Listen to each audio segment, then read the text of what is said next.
The Revelations of Dr Modesto by Alan Harrington. Part 1, Chapter 1, The Failure. The absent-minded salesman picked his way down the aisle past the double rows of desks where stenographers sat in a long line banging their typewriters. At the water cooler he paused. He started to his left, then right, and hesitated again. None of the paths before him seemed to lead anywhere. The room was immense, a regular city, and so noisy that he lost all sense of direction. He looked around. A fellow needed a guide, and he thought they ought to have arrows. He craned his neck, searching the room with an expression of polite, patient bewilderment, while all around him girls and clerks swarmed in the aisles. Telephones were ringing everywhere. Huge black business machines gave off a steady hum. He imagined a generator under the floor making the business go. Wherever he turned, he saw hard-eyed men in shirt sleeves rattling off dictation, girls stapling and stamping and sealing envelopes, tidy old men wrapping and opening packages, and a horde of office boys racing through the labyrinth with more work for everyone. The furniture seemed to be in motion. Rows of desks and filing cabinets, jammed together at all angles, spread out over the loft in a disorderly spiral. This formation looked as though it were being flung slowly across the room. He imagined that Mr. Carmondy's business was about to crash through the far wall and burst into space. He stood and watched the people work. Their industry struck at his confidence. Yet he pitied the sullen faces. It seemed to him that there was no life in them, only a purposeless devotion to their jobs. But he had no purpose either, and was hardly qualified to pity anyone. Resting on a bench, he put his head in his hands. He had a weak impulse to duck out of the interview. He knew what Carmondy would be like. Impatient, ham-handed men ran offices of this kind. He would walk in on a fat face. He pulled himself together. It was time to get on the ball. A phone rang near his elbow.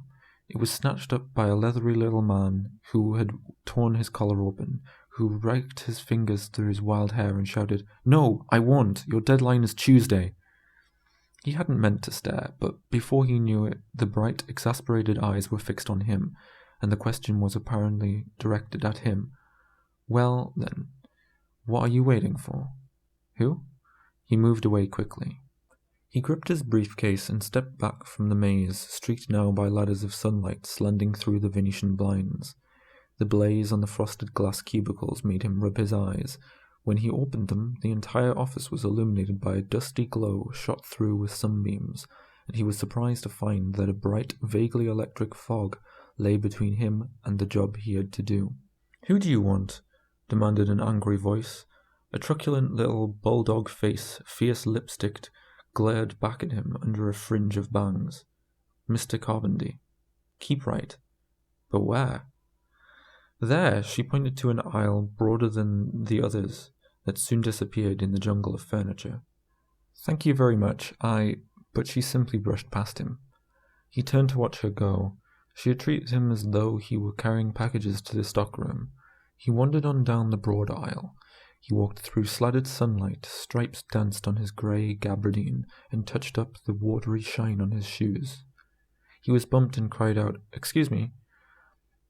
The man who had done it called back over his shoulder, "Sorry, Mac."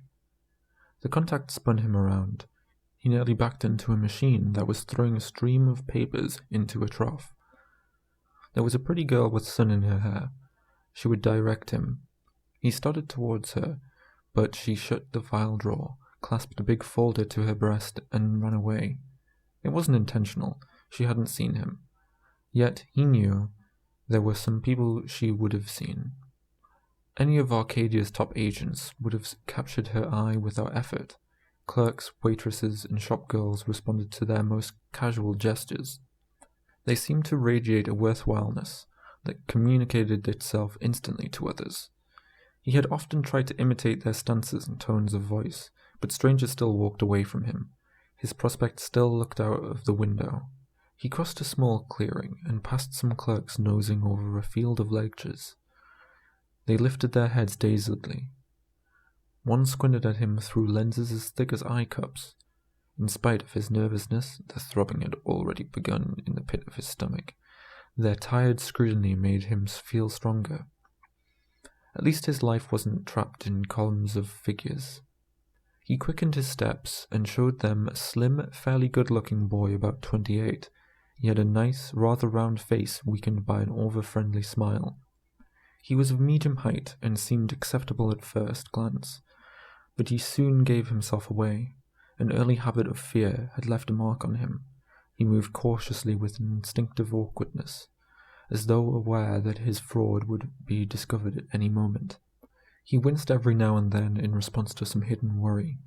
At other times his grey eyes shone wide with a distant focus, and he appeared to be concentrating on imaginary aeroplanes. He was pale now. His lips puckered anxiously. He gave a faint whistle and stopped to look at something that few salesmen would have bothered to notice. It was a pencil sharpener lying on its side. The screws that fixed it to the desk had come loose. He was gazing at it sadly when another girl confronted him. This one had fat arms and a buttery yellow skin, and she said, "Are you looking for somebody?" "Yes," he said. "But I was just noticing your sharpener. It's too bad when they come apart like that. If I had my tools here, I've got a way of welding them into the desk." "Who do you want to see?" asked the fat girl, putting her hands on her hips and staring at him. "Oh, Mr. Carmody. I have an appointment." "Go straight ahead. No, this way. Do you see that door with the transom open? The big door. See it?" He thanked her, and moved toward the office that could no longer be avoided. He went slowly and more slowly, blinking through the sunbeams. The broken, abandoned pencil sharpener had depressed him. It reminded him of himself. People didn't care how they treated mass-produced equipment. He might start an artistic repair business. He had ideas of remaking office chairs and tables into works of art. They would be created especially for reception rooms. He would recreate each piece one at a time with 1,000 little painstaking hammerings and carvings, lay golden designs in the flowering wood. At first, naturally, office managers would resist the idea, and nothing. His feeble fantasy embarrassed him. He knew why his mind so often took flight before an interview. Rose had put her finger on that. He was running away from reality. Yet sometimes he felt that the things he dreamed of were much more solid than the things he tried to sell. Even so, he would stop dreaming. He had the willpower. He squared his shoulders, but almost at once succumbed to a rush of self-pity. What a monotonous life lay ahead of him. His life was already mapped out. Faded. He saw himself in 10, 15, 20 years, older and sorrier, but otherwise unchanged. A dim figure with a transparent briefcase, condemned to wander through hot, dusty rooms on impossible errands, and he wondered, why do I have to do it? Who started all this, anyway? A woman stepped across his path and looked at him questioningly. The salesman's mild, friendly features underwent a flicker of distress. He forced a smile. "Boston Chemical?" "No, I'm Hal Hingham, from Arcadia Life." "Is Mr. Carmody?" "Yes, he's in." "I don't think he has much time for you today, Mr. Hingham." "Well, if he's busy, he'll see you, though, I'm pretty sure. Would you wait a moment, please?" He leaned against the glass partition. He started to put his hat down, but there wasn't any convenient place, so he tucked it under his elbow, meanwhile tugging at the clasp of his briefcase.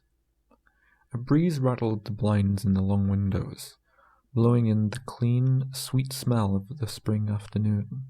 He thought, if I get through soon enough, I can take a sunbath.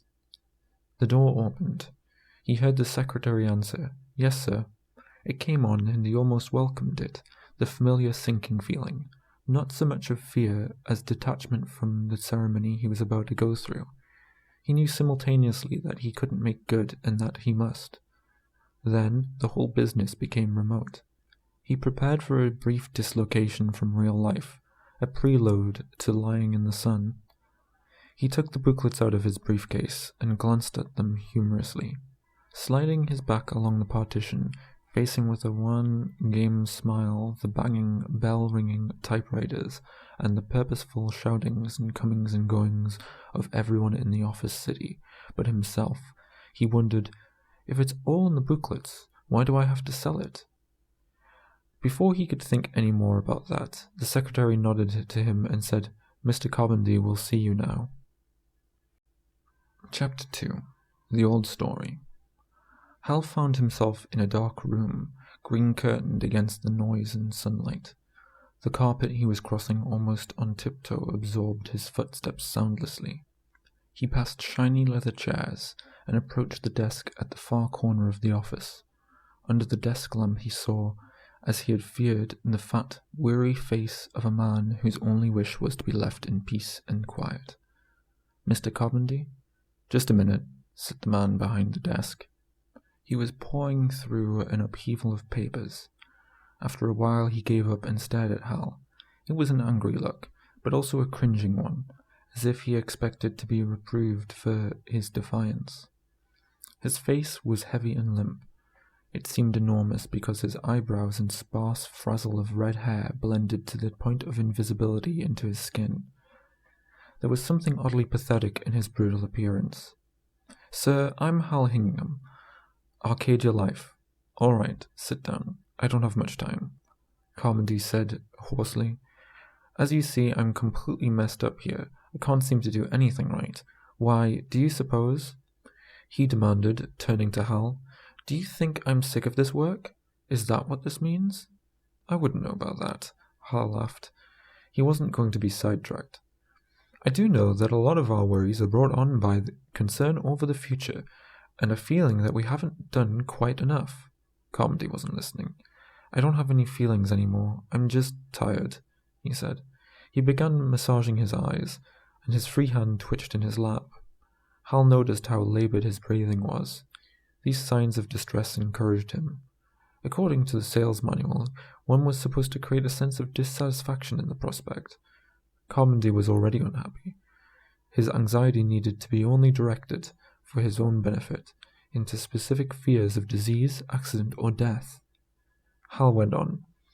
It may be that a complete physical checkup by our doctors would locate the source of your trouble. Your tiredness might indicate some other condition. If you don't mind, don't talk about it, said Carmody heavily. He pulled a handful of tissues from a Kleenex carton and mopped his swollen cheeks.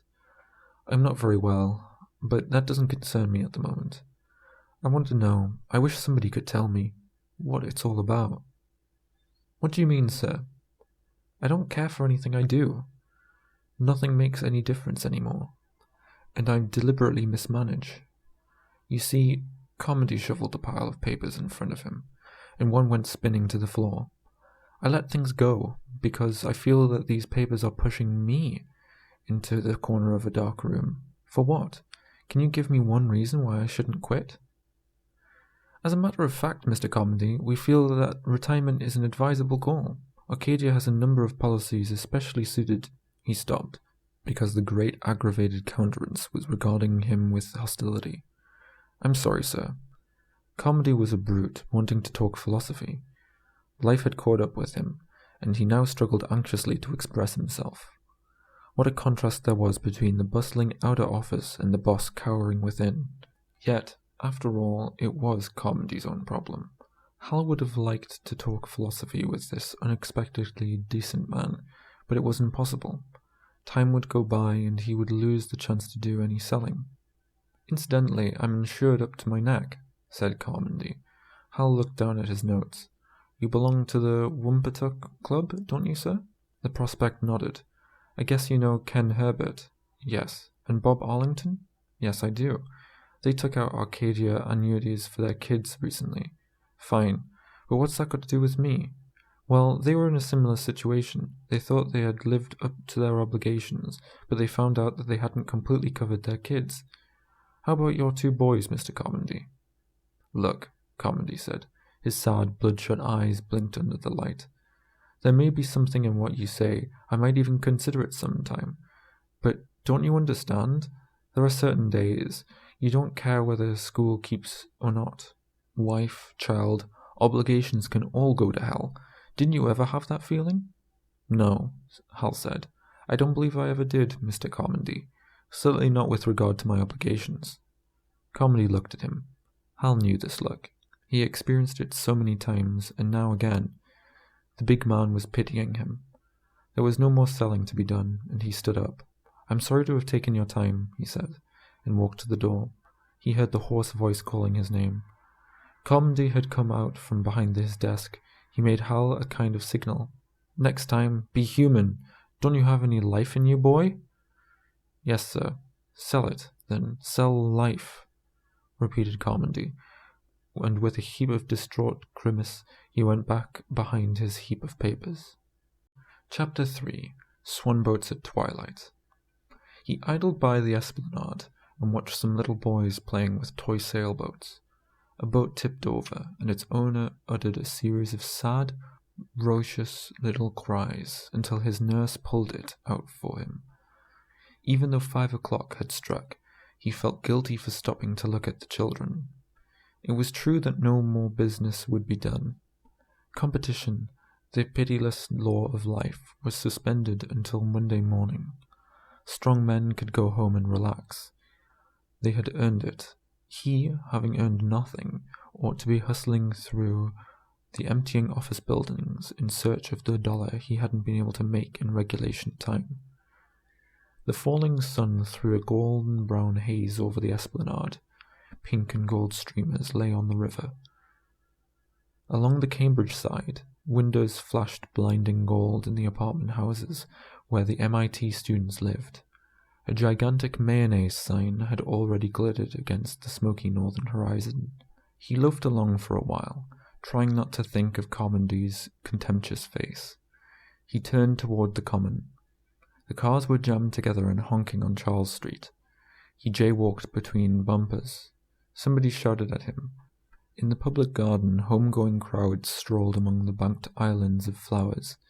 They smelled the flowers, studied the Latin labels on the trees, and had their pictures taken by candid cameramen. Swanboats floated on the pond. Dirty-faced children raced around the edge of the pond, yelling at 3 gentle boys and their nursemaids, who gazed back at them serenely from the swanboat chairs. Hal lay down on a slope by an old cannon. Time passed. The afternoon darkened to a warm brown April twilight. A smoke column climbed high over Beacon Hill and hung there for a while before drifting behind the golden dome of the State House. The crowds in the public garden were thinning out. Hal sat up against the cannon wheel, still wondering why he had failed to make it with Carmody. He heard voices. 2 girls were laying on the other side of the cannon.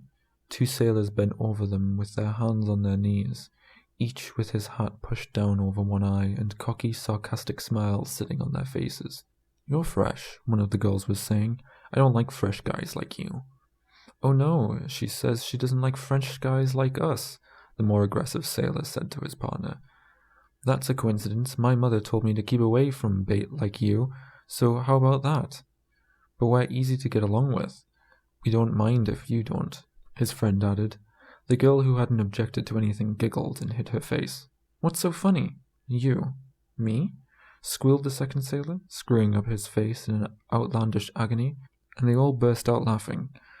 I'm fresh and he's funny. That's a good combination, said the leader of the team, furiously chewing gum and glancing around at several other possibilities even as he made the offer.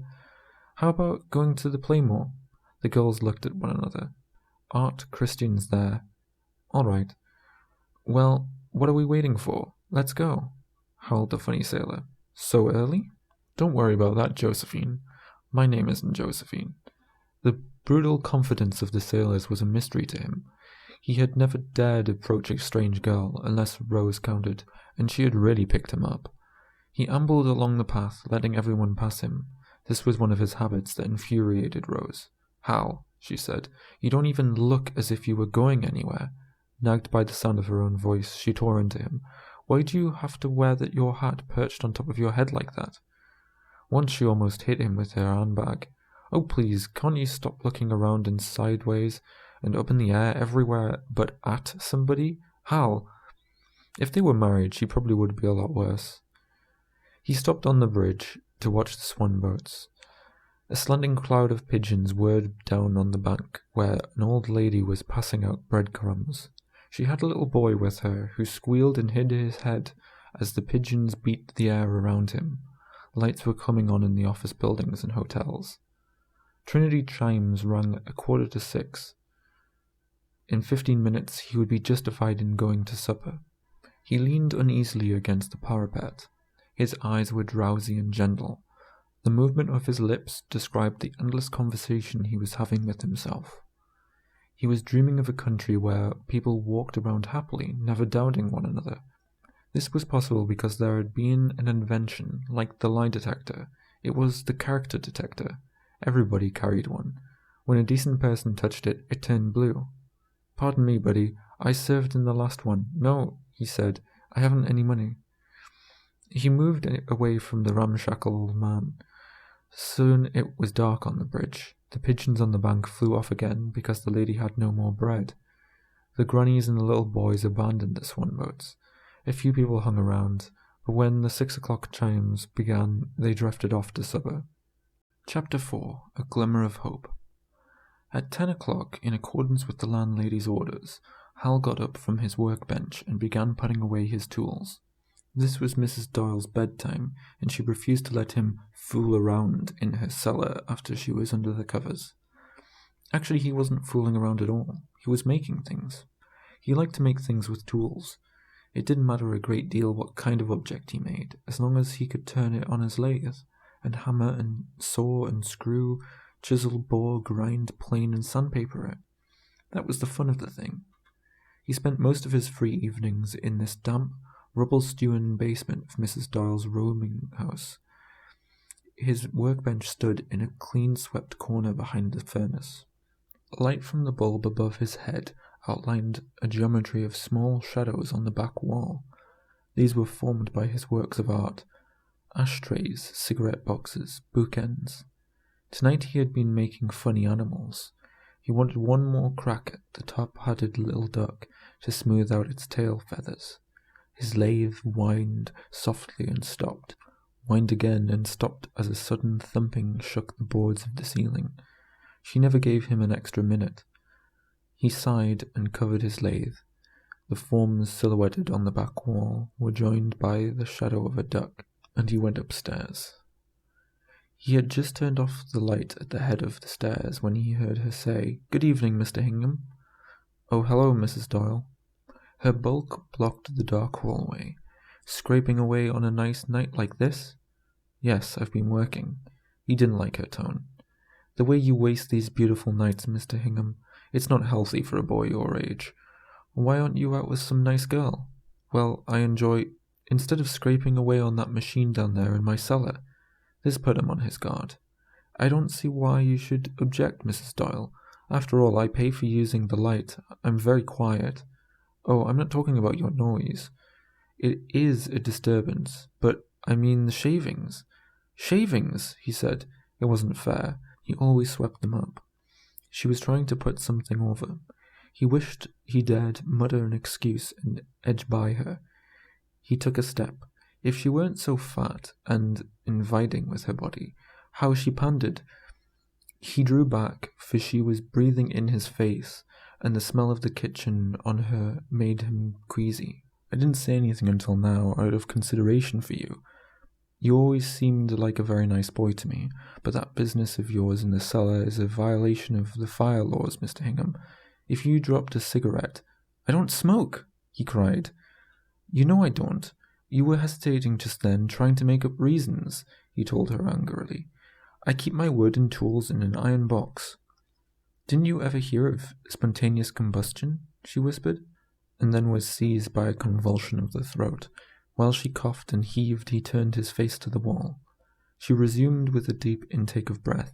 "It's dangerous for me alone every night, with no one to wake me if the house catches fire."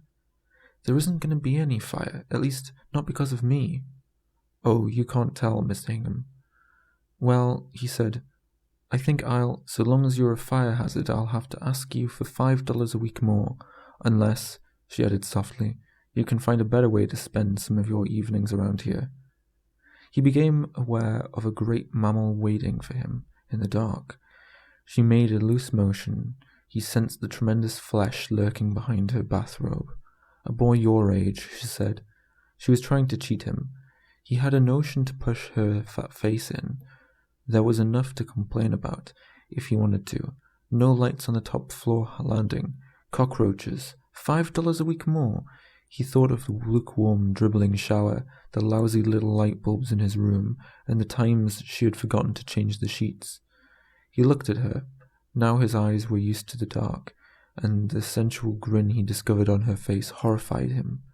He imagined being folded in those overripe arms, and he wanted to butt his head against the wall. "I'll have to let you know," he said. "Will Monday be all right?" "Monday?" She seemed astonished. "That's up to you entirely," she whispered. The way that she was acting, she might jump out of her bathrobe at him. He said, "Thank you, Mrs. Doyle," and ran past her before she could catch him around the waist. He locked his door. Night. Fingering through the pages of an old magazine, he sat in yellow light. His eyes had begun to ache. He bent over a small reading table with one hand plunged in his hair, squinting at some pictures of office furniture in Popular Technics. He turned the page, and another, and yawned. The room was small and square, with a low ceiling and circulating patterns of roses on the wall. He had 2 chairs, a rocker near the window and the straight-backed one he was sitting on, a sagging, iron-posted bed, and a bureau with a mirror. His window looked out on an alley. The pane was streaked with coal dust. A layer of grit covered the sill. The landlady had sent his curtains to the cleaners a month ago, and the window was still bare. The maroon rug needed cleaning too, but would probably fall apart in the process. Over all this spread the yellow light and a strong smell of cabbage. He yawned over the back pages of Popular Technics. Now the ads. Own a motorbike. Draftsmen make big money. Be a detective. Then something about a grasshopper mind. The type was beginning to blur when a headline commanded him, "Stop!" He rubbed his eyes and looked again. "Stop! Why are you unhappy?" "Because I'm different from other people," he thought dully. "They don't have any respect for me." Failure? Try Centralism. He had seen dozens of these ads before, but this one shouted through his sleepiness. A powerful black forefinger came out from the page, pointing at him.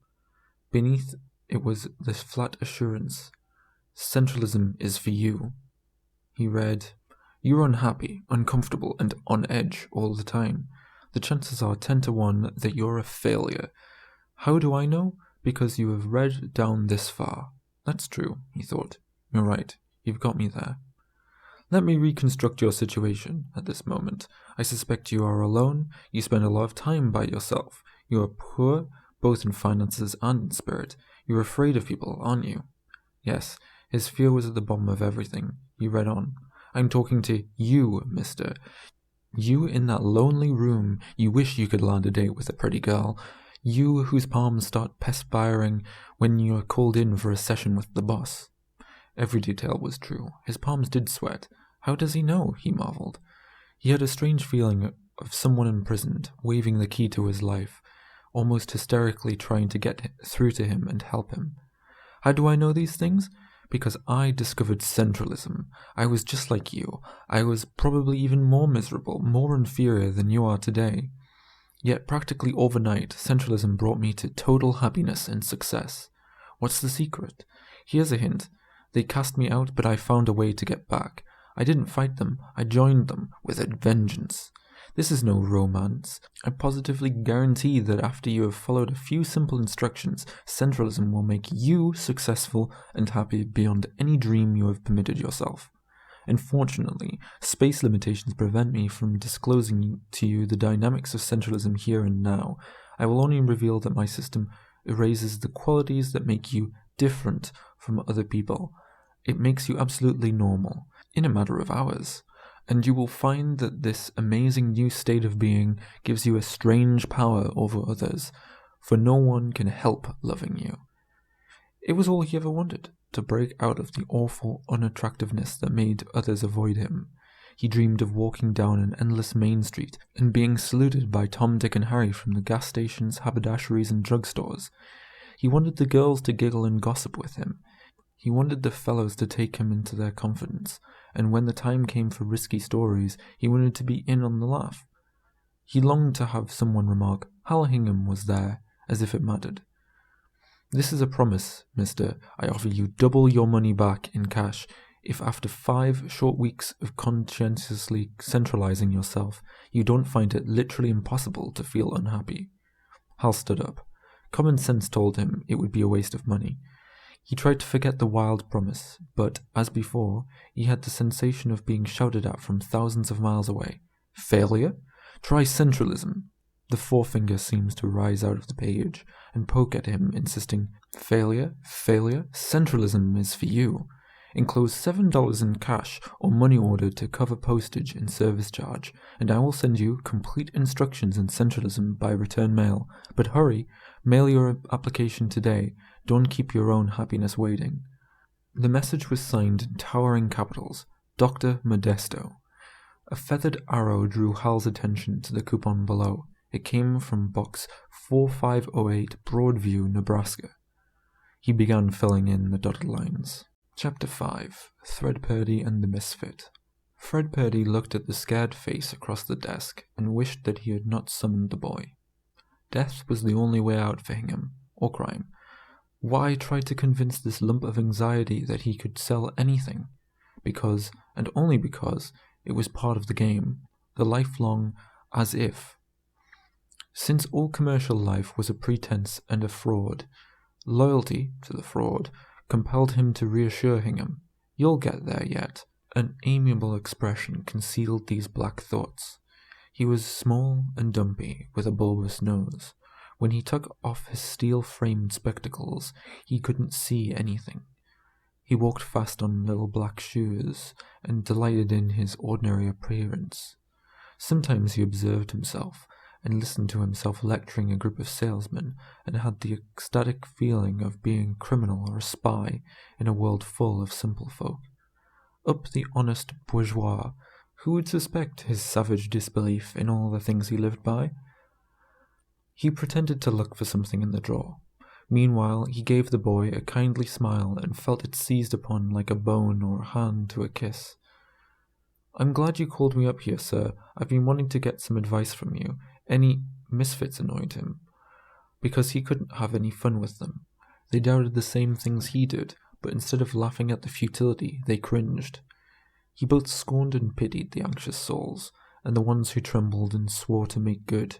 Poor bastards, he thought.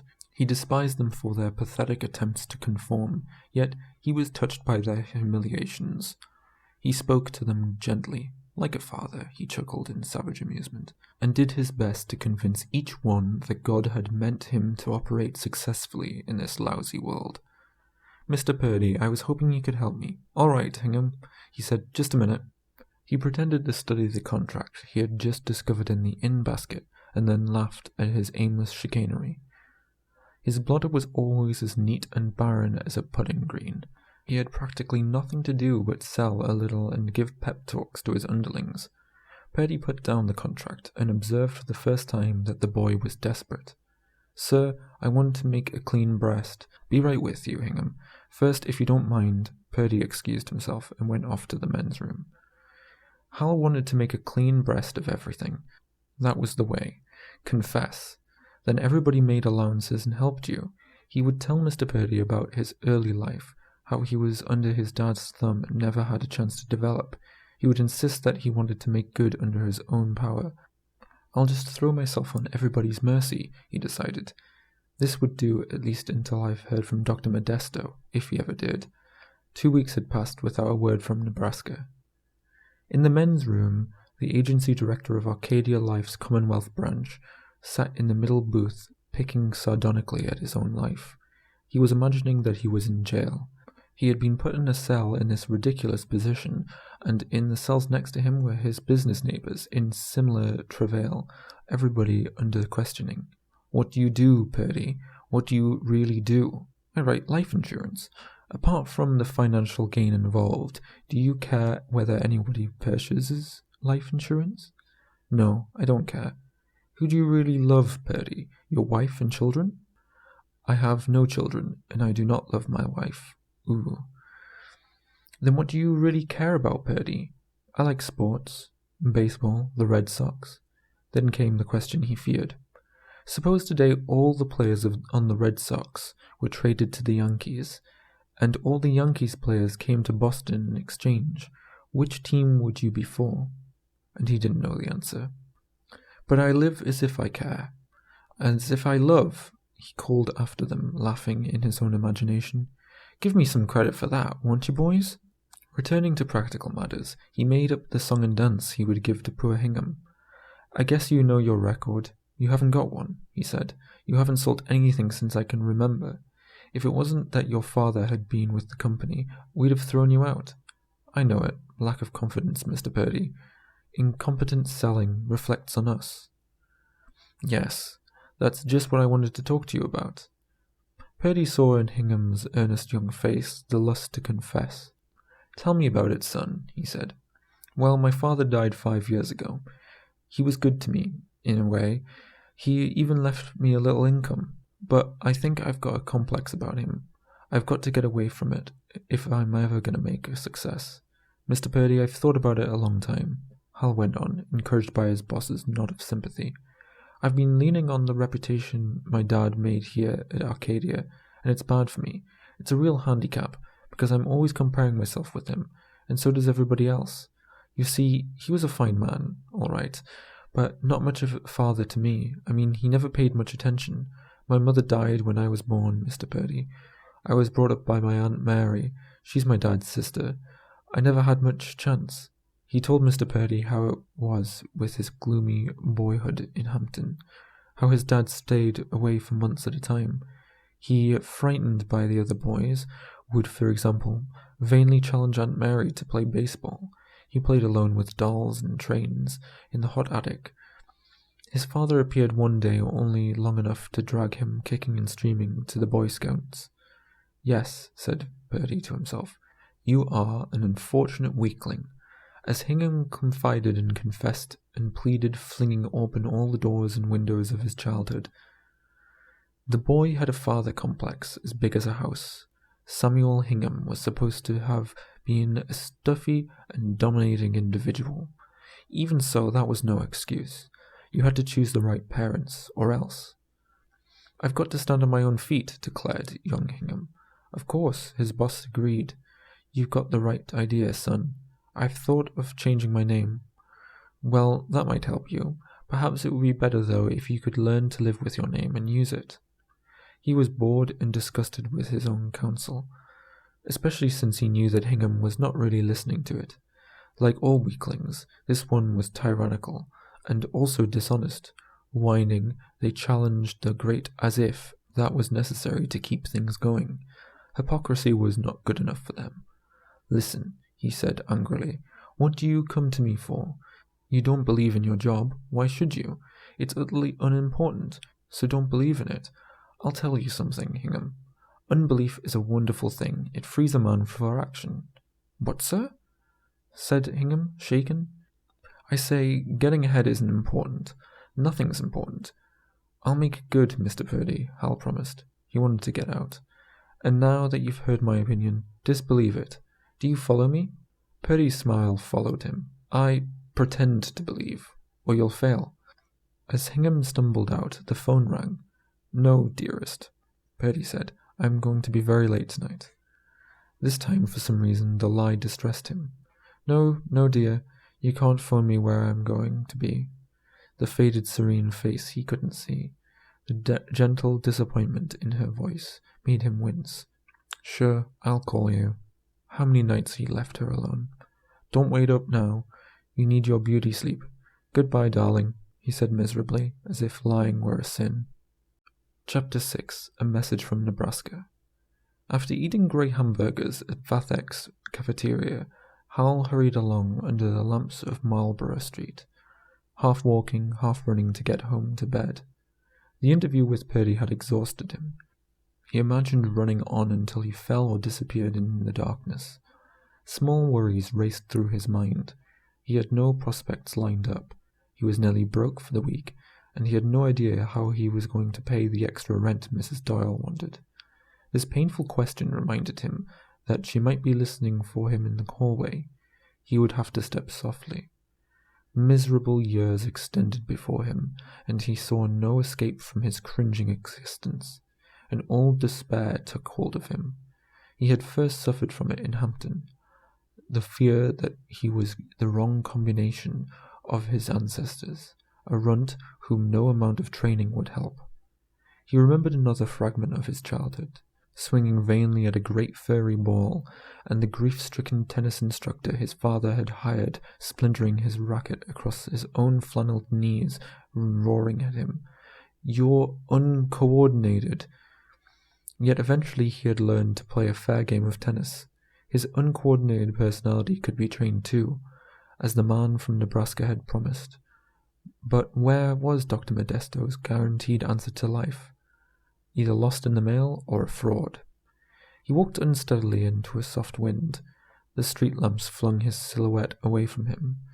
He walked past the lace-curtained windows of Marlborough Street and came to a house.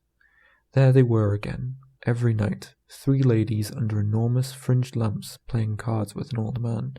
They played against a backdrop of an emerald screen, dragon tapestries, and silver dust that seemingly exuded from the walls. Tonight the tableau frightened him. The ladies reminded him of his aunt, and the feeble old man of himself some day. He ran on, fearful of his future. Who helped an impotent man? It was useless to appeal to Rose. "I can't make it. Come for me." Girls refused to accept certain confessions. He could hear her. "Hal, if the others can sell life insurance, so can you. You just haven't gone about it the right way." She would seize his limp hands and explain sadly yet impatiently, "You aren't really trying.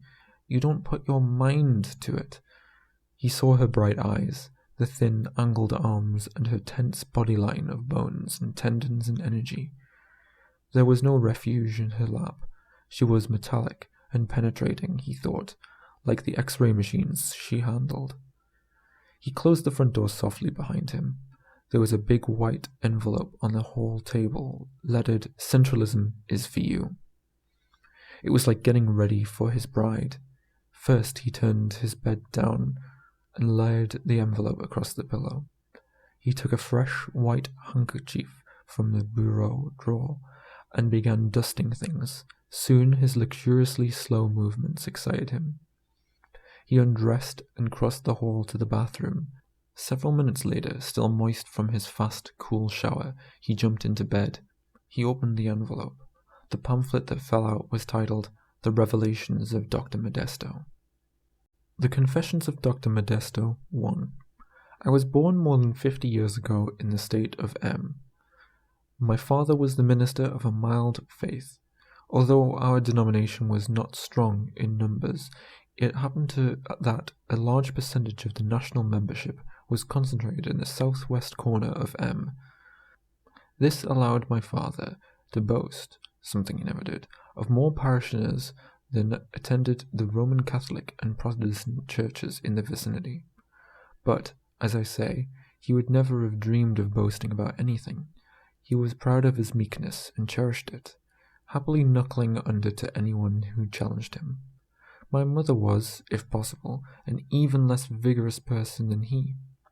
She seldom spoke out loud. When she did give voice to one of her harmless thoughts, you generally couldn't hear her. If she asked, "What's that?" she would go into paroxysms of embarrassment. My father and I never made this mistake. It was not unusual for my mother to murmur all through dinner without interrupting our own conversation or hearing a word she said. I was an unobtrusive boy. The shouts and squabbles of childhood had no meaning for me. I passed mildly among the other boys, waiting patiently for the time when I would be grown up. Surprisingly enough, although I was the minister's son, they didn't pick on me unduly. I seemed to baffle them. At one point, I think I was 14, they did try a strange trick on me. They pretended I was invisible. They would walk at me as if there was nothing but air where I stood, and they would bump into me. The game was to look frightened and then enormously relieved. "Oh," they would say, "it's you. Why don't you let people know you're there?" I accepted all this without complaint, without breaking into tears as they probably expected. Gradually the game was discontinued, or perhaps it never was. I used to wonder whether I really had become invisible in the course of this joke, because thereafter they noticed me so little without trying. I didn't care. I was devoting myself to religious studies. It was assumed that I would follow in my father's footsteps and someday inherit the parish. I pored over his sermons and kept a notebook, jotting down thoughts of my own that seemed instructive yet not too aggressively challenging. Watching him at parish teas and picnics, I saw that he had managed to win something like respect for his meekness, even from those who slapped him on the back and joked with him about holding the softest job in the county, a reference to his working only 1 day a week. For my part, I am afraid I didn't love or admire him very much. I wanted to, but I found myself wishing that he threw a longer shadow, so that I could at least feel a little dominated by him. He and I seemed to have milk in our veins, and I suppose I blamed him for passing his unimpressiveness on to me, yet I believed in his good life. I had to, because my life would be the same, or, rather, it would have been the same if the stranger with the books had not struck our town without warning the week after my 17th birthday. It was a hot, damp, midsummer afternoon, and I was walking as usual in the direction of the library when I heard jingling sounds and the clatter of hooves. There were shouts from Main Street. I ran towards them. A crowd had gathered in front of the general store. Everyone was gaping at a gaudy caravan fringed in gold like a circus wagon. A white horse stood in the traces, whisking its tail. Fiery letters blazed out from the spectacular vehicle. Maynard the Atheist. Then I saw a cruel-looking zealot mounted on the steps of the van. He had a dark, passionate, scornful face and long black hair. He was passing out green booklets and shouting through a megaphone, haranguing us with wild, strange phrases. I pressed closer to hear what he was saying. Soon I was shocked and frightened. I saw fear and anger on the faces of my neighbours. He was challenging any religious leader of our town to debate the existence of God. Of course, the constable was sent for, but our savage visitor was prepared for this. Shaking his fist, he laughed. "You call the police because you're afraid? A typical lot of believers you are. You're afraid of what it is. You know your feeble faiths can't stand up to my arguments, and once you listen to me, you'll all be atheists. Yes, all of you." At this, the crowd began growling and moving toward him, but he wasn't in the least intimidated. He went on flailing his arms and taunting us. Now and then he would throw out a shower of green books, which already some unthinking people had picked up and begun to read. Suddenly a voice came out of the crowd. "Stop! Don't injure him." I was amazed to see my father push his way through the multitude and stand before the atheist. "I will accept this man's challenge," he said. Immediately everyone was cheering my father. I wish I could say that he cut a noble figure, but the truth is that there was an expression of such vacuous complacency on his face that I could hardly bear to look at him. The atheist, who stood about a foot taller, grinned down hungrily at my father.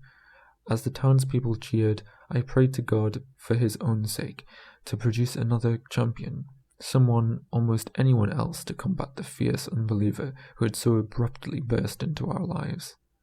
Unfortunately, there was no divine intervention. Father Donovan of the Roman Catholic Church was in hospital. The Episcopal minister, Father Lawrence, had gone to the state capital. It was arranged that my poor father would debate Maynard the Atheist at the Grange Hall that same evening. Torches flared on the stage. Rafters trembled. Windows rattled. The beams of the hall shook from the tattoo of stamping feet. An ovation greeted my father. "Bring on the atheist," we cried. And then he came. And there was a vast silence, for the two made a terrifying contrast on the speaker's platform. My father sat with his hands folded, and a melancholy yet insufferable complacent smile on his lips. The stranger, utterly unafraid of us, came striding on stage with a suitcase full of those books, which he promptly unpacked and spread out before our eyes. Then he surveyed us in a lordly way, we who would have carried him out of town astride a piece of kindling from his own caravan, and he looked at us almost pityingly, as if he regretted having to cram the truth into so many foolish heads. We waited for someone to call the debate to order. Maynard strode about the stage, looked at his watch, then at my father, and suddenly he actually leaped across the platform and cried out, "Do you contend, Mr. Minister, that a personal God exists somewhere in the sky?" "I do, sir," replied my father. "Otherwise I should not be here." And, the atheist's voice came, howling through our applause. "He sent down his only begotten son to speak for him, eh?" "Well, in a manner of speaking," said my father, our faith not being too insistent on this point. "Yes, and then the son, we may suppose, had faith in this father?" "Of course." "Well then," shouted Maynard, flourishing his whip-like arm in my father's face, "let's hear you tell your flock what Jesus said at the last moment." "Why, surely," my father began. You know what I mean," sneered the atheist. My father opened his mouth, but no words came. His face took on a ghastly hue. I cringed at the pathetic sight, and I hid myself in the crowd. Looking back, I don't know. I think perhaps the invasion of our town by this man was heaven sent to test the mild faith we held. At any rate, Maynard's juvenile attempts that any courageous schoolboy might have answered threw us into confusion. When my father finally mumbled what Jesus had said, the atheist exultantly pounded his fist into his palm. Exactly. In other words, even he lacked faith. At the end, mind you, that's when most people really believe. He abandoned his faith completely. "Which shows that he was human, even as you and I," said my father in a trembling voice. "Human, eh?" laughed Maynard, winking at us as if we were on his side. "All right, but still you admit my point. He changed his mind at the last moment." "Well, did he or did he not, according to scriptural authority, change his mind?" "He did," my father whispered. "Then who in heaven's name are we supposed to have faith in?" A murmur of anger went up all over the hall. We turned to my father, waiting for him to speak out and destroy the spurious argument, but he remained slumped against the speaker's table. It seemed to me that he was eyeing Maynard the atheist in a sort of ecstasy, craving punishment from him like an ancient martyr. From that moment on, he offered only token resistance to this logic-chopping lawyer of the devil.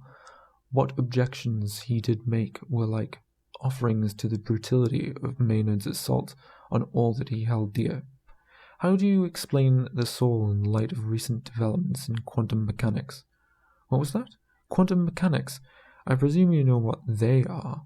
No, said my father. I've never heard of them. Bah, the atheist laughed. And how do you account for the lungfish?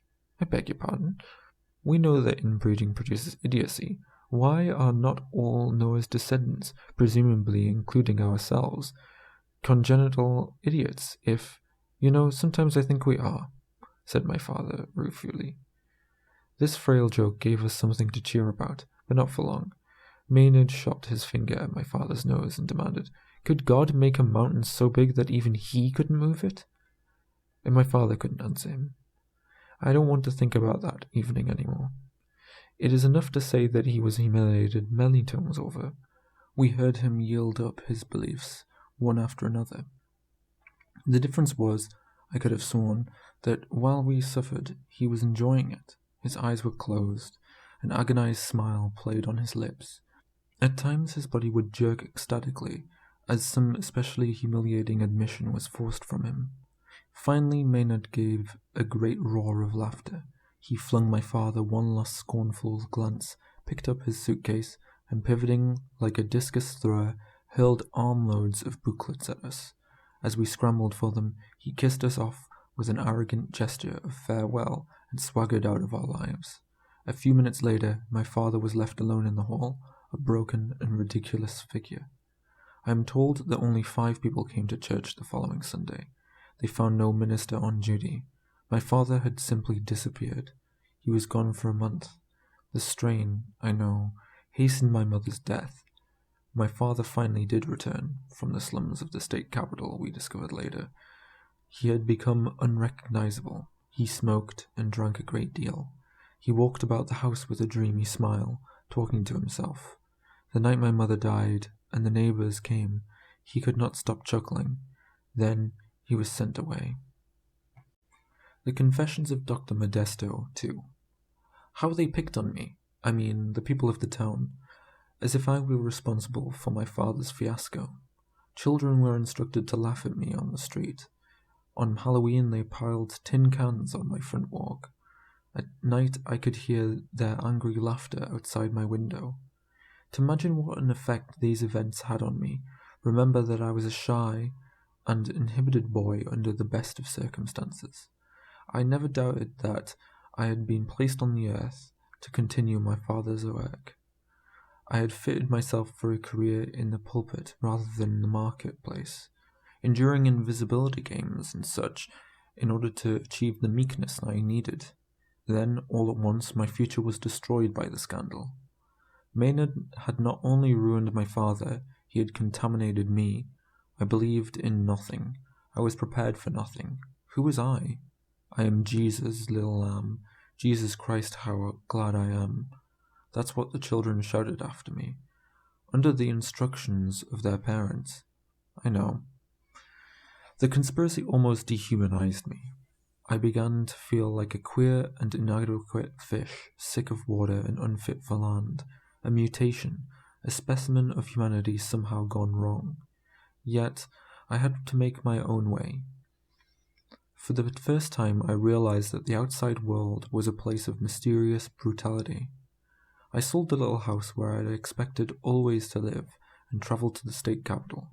There, an old schoolmate of my father found me a job writing articles on religious subjects for the National Encyclopedia. At first, this seemed like a wonderful position, perhaps the only job in the world I could hope to do with any degree of competence. Unfortunately, my lack of enthusiasm showed in my work. Some of the articles I turned in had sneering, skeptical overtones that affronted the encyclopedia editors. Even more important was the tone of my personality. The hammerings of society had made me, as I say, strange. The son of a disgraced father, I was continually tormented by fear that I might disgrace myself at any moment. I developed nervous mannerisms, blinking, coughing, swallowing. My palms sweated, my voice trembled in the presence of my superiors, and everyone, it seemed, was my superior. I tried desperately to get on an equal plane with people, but I always failed. It was uncanny. No sooner did I enter a room than every man and woman in the place instantly sized me up as an unimportant person. Somehow, in some strange way, I thought, they all sensed my difference. No matter what I did, or how I tried to say the right thing, they would glance at me casually and turn away and go on talking to someone else. The peculiar relationship I had with my boyhood acquaintances, of being invisible to them, was repeated now in my early manhood. People were always bumping into me. The more inconsequential I was, the more embarrassed I became. Inevitably I was fired, or the next thing to it.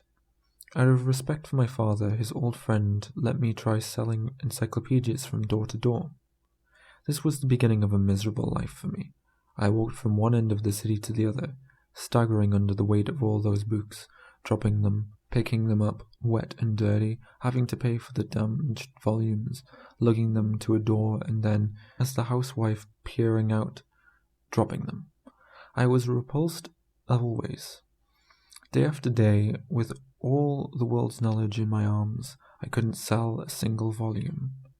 I fled through the years, stumbling from one job to another. My savings were used up. I went down and down the social scale. With each new job I became more timid and unprepossessing. I worked at lunch counters, cleaned kitchens. Finally, I was a clean-up man at an animal hospital. One day, just before lunch, the superintendent came up to me and said, "I have bad news for you." I shouted at him, "Oh no, I quit. I rushed into the street. It was a lovely blue noon. I will never forget that day. The sun seemed to bathe the sidewalk, and all the people with a bright, godly balm. God seemed to have relented and forgiven me, and everyone, all sins that could possibly be committed. I imagined a healing power in the soft sunlight. Desperation left me. I gazed at my fellow men and women passing by, and suddenly I wasn't afraid of them. I thought, here I am, a lonely and unattractive man on a street corner. Why is this? What is it that prevents me from becoming everybody's comrade? I didn't ask the question resentfully. I was in a dreamy mood. I said to myself, if I could only be the middle of all of them, looking the same, feeling the same, and believing the same things they do. If I could just be like everybody else, no more harm and suffering would come to me. It had started as a reverie, but now the idea took violent hold of me.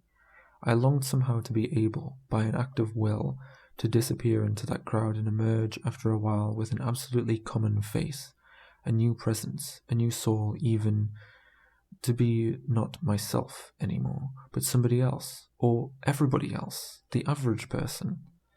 All my misery and apartness was a result of wandering about the edges of life, of being different from others. If it were possible to find out what people were in the average, and place myself in the exact centre of the crowd, and become the average fellow. Oh heaven, if I could! If a rejected man could reject himself, abandon the self that others despised, and simply melt into them all. What was stopping me? Why couldn't I step out of myself and walk away with it? Just begin to walk.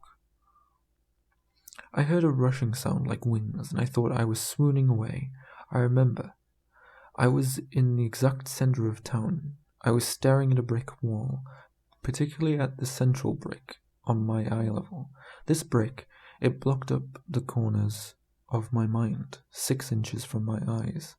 It was rough, red, porous, slashed by a nail someone had dragged across the surface, and I was thinking, were all particles the same? In sameness there was strength, what held us together. I felt vaguely that my mind was losing me, that I was separating from myself, drifting off. My identity was disappearing into this rock. What was I? Clay, an extension of dust, accidentally assembled soon to fall apart, a form among infinite forms mingling together and vanishing, drawing my anonymity about me like a cloak. I started to walk. All that day I walked about the city. I was, although I didn't know it then, taking the Centralist's walk, nearly asleep, yet alive as no normal walking man has ever been.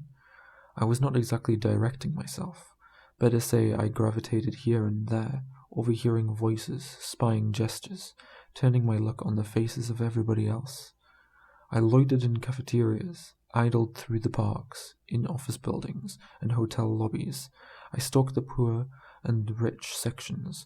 I went everywhere, listening, watching. Nothing escaped me, nor did anyone notice me. They never guessed that a human calculating machine was loose among them, totaling up their composite state of mind, and that I was forming my new character from the average of theirs. I had to take the Centralist's walk to do this. I had to be nearly asleep. The way I was, I saw them in slow motion. They came drifting towards me. I could see into everything that was going on in their minds. I could divine the hidden meanings behind what they said to each other. I entered into the spirit of each person who walked by. I lost myself in the mass and joined it forever. I fell into an ecstasy of mediocrity. Whatever the others did, I did. Whatever they thought and wondered, I thought and wondered. Casually, I batted the breeze with strangers and found that my trivialities were welcome. I was rocked by waves of happiness as I realized that I, or the identity I had taken on, was no different from anyone. But who am I? What am I? I cried out, suddenly panic-stricken by the thought that it was getting dark. I would soon have to go to sleep, and perhaps I would wake up my old self. My escape from that wretched condition had been accidental. I had somehow gone to sleep on a street corner and become anew. Would I be able to manage it again? It had begun to rain. I decided to rush home and write everything down that had happened to me, noting the smallest details. In this way, I would be sure to remember but I had to hurry. My streetcar rolled clanging past leaping, protesting figures. "Express!" the motorman was exclaiming angrily. "Express, damn you! I got my orders." I was looking, I thought, out the window when all of a sudden I discovered something printed in the glass. You know, the transparent chains that sometimes swim across your eyeballs. These chains, mingling with raindrops, were forming a kind of structure along the pane. There was a single raindrop in the center of the pane. It was surrounded by a network of transparent chains, and as the chains descended, so did the drop, keeping the formation perfect. The raindrop centralizing itself, I thought. And then I had it. Only a word, but the word expressing it all. Centralism. I jumped from the trolley while it was still moving. I ran home, treasuring the discovery in my mind. I ran upstairs and seized pencil and paper. Then I had a vision. I was looking at a city. Above the buildings and towers floated a sphere, like a halo, representing the community soul. The sphere was not perfect, nor was it constant. It kept varying slightly, bulging here and hollowing there, but it was roughly a sphere. I observed people walking in the city, and most of them had the same kind of spherical halos floating above their heads. At times a wave of popular opinion would alter the shape of these little spherical selves. Then, the large form that floated above the city would similarly be altered. Basically, though among the more normal, and therefore happier, people, general sphericity prevailed. But there were those whose souls were triangular. They walked the streets in wretchedness. They were snubbed and humiliated and kept in a state of chronic unemployment because their souls did not fit in with those of regular people. The more triangular they were, the more they suffered. Some were capable of bending slightly, and their misery was relieved from time to time. But those who were rigidly and psychopathically triangular burst into tears or shot themselves. I drew closer, and the city dissolved into many cities. Everywhere I saw hundreds and thousands of men and women with triangular selves, struggling hopelessly through life. I was filled with a vast and understanding pity for them. Must this be? I thought angrily. Must we, through no fault of our own, suffer the eternal abnormality laid upon us? For as I watched the army of misfits crying in the streets, I observed that some selves were born abnormal, while others subsequently twisted into ugly shapes, as mine had been, by force of circumstances. But now, I thought, I can save you all. The Confessions of Dr Modesto 3. The Doctrine of Centralism. 1. Since yourself grates on others and makes you miserable, get rid of it. 2. In our society, in our time, it does not pay to be yourself. People laugh at you and call you strange, even if it was your father's fault. 3. Look around you and see who is the happy man. He is the one just like everybody else. Oh, so that is the way to be, you ask. And I say, yes, that is the way you and I must be. 4. You are a sensitive person in a world of brutes. Like a feeble animal, you need protective coloration. You must hide. 5. The only place to hide is in the center of their culture. Be more average than anyone. 6. From this moment on, have no self. 7. Have no mind of your own. Have no thought, opinion, habit, no desire or preference, no enthusiasm, love, or fear of your own. Be the composite of your neighbors. 8. When you have not a shred of individuality left, no one can clash with you. Once you reach this state, it will be absolutely impossible for you to be unhappy. 9. You wonder again anxiously, is this the way to be? And I say, yes. What other chance do we have? Because we are sensitive and different, they pick on us. They set brutish standards and call us misfits for not measuring up to them. To survive, we must become happy nothings. 10. We'll form a massive nothing in the heart of the United States of America and operate from there. 11. This is the way you melt into the community mind. Stare at one object. For instance, you might choose an awning or a drain pipe. Stare at it until you lose yourself.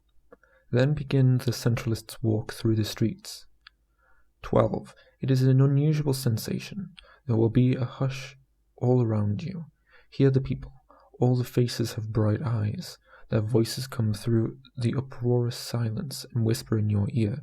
You will obtain an instantaneous fix on many lonelinesses. Louts meditate for you. A cry of anxiety rings out of a horse laugh. 13. After a while, all the ideas that inhabit the town inhabit you. 14. When the sleepwalk is over, you wake up, the central man in town. There is a moment when the intolerable burden of self is lifted from you. Oh, if you could only know how it feels to be free of caring about anything. Drifting along in the center of the crowd, you are utterly happy. Peace radiates from you, making others happy. And this gives you practically limitless power over others. 15. It is the power of averageness. Nobody can resist you. How could they? You are the norm around which their own lives are arranged. They are completely centralized by you. Without knowing it, they want to yield to you because each one sees himself in your image, and they all love you as they love themselves. 16. The central man comprehends all variations from the average, including the extremes, because they went into forming him. Thus he can centralize the wildest hermit or the dullest clerk, and make them love him and buy whatever he has to sell. The hermit will detect a brother wild man. The clerk will respond to the image of a fellow clod. The centralist assumes either of their identities at will. He does so automatically, but he has no personality of his own, for this is the very condition of his happiness. 17. Remember that in yourself you are nothing. This means that you cannot be alone too long, for then you will have no one to be. If you do not see people, you may faint and forget, and the vestiges of your old, permanent self will drag at you and pull you back toward your former state. 18. Realize that your initial happiness is not permanent. You will have to practice for quite a while and melt into all kinds of towns before you can adjust effortlessly to any circumstance. 19. One rule will protect you. Make the idea of centrality a fixation. Maintain a fanatic devotion to the center of everything. Live centrally. Even this, live as close as possible to the geographic center of town. There is no joking. The idea should permeate everything you do. Pursue it to any lengths. Your position in a group photo, your seat in a bus. Such apparently meaningless acts add up to one dominating reflex, so that eventually, even when there is no pleasure or point in doing so, you will take your place in the center where no harm can come to you. 20. I also tell you, believe and think centrally, which is to say, believe in nothing, but give your loyalty to any popular cause in the vicinity, and give it precisely in half measure, depending on what your neighbors believe. If they despise a certain race, join moderately in the pleasures of contempt. But then, supposing a liberal element comes to town, trim your position. You have to adjust, like the wire walker carrying a long pole, who keeps his eyes on the dips and lifts of the pole ends, and takes warning from them in time to maintain his balance. So, when the liberals come, your old position is slightly unbalanced, and you change your beliefs. Say perhaps, there are some good ones. With the arrival of more leftists, cite scientific evidence of the equality of races. 21. If this disturbs you, I will go further. I tell you, you have no morals anymore. Prepare to do good and beautiful things and monstrous things. You will love God when you are with good people. But if some Maynard comes into your life, you will not be afraid to deny God and drink toasts to the death of God with a town full of atheists. For you are not religious, and you are not an atheist. You are both and neither, just as you are a moderate drunkard among drunkards. Or if you are a prison guard, you will be just as brutal as the others. But I can see you in the time of the great floods, when the Red Cross atmosphere is everywhere, and the newsreel cameras take pictures of heroes risking their necks to get people down off of the rooftops. You will be in one of those boats with a baby safe in your arms. 22. I say also I will go further. When I took the Centralists' walk in the city of M, I saw some oafs teasing a waitress, and I believed then in teasing helpless girls, and I joined them, rough men who would normally have frightened me. And by making insulting remarks to the waitress, I made them love me, and they begged me to go bowling. 23. Now you are beginning to see the conditions of your happiness, and the power you will have. You will think in the center, and be ready to delight in trivialities. Care which team wins. Spend hours comparing the kinds of gasoline that all come from the same pipeline. Every time you wash your car, it always rains, if that's the general story. Throw salt over your shoulder, knock on wood. 24. You will also behave centrally. This means that for every man you talk to, the very air becomes a mirror, and every woman sees in you the kind of man who rests her at that moment. That is your secret. You rest people, often, especially in a group, without their being aware of you. At any party you are the fellow getting ice cubes. You're around, virtually invisible, yet the gathering revolves around you. When you leave, a great nervousness may fall on everyone. 25. I tell you to work centrally. Despite your power to make anyone do your bidding, you should not rise to the top. Get ahead, but moderately. Work at a typical job for an ordinary salary. The extremes of worldly success and failure are equally dangerous because they throw you off center. Failure begets worry and the poor opinion of others. Success creates prominence and the envy of others. Both prevent you from remaining central. 26. Play centrally. Never be a champion. In tournaments, lose out deftly in the middle rounds. You will know the joys of coming in second when the chips are down. Remember that the champion is a plaything in your hands. He will flourish and die, but you will endure. When all the tournaments are over, because everyone must have the same ability, you will have your day. 27. Finally, you must abandon love. Is this a sacrifice? I ask you, how can you love? For you, love is the last enemy, a terrible, unbalancing, uncalculated thing, ruinous to the peace of mind, destroyer of urbanity, a most individual process of caring that will end you, I warn. The centralist practices love, but cannot, for one unguarded moment, permit it in his heart.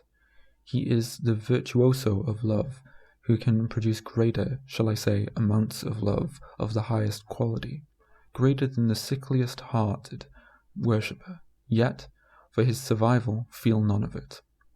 28. I come to the final equilibrium, and ask you, savagely, is this sacrifice too much? Or would you rather return to the individual state and have them sneer and laugh at you and give you dirty clean-up jobs in the animal houses? Go back then. I assure you they are waiting, poised to ignore you. 29. My enemies will say to you that centralism is unprincipled, but I demand, where are their fabulous principles, insofar as they ever apply to us? We bring encyclopedias to their doors. What principles prevented all those doors from slamming in our earnest faces? Oh no, we know their world. Science is disproving all their principles and showing that they are nothing. All their prophets had bad sex lives. All through history, it's not what you know, but who you know. 30. Listen. Modest, safe, and sure. That's the way to power. Are you afraid of obscurity? But, my boy, my son, we will be everywhere. All of us, running things. Only give yourself up. Come with me, and together we will infiltrate back into the world that rejected us. Dr. Modesto. Chapter 7. A New Life. The moon discovered a shape thrashing beneath its covers of sheets and blankets. Presently, Hal struggled from the bedclothes and stood up. He stretched his arms, gave a long shudder and relaxed. Then, with careful dreamlike movements, he began to dress. He put on his hat. Coat hangers jingled as he went out. closing the door behind him. He went dreamily downstairs and on down to the cellar. He stayed there about 10 minutes. When he emerged, he was clutching an iron box and a duffel bag filled with assorted works of art. A duck's head, protruding comically through a hole in the canvas, waggled with his every step. He ambled into the warm midnight of Marlborough Street. Carrying his burdens to the corner, he gently laid the box and bag in the trash barrel. Then he returned to his room and started, in the middle of the night, to pack his suitcases. Chapter 8. Exterminator at Work. The Exterminator found out about Hal Hingham, and he wished he hadn't. He visited Mrs. Doyle's rooming house on the 1st and 15th of every month, to knock off cockroaches wherever he found them, which was inevitably in all the bathrooms and in the landlady's kitchen. He came also for his pleasure. That is, for a couple of years now it has been his custom to climax the tour of duty upstairs with a fast 5 minutes of love with the lady of the house. He had stumbled on this bonanza, or rather it had sandbagged him, he said, out of no place.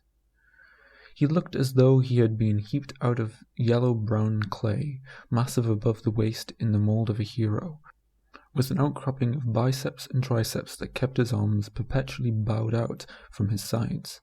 Unfortunately, the rest of him fell away to a pair of straggly short legs. His head, too, was an apologetic afterthought for a hero. The mouse-coloured hair swept to a point. His horn-rimmed glasses, contracted brows, and sallow, stubbly skin gave him a submerged appearance, as if he had abandoned all joys, excepting one, and given over his life to the endless labour of exterminating cockroaches. His face lighted a bit, though, when he told his friends what had happened the first time he poked his head into Mrs. Doyle's gloomy hallway and yelled, "Exterminator!" before going upstairs. It was the goddamnest thing, he said. He had just finished with the kitchen, when she claimed she had seen roaches in the bedroom and wanted him to use his squirt gun in there. She'd been floating along with him and down all the floors like a big white logie balloon, bumping up against him and practically falling out of her dress when she bent over, but he hadn't thought anything of that. Sometimes, when their husbands were away, they liked to fool with you, but it was more or less to be sociable. And how was he to know that old man Doyle had been dead for 18.5 months?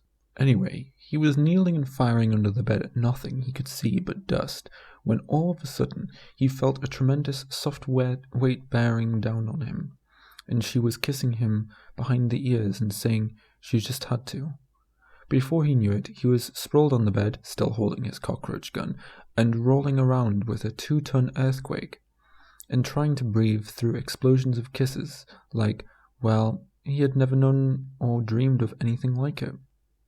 "And you never did either," he jibbed at the envious ones. After that, it got to be a habit, with no questions asked. Sometimes, especially if he had a busy schedule, it was just a grab and a wrestle, in and out again, Finnegan and goodbye. Other days they would talk and get to know each other. You couldn't tell about her. Every so often she liked to be quiet. She would just lie there babbling about this and that, and no matter how he tried to capture her attention, she would ramble on. It was a dewy, breezy May morning, the morning of the 15th. The Exterminator strolled up the front walk whistling Yankee Doodle, and grinning at the thought that he too would be going to town in his fashion as soon as he got rid of the upstairs roaches. He stuck his head in the doorway, crying, as usual, "Exterminator!" Hearing her answer from somewhere inside, he went up to the top floor. The can up there was in bad shape. Roaches were running all over the place. He shook his head disgustingly, and his eyes gleamed behind the horn-rimmed spectacles. He went down on one knee like a machine gunner, firing streams of musky liquid into all the corners. Clouds of spray filled the bathroom. The roaches kneeled one after another until not one could be seen moving. "There," he murmured, and with a pleased glance at the linoleum battlefield he went down to the next landing. On the stairway he encountered a young tenant whose face was familiar. "Hey, have the roaches been much trouble this month?" he asked. "That's a coincidence," answered the young fellow, who was lugging a pair of heavy suitcases. "I was just noticing that there weren't so many around this month. You must have done a pretty good job." "Oh, I don't know. said the Exterminator, and by way of showing his thanks he inquired, "Leaving?" The young fellow nodded. "That's right, I'm pulling up stakes." "Need any help?" The boy thanked him. No, he didn't. He struggled off downstairs with the suitcases bumping his heels, and the Exterminator continued on his rounds. "Feeling pretty good today," he murmured to himself. He felt kind of like a rough and tumble, but when she opened the door and he recognized the mild, distracted look on her pink face, and knew that it would have to be a quiet one. "What's the trouble, baby?" he asked, while he carefully squirted around the sink. She fell back into her rocking chair, fanning herself with a damp towel. It was something she did a great deal of the time, for the kitchen was humid to the point of fogginess, and ventilated like a small stockyard. "Did you see him?" she gasped. "He's leaving. He really is." The Exterminator approached her, breathing hard. "Who's leaving, baby? What's the difference? Come on, I never felt so good. She fended him off, going on in the same tone of absent-minded distress. "I don't see what got into him. He says he's got to move to the Circle Hotel. I asked him why, and he says, oh, it's near the center of things. Why does he have to be in the center? Where does he think he's going to get the money to stay at a hotel like that?" I thought, maybe I hurt his feelings. "Oh my Jesus!" the Exterminator interrupted with an anguished whisper. He had taken hold of one pulpy arm, and such was his condition, and the tropical atmosphere of the kitchen, that the flesh in his hand drove him almost out of his mind. "Well, I saw him," he said desperately, without much sense. "He's all right. Don't worry about him. I tell you, he's a good kid. So what if he's leaving? You can get 20 guys by tomorrow. So will you please—" She allowed him to haul her into the parlor, but even as he began kissing her, she went on plaintively. "I didn't mean to scare him about raising rent. He shouldn't have taken it so seriously." "Goodness knows," I said. "That's all right, Mr. Hingham. Just forget I even mentioned it." But no, he says, without any resentfulness at all, he's got to leave for business reasons. He didn't seem to be mad or anything, but he was funny. For an instant, he was smoking a cigarette, and he never used to. You know, he always was such a nice boy. You could be sure there wasn't any harm in him. This morning, though, the way he looked at me, I mean, he was still shy, but with a boldness, too, as if he was sweet 16, but if he had had the chance. "Ooh, what are you trying to do, sweetie? Break my back?" "Oh Lord, baby, be with me," the Exterminator cried, with his sallow face screwed into a kind of agony and his glasses falling down to his nostrils. "Talk to me, be with me." "Make me know it, baby," she replied dutifully, eluding his frantic mouth, then explaining to the wall, "It's not the money I lose until the next one moves in, but he was such a well-appearing, well-spoken, I was getting to know, and who I'll get now, a firebug maybe, some crook." With what seemed to be his last breath, the Exterminator groaned, "Oh, Christly. What I mean is, it's not nice for people to say about my house that a fellow would leave when rooms are hard to get. It's like an insult. What's the matter, honey? Are you mad with me?" She patted her lover on his pointed, thatched roof head.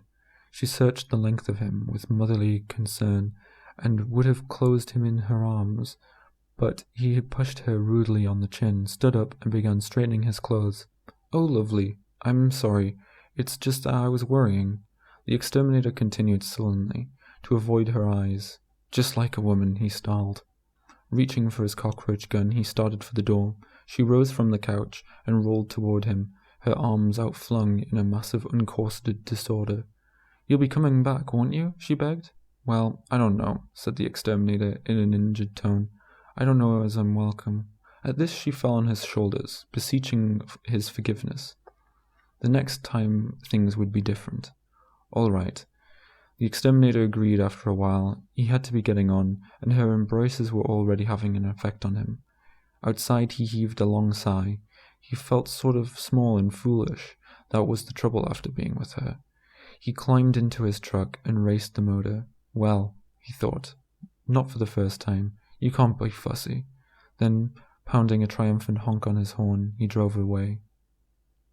Chapter 9. In the Center. The telephone kept ringing, and Hal wished someone would answer it. He pulled the pillow around his head. He had dreamed that he was in the middle of a jostling crowd, and suddenly the people turned, smiling, and tipped their hats. The room seemed to grow lighter, and he made out the telephone just beyond his hand. Soft alarms were vibrating the little bed table. "Mr. Hingham?" "Yes, I am. It's 8 o'clock, sir." "Who?" he said. "8. Well, thank you." He lay back peacefully, and as the room took shape, so did his new life that had brought him here. In the weak morning light he saw the fragments of himself, hotel guest. His suitcase lay open and empty on the rug where he had left them yesterday, before starting on the walk.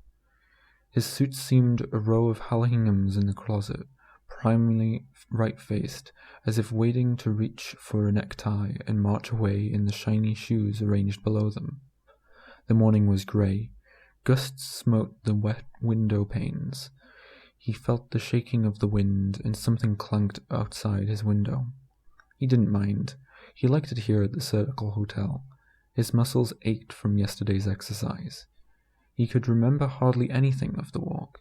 Not that this mattered. His experiences were stored away in his unconscious mind, and would automatically give him the right answers when the time came to centralize someone. The idea occurred to him. Everybody's getting up now. He shaved and showered, and the bathroom echoed with his tuneless whistling. Presently he stood in the middle of the room in his neat gardenia topcoat, wearing the soft brown hat slanted over his brow.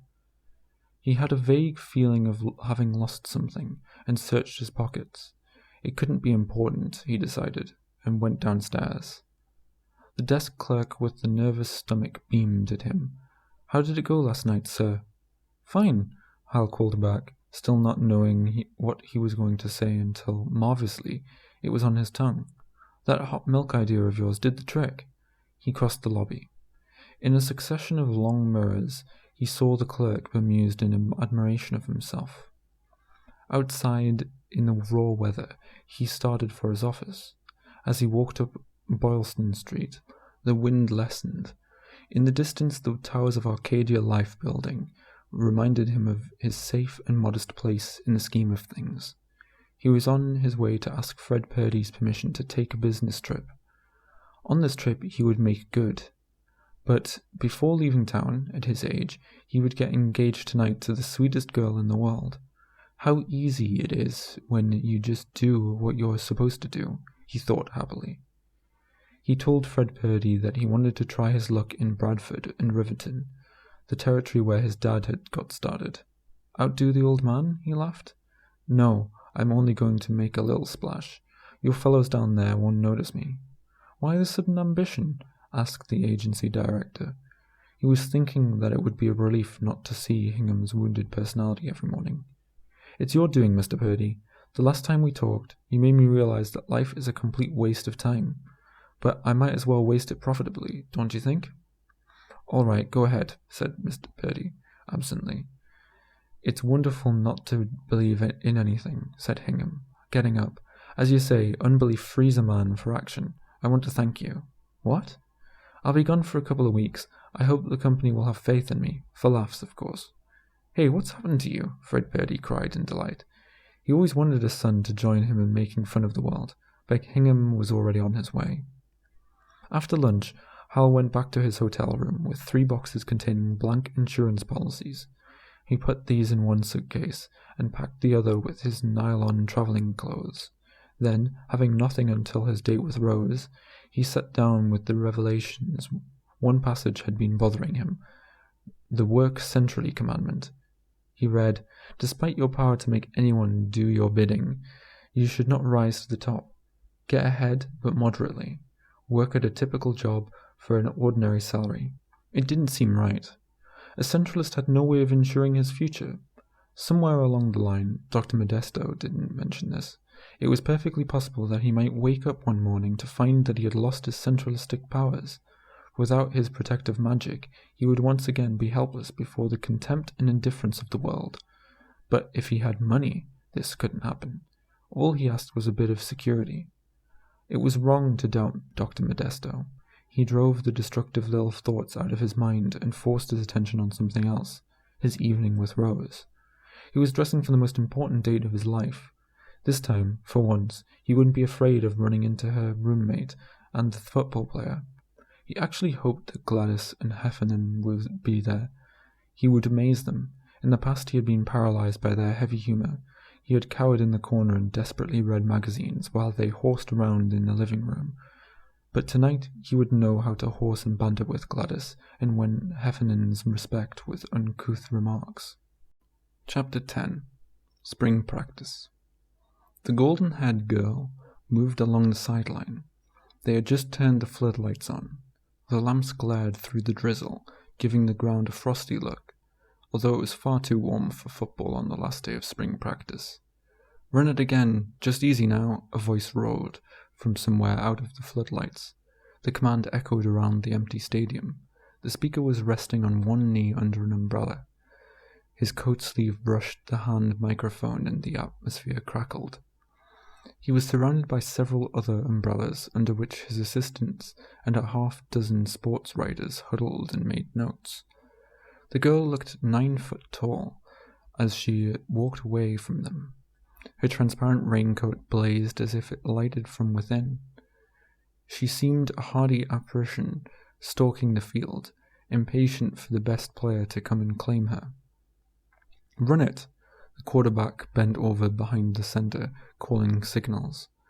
The opposing lines crouched in the mud, but when the ball was snapped, they moved gently against one another, with the exception of the defensive left tackle. He went slaughtering through the token resistance, and as the little quarterback ran wide behind his blockers, the entire backfield was suddenly piled up and smashed back into the ball carrier. They all went down in a stunned heap near the sideline, where the girl stopped pacing and examined them with a cold distaste. "Judas Priest, Heffernan. I said take it easy." The voice out of the amplifier filled the sky. A figure carrying a black bag ran out on the field. "What was the idea of that, Heffernan?" But the tackle ignored the frantic voices. He was pursuing the tall blonde in the bright raincoat down the sideline. She ran easily, but in no hurry. He caught her by the boards, and after a brief struggle, plastered a kiss on her. Then he came loping back, occasionally leaping in great hurdles through the air. "A big kid," muttered the sports writer disgustingly. "So he's going to be All-America. Does he have a license? They gave that Heffernan too much latitude. I'll catch up with him bringing his girl to practice. Look at her," another said. She had returned and as coolly as before watched the doctor get the shattered backfield on its feet. "They're all going to live, coach," he called out. "Okay, let's run it over again." In the stands, the bantam, bleak-faced spectator helplessly followed the girl's every mood and brooded on his distorted sexuality. Jack Swan handled public relations for the team. It was one of his lesser accounts, not to be compared, for example, with a client like Arcadia Life, but he was paying entirely too much attention to the Bay State Youth Athletics Association. He knew why. It was the chance of seeing her.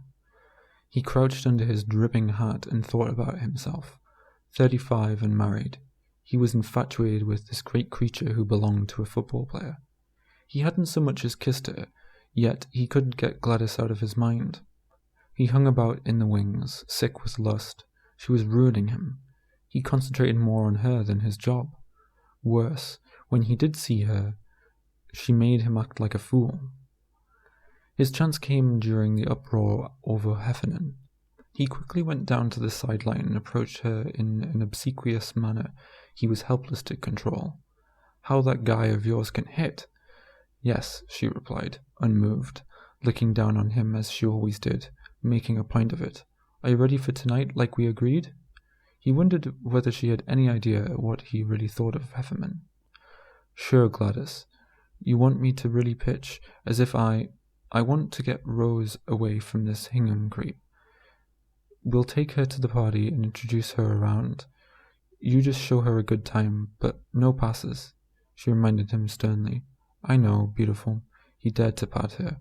"What's the program?" "We'll meet Johnny at the Growler. Then I have to go home and sort of tell her gradually. You two can wait and have a few." Unexpectedly, she favoured him with a smile. "Remember the last time he broke training?" "Yes," he said. Seeing that Heffernan was about to come off the field, he returned to his place in the stands. Later, in the growler, while they waited for Johnny Heffernan, Swan suspected that he would have been better off missing the big trunk. It could be a nasty evening, he thought, with Heffernan loaded, and this roommate he was supposed to kid along but not lay his hands on. He had heard of the roommate, a dud. Still, he would have to do his best. He looked at Gladys out of the corner of his eye, and a small thrill went through him. He would hate to cross her. The hot beer hall gave him a flushed and sensual feeling. At the other tables, the college boys were already chug-a-lugging and mauling their dates. Gladys' big white shoulder excited him. She must have noticed it, for she put her arm against his, rocking him a little, and he felt her careless affection and contempt. He knew his position was in a small way humiliating. Perhaps he ought to try acting superior to her, as if anyone could, he thought with odd satisfaction. He imagined her at the hospital, where she was a nurse. She marched through the wards, no doubt, her voice carrying everywhere. She was really stupid, he thought with sudden vindictiveness. Her arrogance was founded on stupidity. Or was it all physical, because she was so big? He liked her style. She strode about in a manner that said nobody ever violated this girl, but she had been many times. He could imagine how often Heffernan put the boots to her. Gladys yawned and drained her glass of beer, and he cried, "Waiter, waiter, 2 more." He remembered the last drunk at her place, when Heffernan got to the point he always did, of wanting to wrestle. She had sent the roommate off somewhere.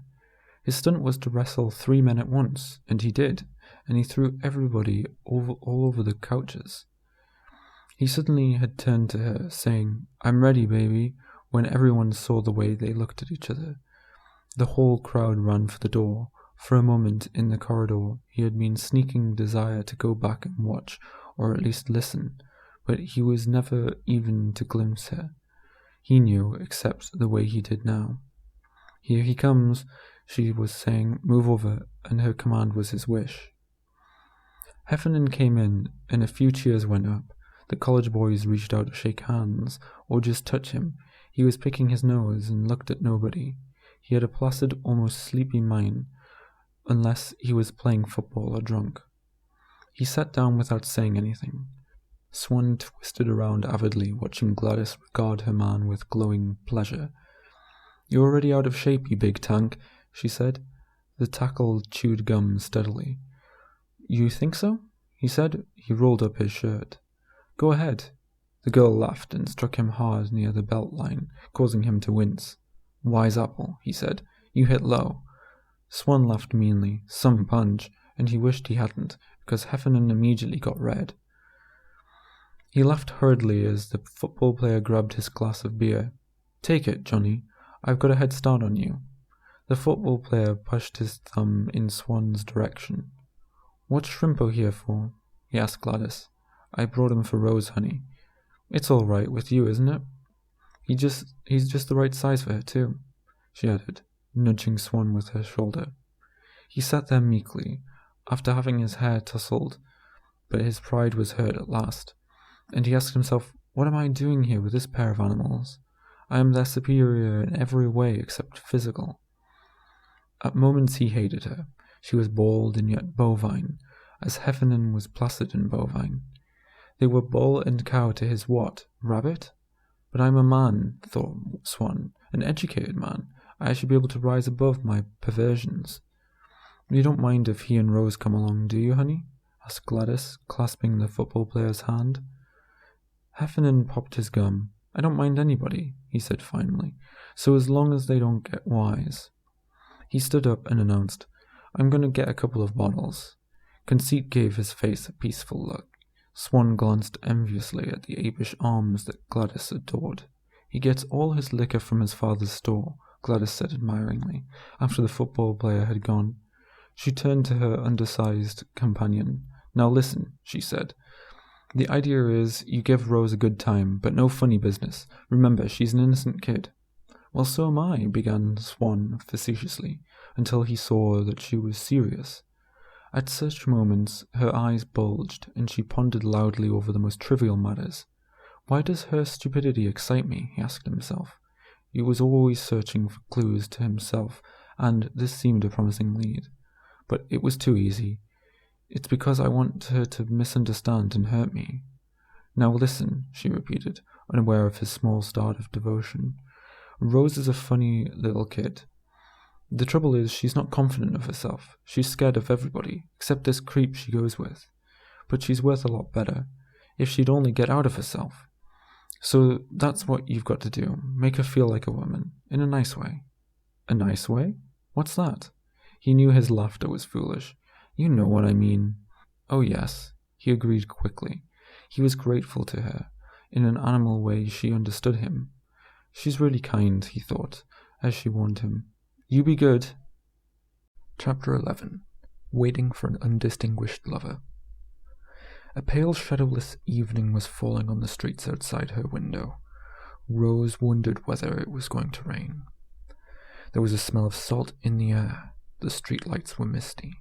For safety's sake, she would take her raincoat, although he might then suggest walking in the rain for fun and exercise.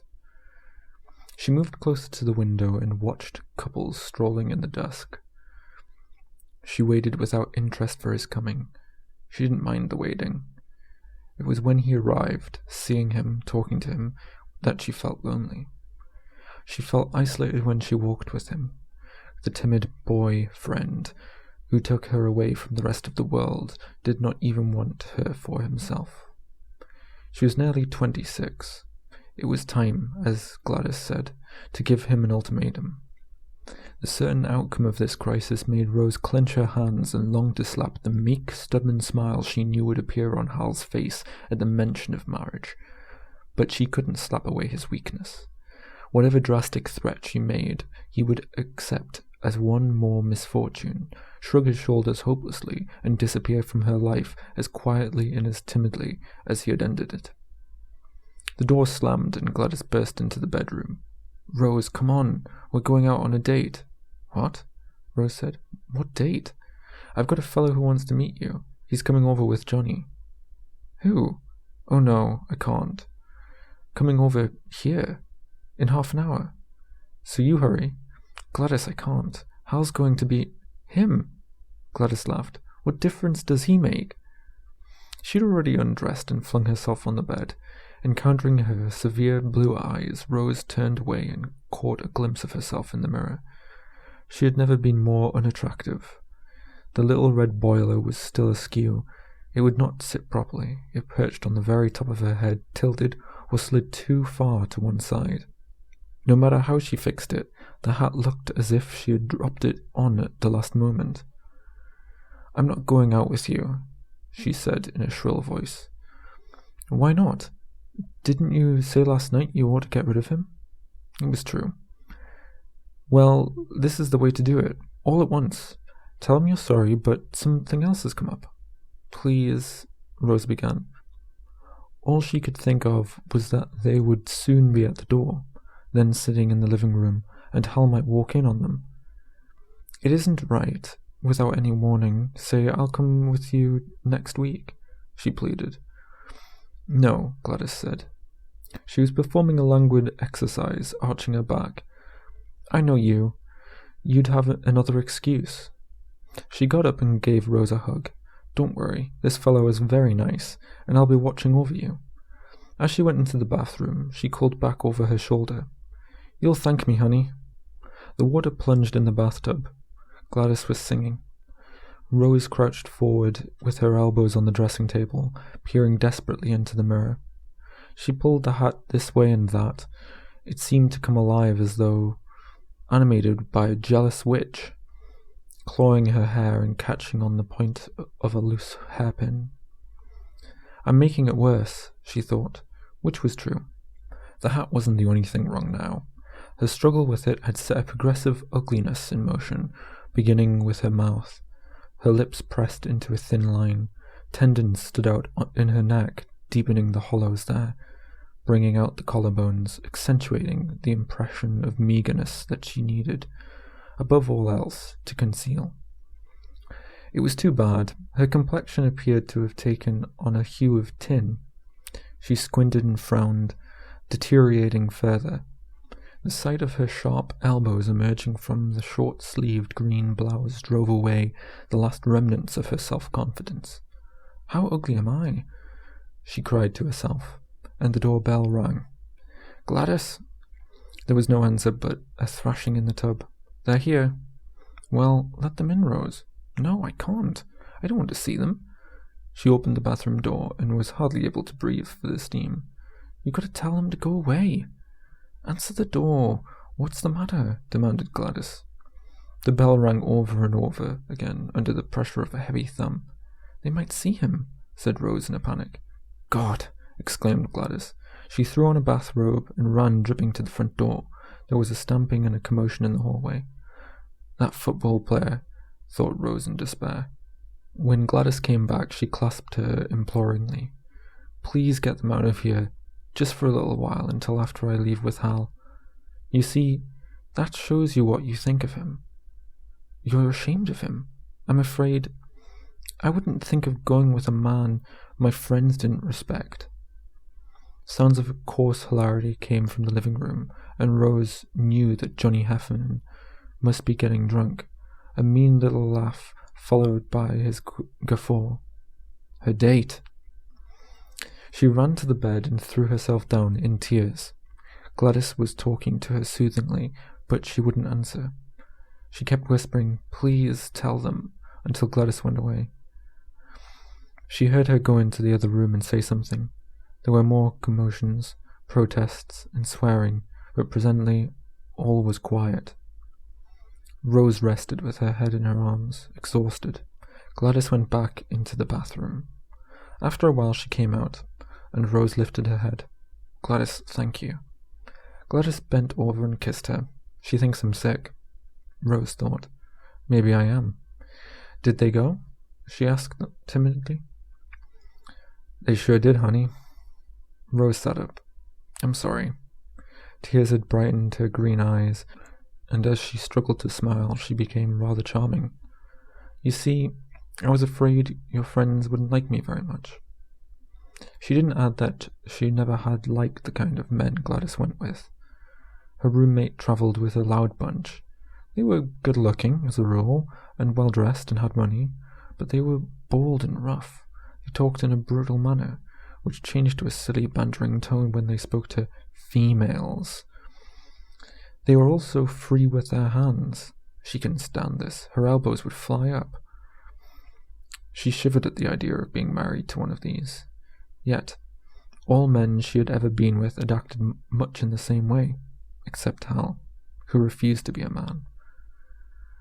She had met him at a dance given by the alumni of Browning and Snow School of Business Administration. The fellow who brought her had got drunk in the men's room. She had turned for help to the nearest boy, Hal, who was standing alone watching the dancers. She explained her predicament, and he was sympathetic. He even made an ineffectual attempt to revive the boy in the men's room. "Might as well take you home, I guess." Hal's lack of aggressiveness had been refreshing then. It had seemed cute 3 years ago. When they walked across the common in the moonlight, she had been ready for him to get fresh, but it didn't enter his head. Well, good night. In the end, it was she who gave him a dry, puckering kiss and ran into the house. "Rose, you're not wearing that," said Gladys. Before she could protest, the bowler was whisked from her head.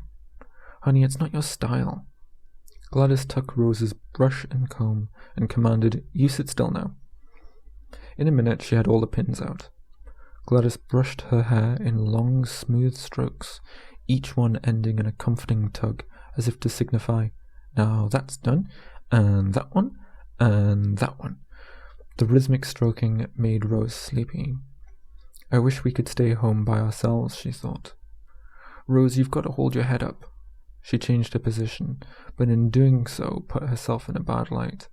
Again, her complexion had a tin hue. She had wondered, but never dared ask Dr. Warren whether X-ray work may affect her health. Of course, she stayed out of the room while the picture was being snapped, but the secondary radiation that remained could do something to a technician over a period of years. "Now you're pretty," said Gladys, stepping back. "Look at yourself." She was. Her hair fell in soft black waves. Her image in the glass appeared softer and more feminine. "Why don't you change your mind now? Come out with us." "No, maybe someday." "All right," Gladys said. "I'm going to tell you, and believe me, I know, there's something wrong with you. You need to talk to a psychiatrist." "I guess I do," Rose answered feebly.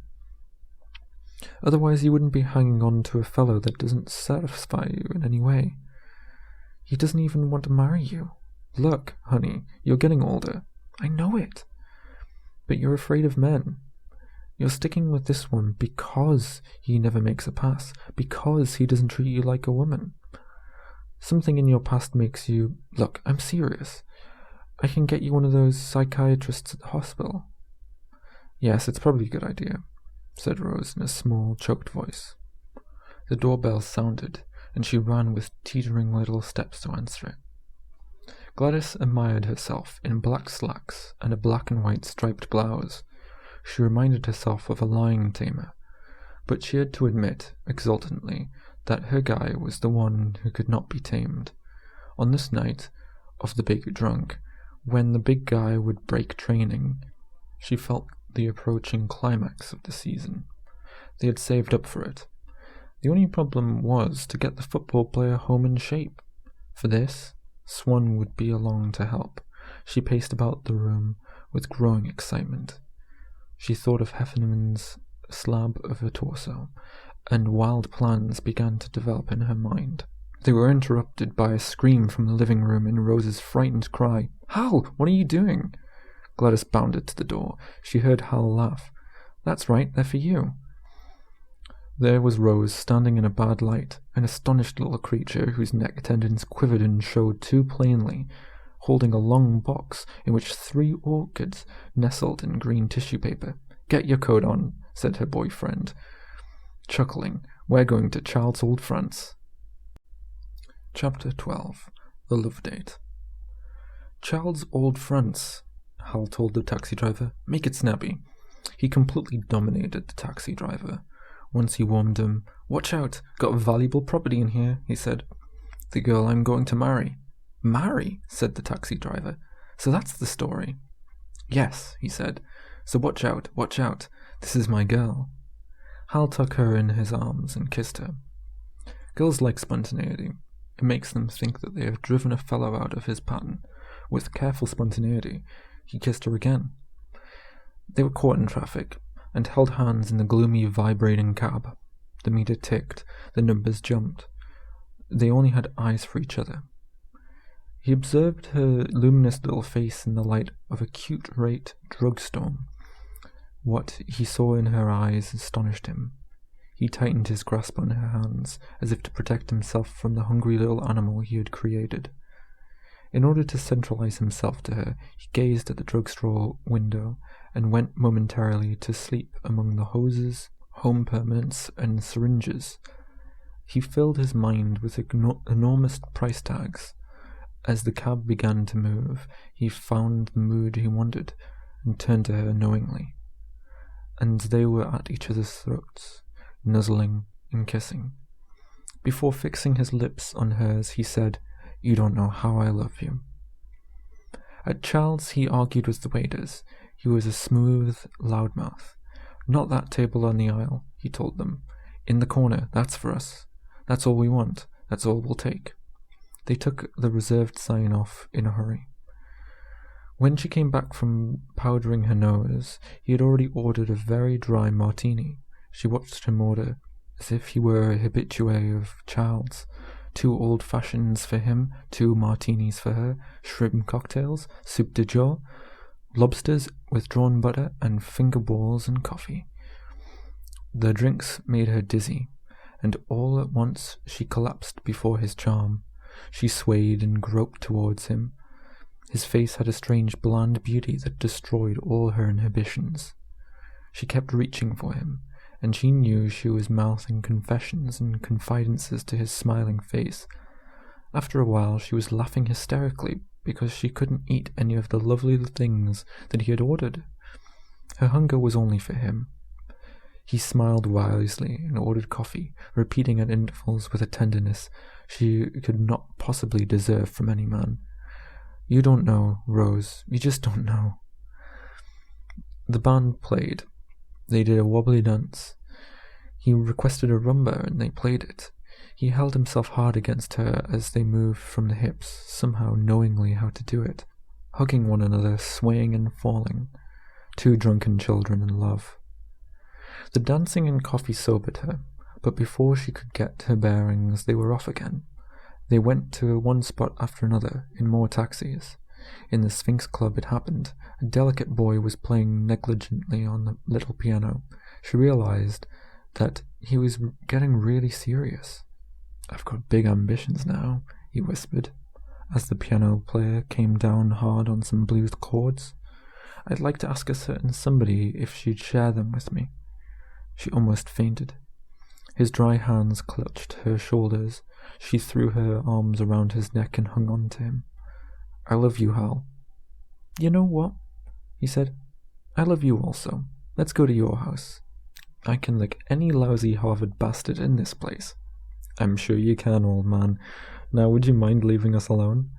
"I'll leave you on your ass in every fucking Harvard." "Come on, Johnny," Gladys said.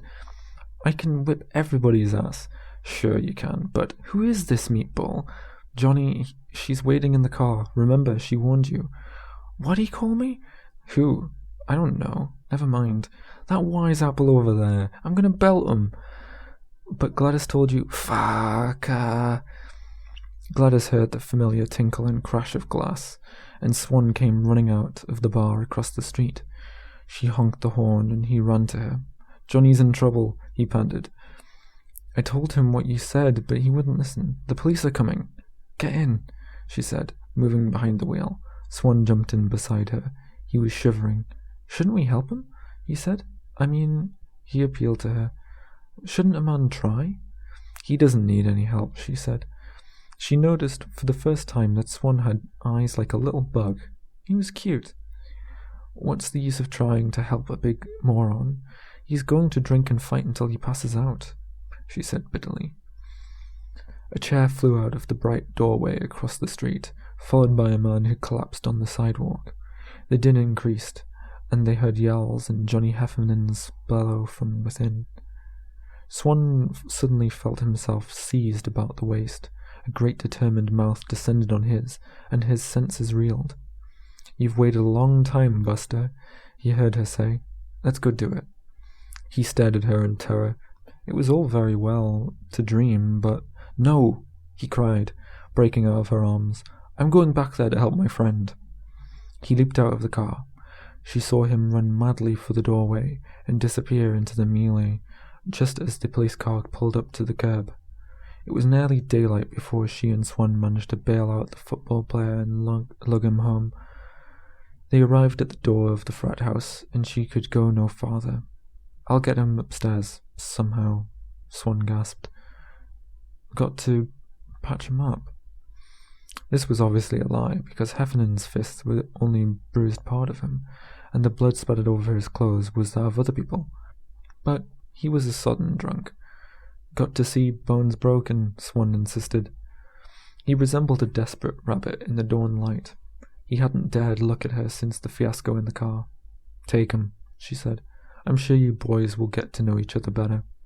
She let go of her share of the slumbering football player, who toppled out of Swan's arms and lay spread-eagled in a bed of nasturtiums. Swan gazed after her as she marched to the car. "God," he thought, "I've been a failure tonight." Snores came from the open windows of the frat house. Gladys found all the lights on in the apartment burning. She hurried into the bedroom. Rose was asleep with her clothes on. Gladys went quietly to bed and stopped in amazement. Rose looked as if she had been badly injured, but she was smiling. Her mouth and cheeks were bruised. Her hair was wanton. She seemed almost depraved with her disordered hair, the blouse torn several inches down the left shoulder, and the rainbow skirt rumpled and tossed halfway up her thighs. Gladys was shocked. Like a little animal, she thought, and whispered loudly, "Rose!" Her roommate stirred and groaned sensually. "Rose!" She became aware that the sleeper's eyes had opened. Rose was looking at her with a mysterious and knowing smile. "What is it, honey?" Gladys cried. "What happened?" Slowly Rose lowered her eyes. "Well, look at her, you little—" Gladys exclaimed, cradling Rose in her arms. She had meant to take on a joking tone, but something in Rose's manner made her nervous. "You did?" She was actually relieved when Rose burst into tears and comforted her with rough affection. "Never mind. It isn't much fun the first time, is it?" "Yes. What?"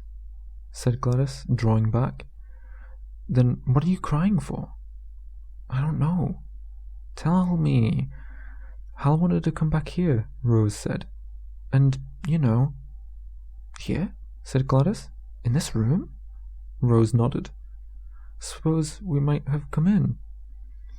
"I guess we should have thought of that," answered Rose softly, without interest. Gladys regarded her with growing perplexity and annoyance. "I must say you don't look very attractive."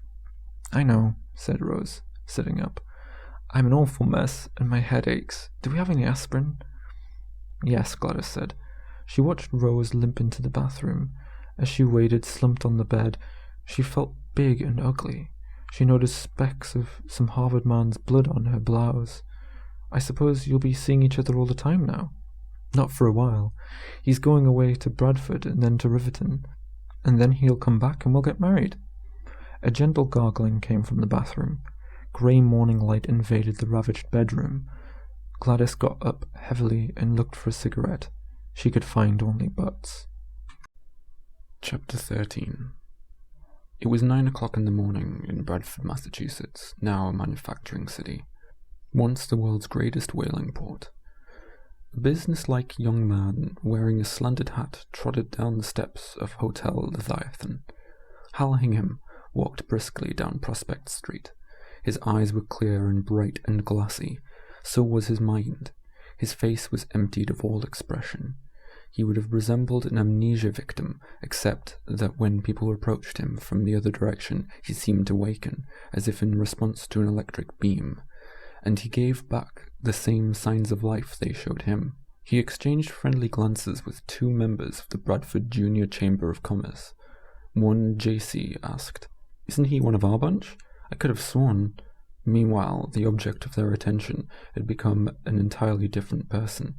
He dragged himself exhaustedly past a knocked-out garage mechanic who was shambling home after a night shift. A few seconds later, he was whistling along with a sailor. He blessed somebody in a turnaround collar. A vacant housemaid drew a blank. At 9:30, he reached the corner of Pike and Scupper Streets, the centre of Bradford, and started on his tour of the town. Toward the third hour, someone whom Hal didn't see began following him. He was a tall, thin boy of graduate student age. He needed a haircut. When he stood still, he looked like a weed that had grown up through a crack in the sidewalk. Hal came out of the supermarket and waited for a traffic light to change. A few yards away, the boy was regarding him furiously and scribbling things on a clipboard. His brow was screwed into a tortured question mark. Together, the Centralist and his pursuer moved through the streets. The day wore on. They shopped through a department store. The face peered after Hal, even into the men's room. Later, the thin hand grasped a strap at the other end of the trolley he was riding, while its owner performed gymnastics to hide the hieroglyphs he entered on some kind of record sheet. Hal sensed the recurring shadow following him. He heard a cough behind him. He saw the boy lurking behind a barber's pole, in frantic secrecy trying to impress notes on a flapping sheet of paper. Turning quickly, he approached the person who was shadowing him. The boy drew away, startled and confused. The weedy boy carried a cup of coffee in one hand and his clipboard in the other. He pressed a thickness of question and answer forms to his heart. The top sheet bore the legend Slotin Survey. He had forgotten to remove a pencil from behind his ear. His necktie hung askew, and his seersuckered jacket was stained across the shoulders. Something worried him. He frowned at the maze of diners in the middle of the restaurant. Keeping his eye on this area, he went over to a table near the wall. "Hi, Randy." The man at the table also had a clipboard. He was gloomily eating a donut and didn't look up to see who had addressed him. "Time for tea, eh?" The man raised his head, which was dark and heavy, and said, "Hello, Duncan. No, as a matter of fact, I'm having coffee." "Oh, please don't make a fool of me," the boy appealed. "Listen, there's something I've got to talk to you about. It's happening right now, but don't look." He stood up and gazed across the cafeteria. "What the hell is wrong with you, Duncan?" "It's okay, he's still there, with his back to us. Randy, there's a strange one walking the streets today. He's like a wild Adam." The dark man sighed and lit a cigarette. Duncan thrust his shining eyes, nose, and forehead across the table. "You know what Dr. Slotin wants us to do? Beginning next week, follow one person," he whispered, "for horizontal observation, in addition to the sampling. Well, I thought I'd get some practice, so I tried it out today. Look, see that fellow over there in the middle of them all? The one with the slanted hat? He's the one I picked out to follow. He sort of looked typical, as you can see." "I don't see him." "That's just it," said the boy. "He'd be right in front of me, and then he'd vanish. I kept losing him. The thing is, he's more there than anyone else, and that's why you don't notice him."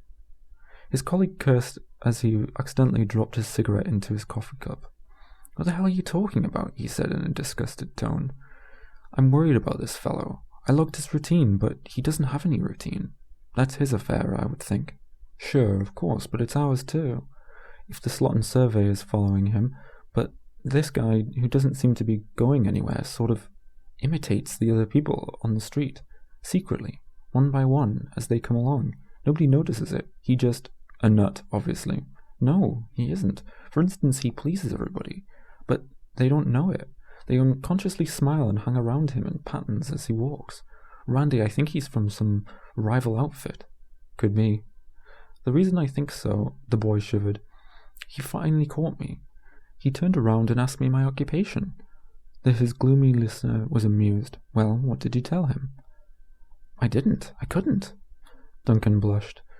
"I told him it was confidential." "Ha ha ha," roared the dark man. "Ha ha ha ha ha ha." "All right," said the boy. He sipped at his coffee. In spite of his humiliation, he didn't forget to make sure that the slanted hat was still in the cafeteria. "You laugh, but I believe in Dr. Slotin. I believe in science. I believe in the complete predictability of mankind.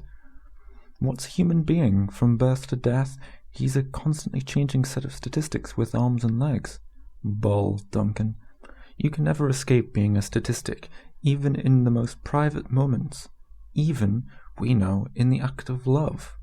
Take a person. Who is that walking down the street? You say Smith.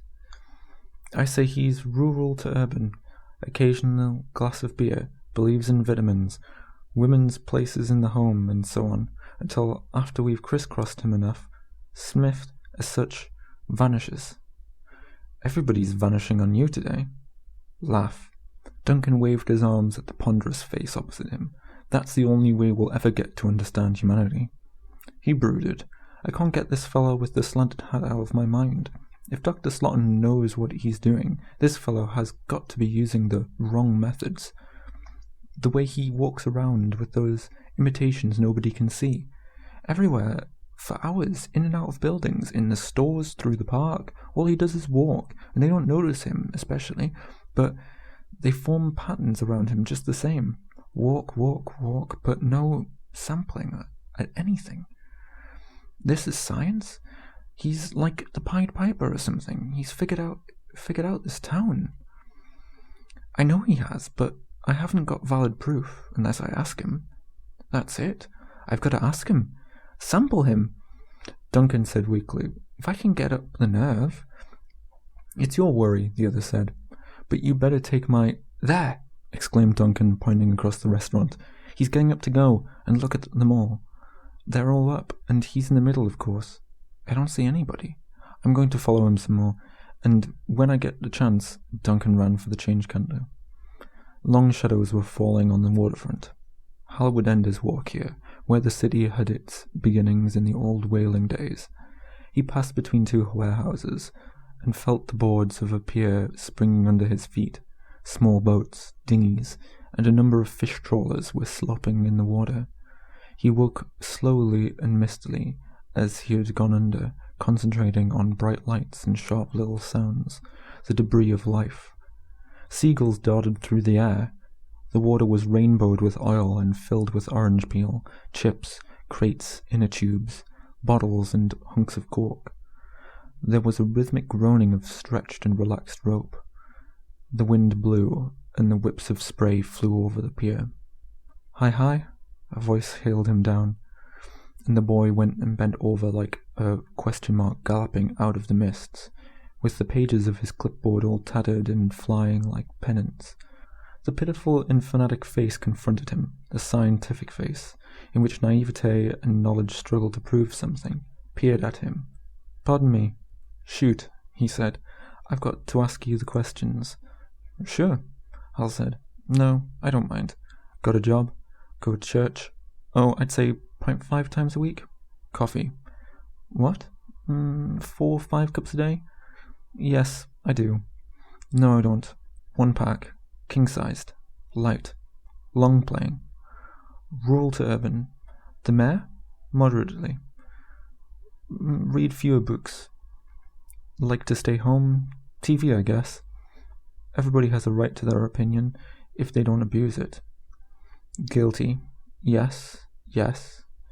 Capital punishment. How many times? How many times? With us, it's 2.3 a week.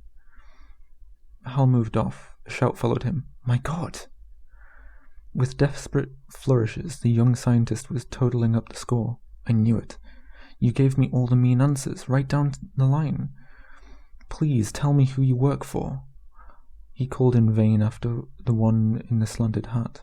What's your system? What are you doing in this town anyway? Hal didn't look back. Leaving the poster in his windy solitude, he headed for the hotel to rest up for his invasion of the city in the morning.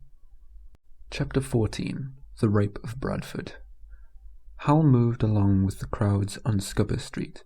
It was a mild morning, dry and bright. A formation of little woolly clouds had spread over the city. They were like lambs in the sky.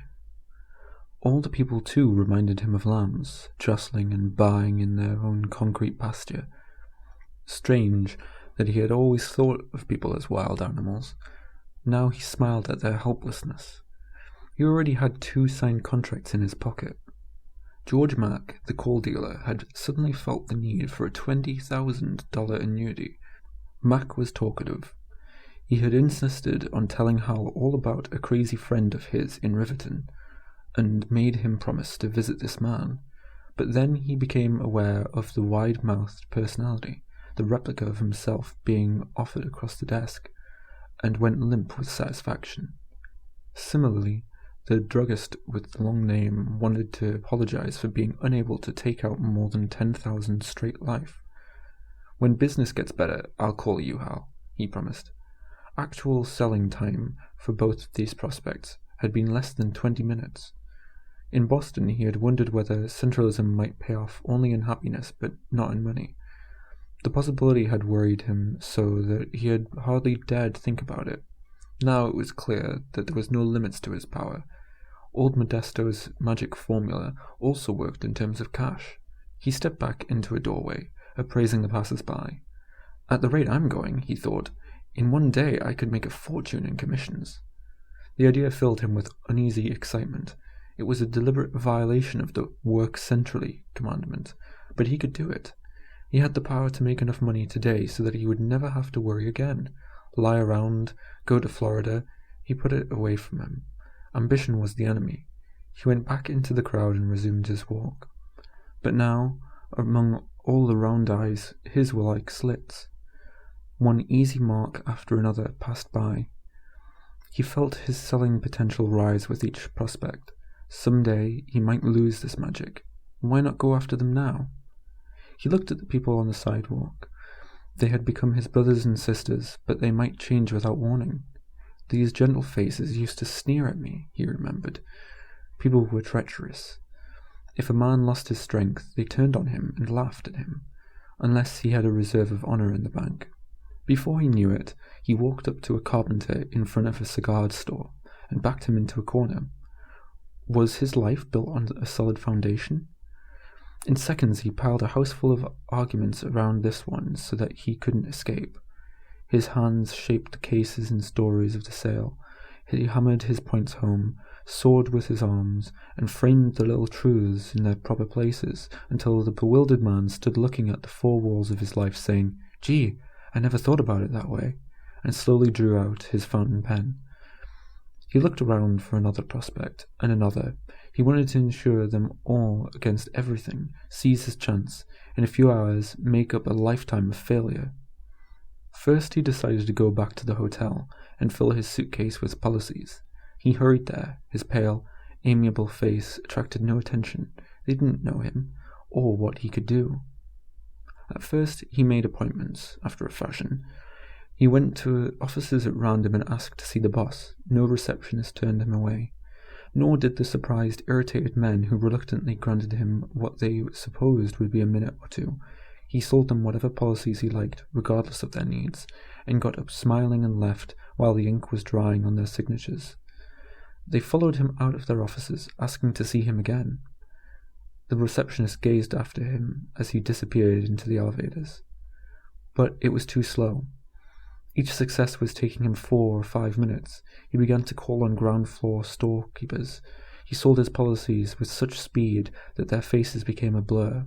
He went down the block, in and out of one store after another, changing his personality so quickly that for stretches of time he forgot who he was and what he was trying to prove. It didn't matter.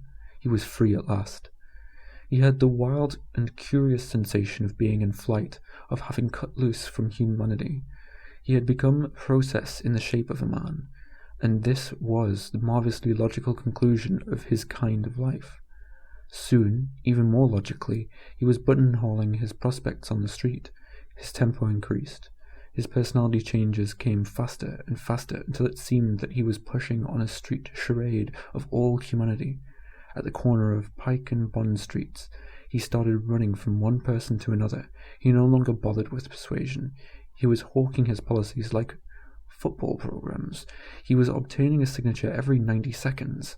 By 5 o'clock, it was a frenzy, a perfect orgy of selling in which finally he did not speak at all, but had only to make a convulsive gesture, and the people accepted the contracts that he thrust at them. This went on through 5 o'clock rush hour, into the early hours of darkness until all his policy forms were exhausted. Then, carrying his loaded suitcase, he staggered off to the park. He sat down on a bench and put his head in his hands. He woke up. Somebody was poking him, and a voice said, "Looks like he slept here all night."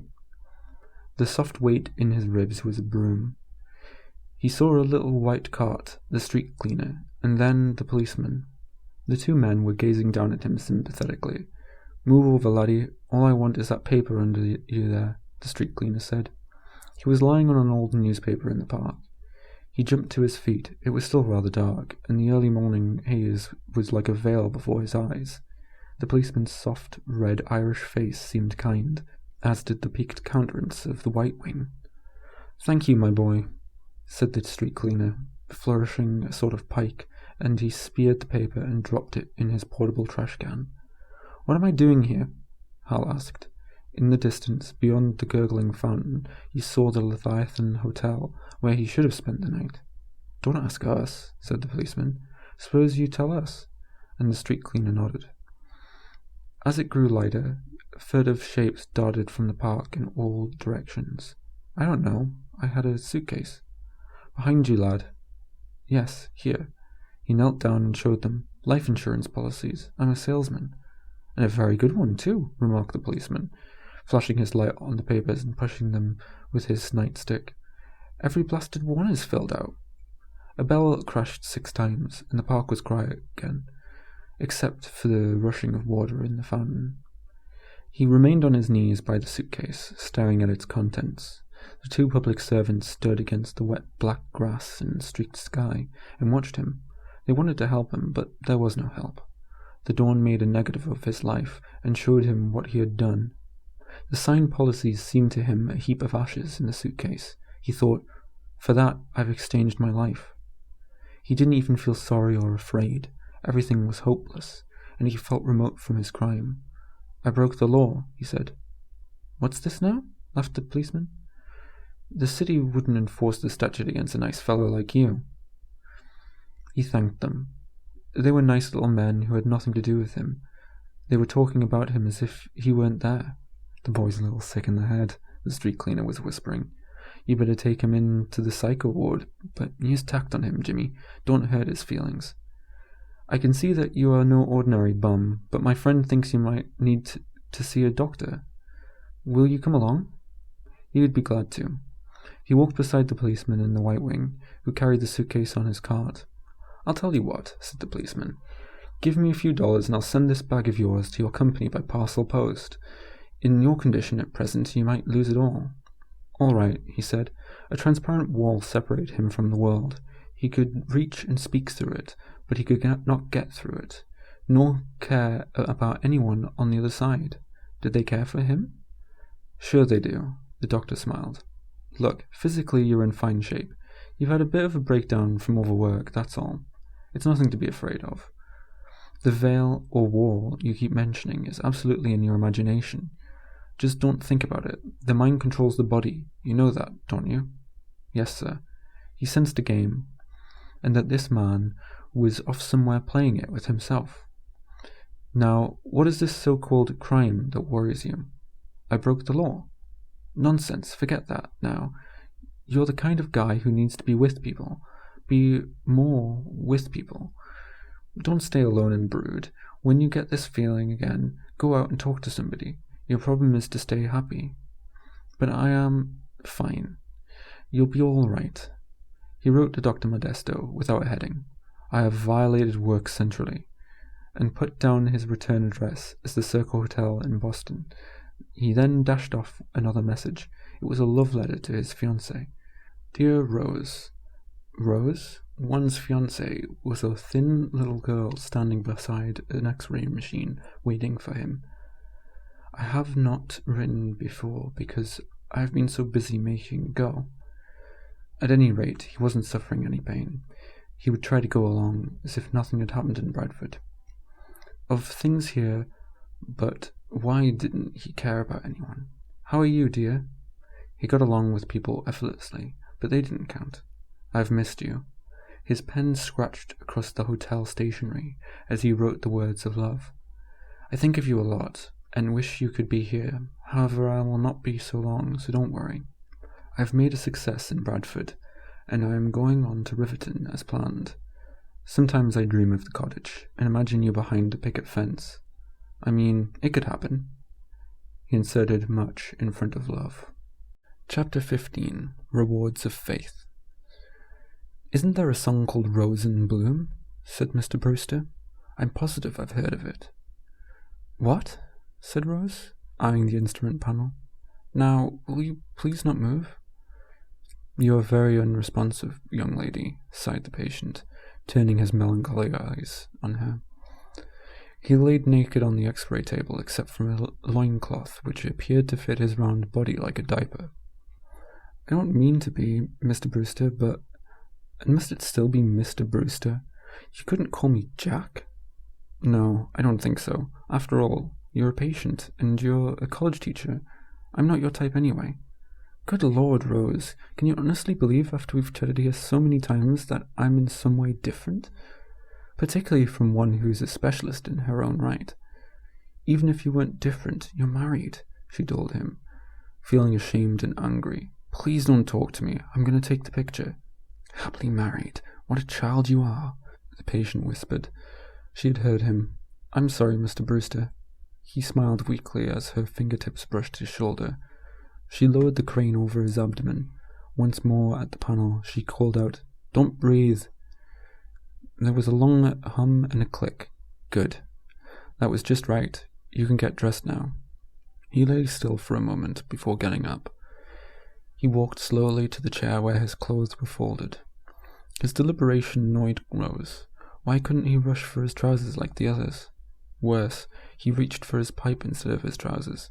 Now he stood naked except for his peculiar underwear and a pipe in his mouth, looking at her quizzingly. "How old would you say I was?" he asked. "Oh," said Rose, turning away. 50, I should think." "Well, yes, as a matter of fact, I am 50, Mr. Bruce admitted with a sudden loud laugh. "But come on now, that's not so old, is it?" "I guess not," Rose answered, still not wanting to look at him, but she smiled as she went into the dark room and called back, "Don't they say you're as old as you feel?" "Exactly," cried the almost naked pipe smoker. "And I feel 35. You know, I sincerely fail to understand why I am not 35, for all practical purposes." In the dark room, Rose lit a cigarette. She lifted Mr. Brewster's first plate out of a solution and replaced it with the picture of his large intestine. She studied the shadow of the right kidney. It was a good film. Dr. Warren would be pleased. She moved into the deepest black shadow and made her cigarette glow. The smoke drifted across the bar of a dull blue fluorescent light that faintly illuminated the sink.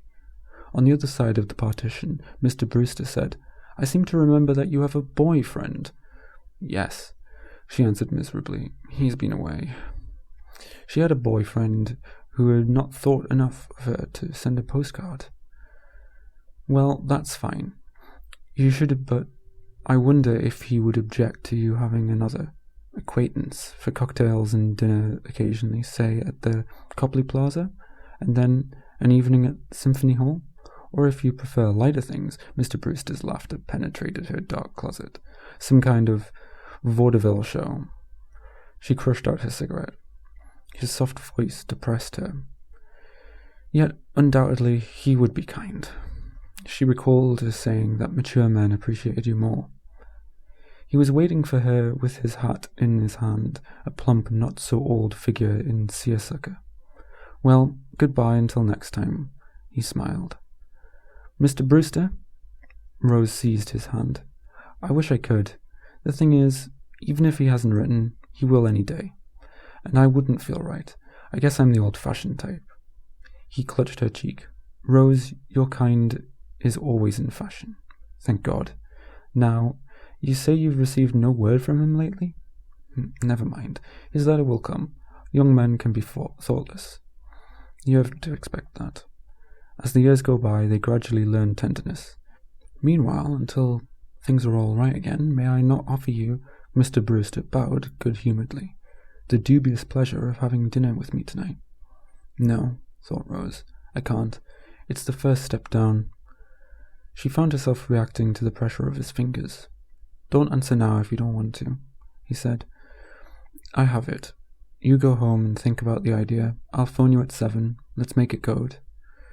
When you answer my call, if you'd like an evening to talk and music, say, 'Yes, Jack.' If not, well, I suppose," he made a charming gesture, "it will have to be Mr. Brewster. Au revoir, Rose. Goodbye," she stammered as the door closed softly between them. She went home and found Hal's letter in the mailbox, and read it several times before going upstairs. It didn't matter that the message was short. At least he was not afraid to put his love in writing. She climbed the stairs with a feeling of relief. There was, she thought, something sad about the letter. The lifeless handwriting in pale blue ink seemed of a stranger patiently fulfilling his obligations. That didn't trouble her. She'd been doing a lot of thinking since he had been gone, and realized that his air of lifelessness was what appealed to her. He was not an animal like the others. Even on that one romantic night, he had not once forced his desire on her, in an obsessed or ugly way. Rather, he had slipped in with a muttery apology, as if to say, "Is this place taken?" and then consummated their engagement courteously, without fuss. In the bedroom, Gladys's clothes had been flung into every corner. She had evidently finished packing for her trip to Maine, where she was to join Heffernan for a week. The football player was working in a sawmill operated by Bay State coach Ed Nostick to toughen himself for the fall campaign. Gladys had been entertaining.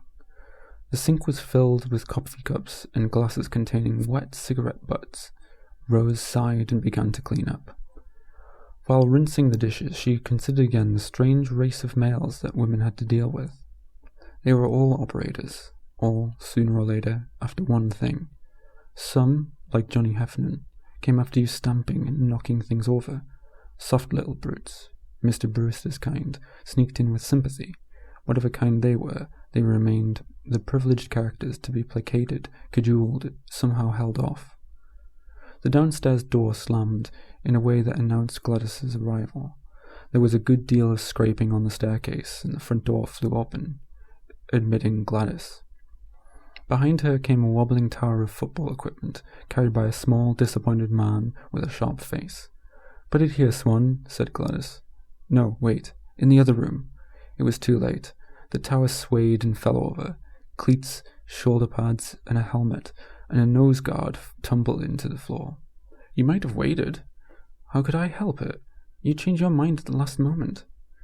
Gladys took a load into the bedroom, explaining to Rose, "Johnny needs it. They're going to practice up there." "Who's that?" asked Rose with a giggle. "Oh, Swan, my roommate. Rose. Rose, Swan. I'm pleased to meet you," said Swan. "Look, Gladys, I should be going now. Whether you appreciate it or not, I've got work to do." "Well, we aren't chaining you, my dear boy." Swan scowled and lit a cigarette. "I assumed that you might want to say goodbye to me," he said. "All right, then. Goodbye," called Gladys from the other room. "Thanks for your assistance." Swan stood up furiously and marched from the room. At the door he hesitated and said loudly, "You might have the kindness to let me know when you get back." The phone rang, and Rose answered it. "Remember our code?" said the melodious voice. "What? Our code, my dear? Who am I?" "Oh," said Rose, "Mr. Brewster." There was a silence, and then the voice at the other end said, "Well, really, are you sure it isn't Jack?" No, Mr. Brewster." She wanted to laugh, and yet she pitied him. "It does seem to me I've already brought tickets. I'm entitled." She laid the receiver gently on the table. The voice buzzed on until finally the hornet died. When Gladys asked who it was, she laughed. "That pest." The trustees and alumni of Browning and Snow's School of Business Administration applauded. Fred Purdy inclined his head towards various parts of the hall. His cheeks were darkly flushed. Like everyone else in the room, he was sweating. His linen coat had wilted. His pants were soggy and splashed with beer. What did that matter? More beer! He reached for his stein and took a long swig. Most of the listeners did the same, and a clatter of crockery hit the tables. "Name your own moral," Fred Purdy said. "All I know is my rabbit turned into a tiger. Mind you, we aren't claiming any miracles yet. The boy is undisciplined. We'll have to throw out most of those Bradford contracts. Even so, he set a record, and remember, he's just starting." He looked around the hall and saw that they were well pleased with him. Now for the cliché that would put them at rest. Why did his conversation take place? In my opinion, Hingham found belief in his job. He elaborated on his untruth for several minutes more and sat down, bowing to their thunderous appreciation. But he would not bow to the romance he had just invented. He had not, of course, filled Hingham with faith. In a fit of irritation, he had tried to knock the last bit of belief out of him. What troubled Purdy was that he might have actually inspired Hingham without meaning to. He shrugged off their glad hands and went on out to the fire escape for a smoke. "Unbelief is the first step toward freedom," he said to himself. He had always meant this as an angry joke. "Purdy, Purdy," they were calling. "Where's Fred Purdy?" He tossed away his smoke and returned to the world of beer and good fellowship. Part 2. Chapter 16. The Athletic Crowd.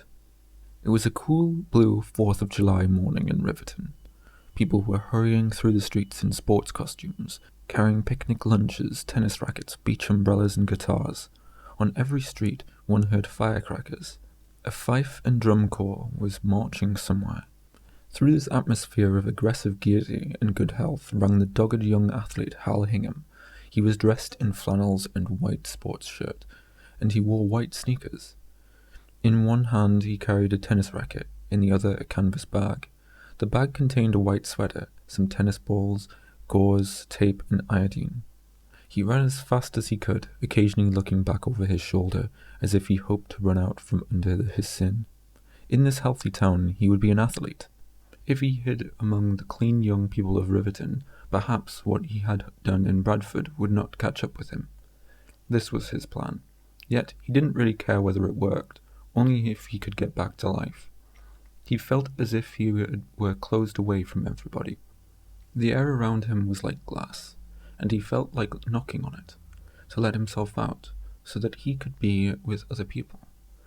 He was a sunburned tennis player without a partner. He hoped to find one, for he was on his way to the Riverton Olympic Club to disappear among the athletes. He was looking for George Mack's old friend, Tim Ashburn. The Bradford coal dealer had made a point of it. "You'll get a kick out of him," he said. "Tim's a funny guy. He'll do anything for you if you make him feel young. He's got a youth complex." Before selling the coal dealer on his annuity, Hal had listened to the story of Tim Ashburn. Tim Ashburn decided on his 45th birthday that he was not going to get any older. He meant this in absolute seriousness.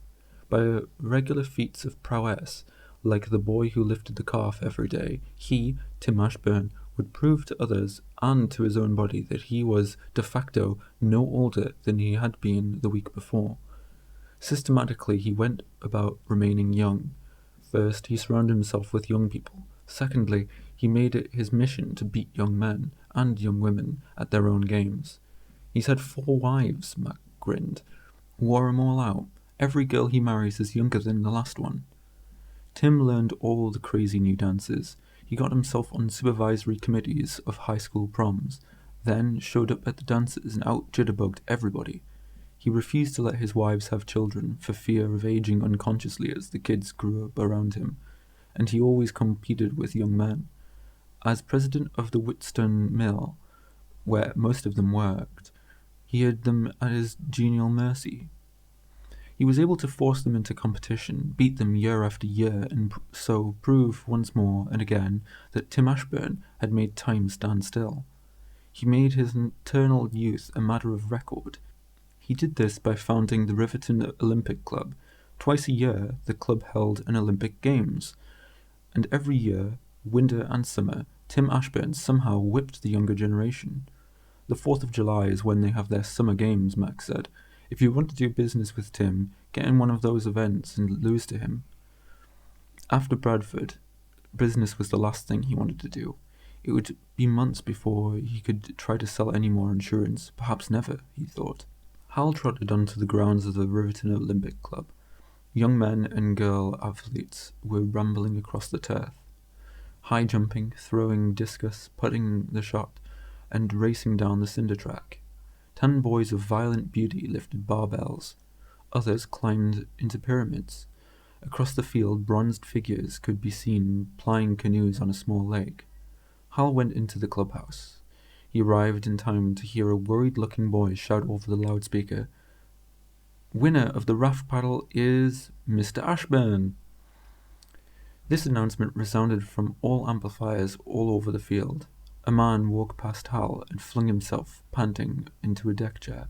He gazed with a taut smile at the scoreboard, watching the boy chalk up a 10 in the space where raft paddle and Ashburn columns were intersected. He mopped his crew-cut grey hair. There were no lines on his face, but the skin was drawn tight over his cheekbones.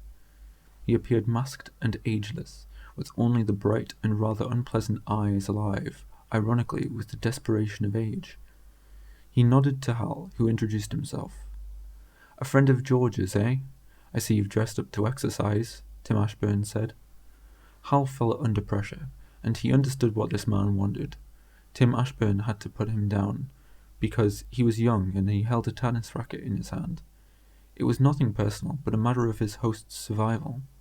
As Ashburn looked over him, with the challenging and unpleasant smile, he felt that he was being competitively searched and probed for weak points. What a pleasure it would be to lose to such a man. Hal imagined how much Ashburn would like him after beating him. "Well, boy, you were good enough, but not quite good enough." "Yes, sir, I did my best." No disgrace in that. Again, he experienced the fine, warm, centralistic feeling, the comfort of being a second-rater.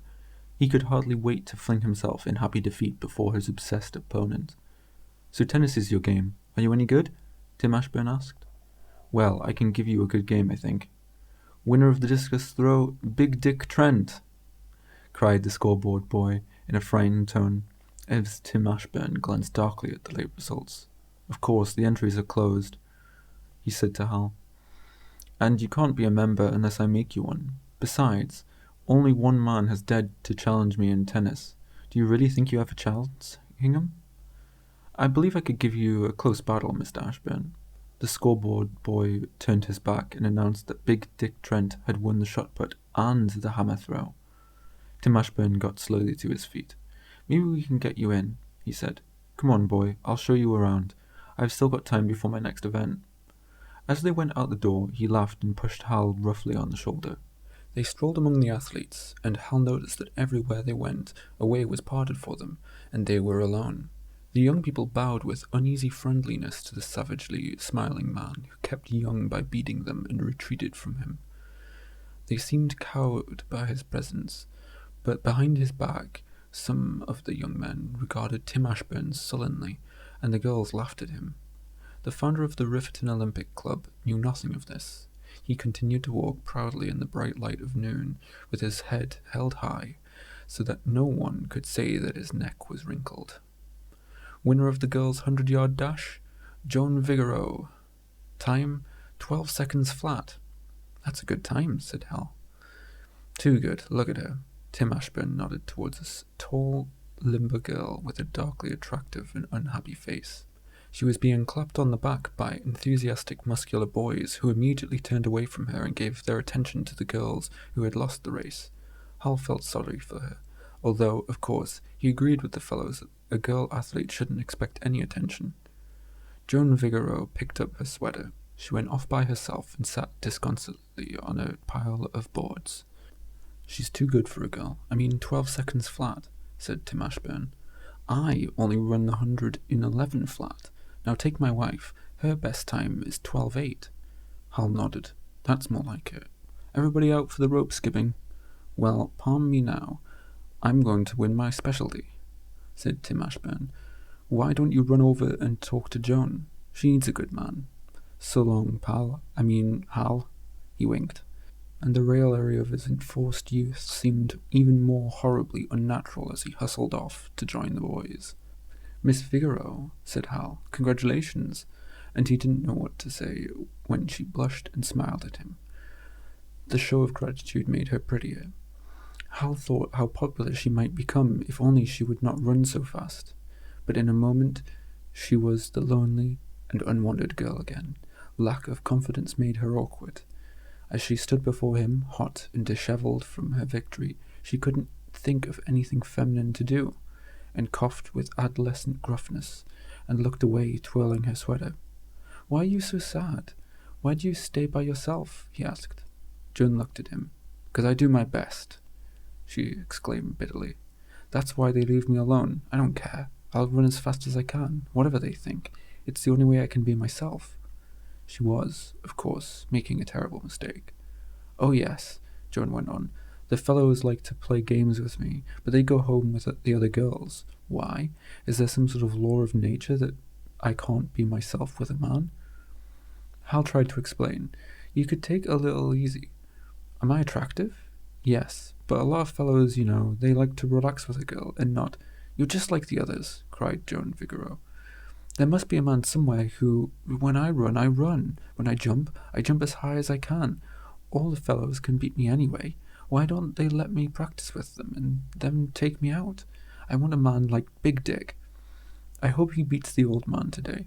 But why does a guy like that hang around with Doris Michaels? Look at her over there, with all those fellows. She came in last, and now I'm all alone in the girls' high jump." "Girls' high jump?" a bored voice announced. "Cancelled." Joan explained, "That's the new rule. If nobody will compete against you, you don't get the points, not even by default.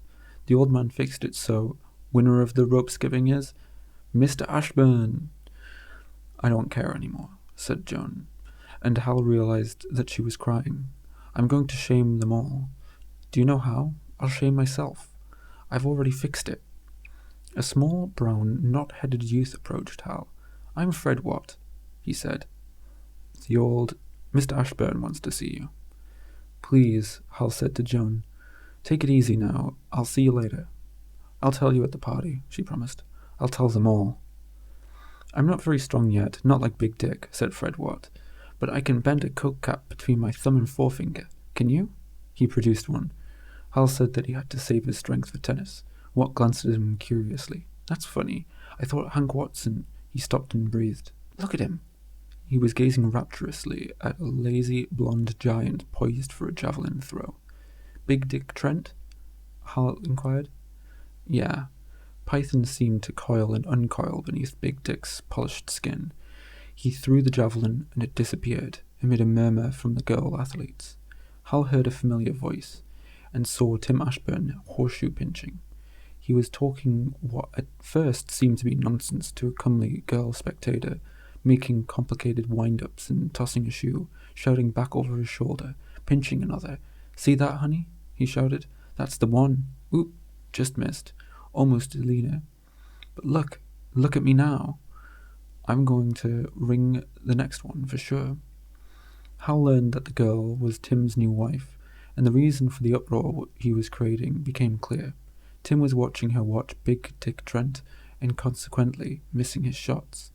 "Hey, honey, we're 16 all. Look, now, are you with me? Got to make it. Got to make a ringer." His shouts were in vain. Big Dick Trent had come sauntering by, and all girls, including his own wife, were turning to the young god like so many flowers. With a groan, Tim Ashburn let fly his horseshoe. The crucial toss was wide and short, but it landed on the rim, and then miraculously leaped and rolled erratically to the stake, and fell over for a ringer, while the amazed victor danced and tore at his aged crew cut in a frenzy of joy, repeating, "Yes, yes!" The two officials, one from the horseshoe pit and the other from the cluster of javelin throwers, dashed for the clubhouse. Winner of the javelin throw, Dick Trent. Winner of the horseshoe pitching is Mr. Ashburn. There was a pause. A noise of embarrassment came over the public address system. "The points are, leaders, Trent 46, Ashburn 44, but there will be a delay," the voice concluded, and a painful silence ensued. Still breathing in gasps, but triumphant, Tim Ashburn assured his wife, "Don't think any of it, honey. Remember, I have the tennis with Hank Watson. What are you laughing at? Isn't that the little one I beat 6-1 last month? Perhaps so, but he's a man and has a right to challenge me." All eyes turned toward a runner arriving from the clubhouse. It was Fred Watt. "Hank Watson quit," he yelled. "He won't play tennis. No point for tennis. The new champion is Big Dick Trent." If he expected a pandemonium, he was disappointed. The members of the Riverton Olympic Club backed away in silence, leaving the premature revolutionist alone to face Tim Ashburn. Fred Watt's eyes rolled widely, but the founder of the Olympic Club paid no attention to him. "Stay here with Eleanor," Tim Ashburn whispered to Hal, indicating his wife, and strode away in the direction of the clubhouse, followed at a distance by the mob of athletes he had held in subjugation for so long. Hal and Eleanor Ashburn looked at each other. "Someone pulled a double cross," she said, meditatively, "and somebody's losing his grip." Hal felt a plucking at his elbow, and a voice asked, "You want to wrestle?" He turned to find a small ox of a man eyeing him forlornly. This one's muscles looked like so many motionless boulders. He seemed in danger of splitting his skin whenever he moved. "No, he can't wrestle. He's our boy. He's going to play tennis," said Eleanor Ashburn, taking Hal's arm. "Gee, Mrs. Ashburn. Lumpy, you're just too strong for your own good," she laughed. The would-be wrestler blinked under his low hairline. There's no competition for a guy," he said finally. "I ain't going to hang around here. I'm going home, probably." He walked away. Eleanor Ashburn and Hal started towards the clubhouse, where the crowd of athletes waited. She explained that he had been challenged by Lumpy Murdoch, the strongest man, possibly excepting Big Dick, in the city, As a youth, he had been sensitive about his 5 feet 5 inches and built himself into an impossible physical specimen. He had taken every lesson in Jiujitsu, trained for years with the Japanese, until he could even beat his instructor. In all these years, Lumpy had never had the chance to use Jiujitsu on anyone, because all men were too polite to him. He was desperate to wrestle, but fated never to have the chance. "Why doesn't Big Dick wrestle with him?" Hal asked. "And spoil that beautiful body? No one could expect him to do anything like that, not even Lumpy," Eleanor answered scornfully. There was a commotion at the clubhouse, and the announcement blared from the amplifier on the roof.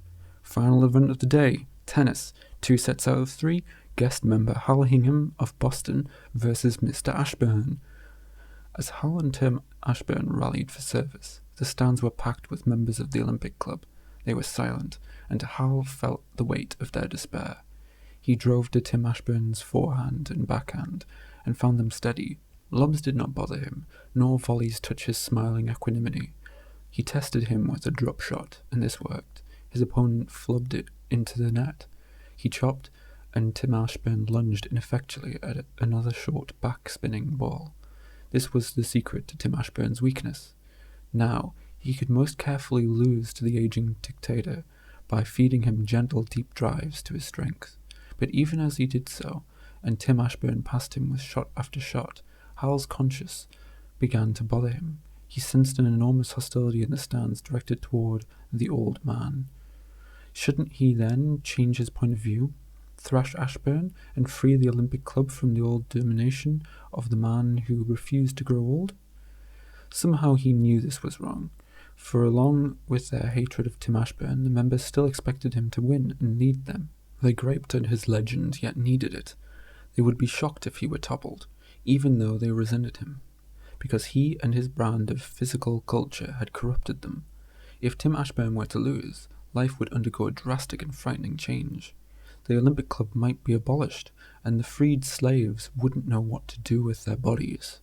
Thus, Hal rationalized it and went on to do a decent defeat.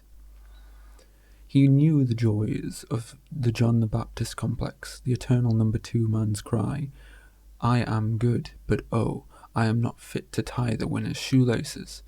It was close, honourable, fine. They went 7-5 and 5-7. Now it was 6-5 in Tim Ashburn's favour. Tim's service, 40-30, match point, pow. The man who refused to grow old had aced him in the blazing sunlight. He shook his head ruefully. Never saw it. The victor was hurdling the net. Hal shook hands with Tim Ashburn and wandered over to the sideline for a drink of water. As he splashed cold water on his face, a girl went by without looking at him. "Hey, I'm here." He laughed weakly. "Are you?" she said. "You could have beaten him." It was Joan Vigoro. And she was right. As a person, he was now only an optical illusion. Regretting her rudeness, she came back and laid her hand on his arm. "Never mind. What you did was better for them," she said, with a contemptuous gesture toward the Olympic Club members. She added in a fierce undertone, "See me at the party, and I'll tell you." Voices from across the court summoned him. "Hey boy." "Come on, Hal." He went along to watch the ceremonies. Sullenly, they crowned Tim Ashburn with a laurel wreath. He stood with his sweaty, ageless arms around pretty Eleanor. She no longer had eyes for Big Dick Trent, because the old man had done it again for 1 more year. The victory party was a mild affair. Once this group of athletes came indoors, they appeared to be shackled by their muscles. As conversation lapsed, the club members' attention strayed to their muscles and those of others. They stroked their own arms and legs. Big Dick Trent carefully examined every inch of himself for minute abrasions that might mar his golden skin. As usual, Joan Vigoro sat alone. She caught Hal's eye and beckoned to him. She waited moodily, with her arm around the silver cup she had won as champion of the girls' division. "I've made up my mind," she whispered. "Listen." "No, you mustn't," Hal said, after she told him, even though she wasn't his type, and he didn't care to be seen talking with her for too long. He thought her plan was a shame, but she insisted. Men wouldn't let her be herself. They ignored and rejected her, and made her feel ugly. It was unnatural to run fast. All right, then. She was going to the other extreme. She would give up all her pride. She had written to a Lonely Hearts Club, offering herself as a bride to anyone who would have her. She would never high jump again or run again, but would devote herself exclusively to cooking and household drudgery. I have an answer, she told him. A horrible old man, and I'm going to marry him. Hal couldn't stand her suffering. All right, he said angrily. If you won't take my advice, go ahead and be a fool. And turned his back on Joan Vigoro. Grey-faced Tim Ashburn left, leaning on his wife's arm. The party started to feel its natural outlet in physical feats. A man with ropey ankles inserted his feet under a wall radiator. He leaned backward with his body straight and stiff, hanging on only by his ankles, and went down slowly as a minute hand, and until he was flat on the floor. Then he lifted himself up just as slowly to an upright position.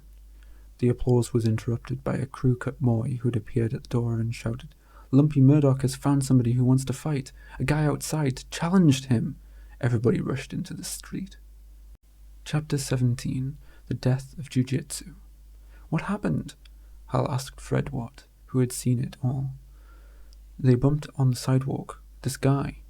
Lumpy had quit the athletic grounds in disgust because another Olympic had gone by and nobody had given him a chance to use Jiujitsu.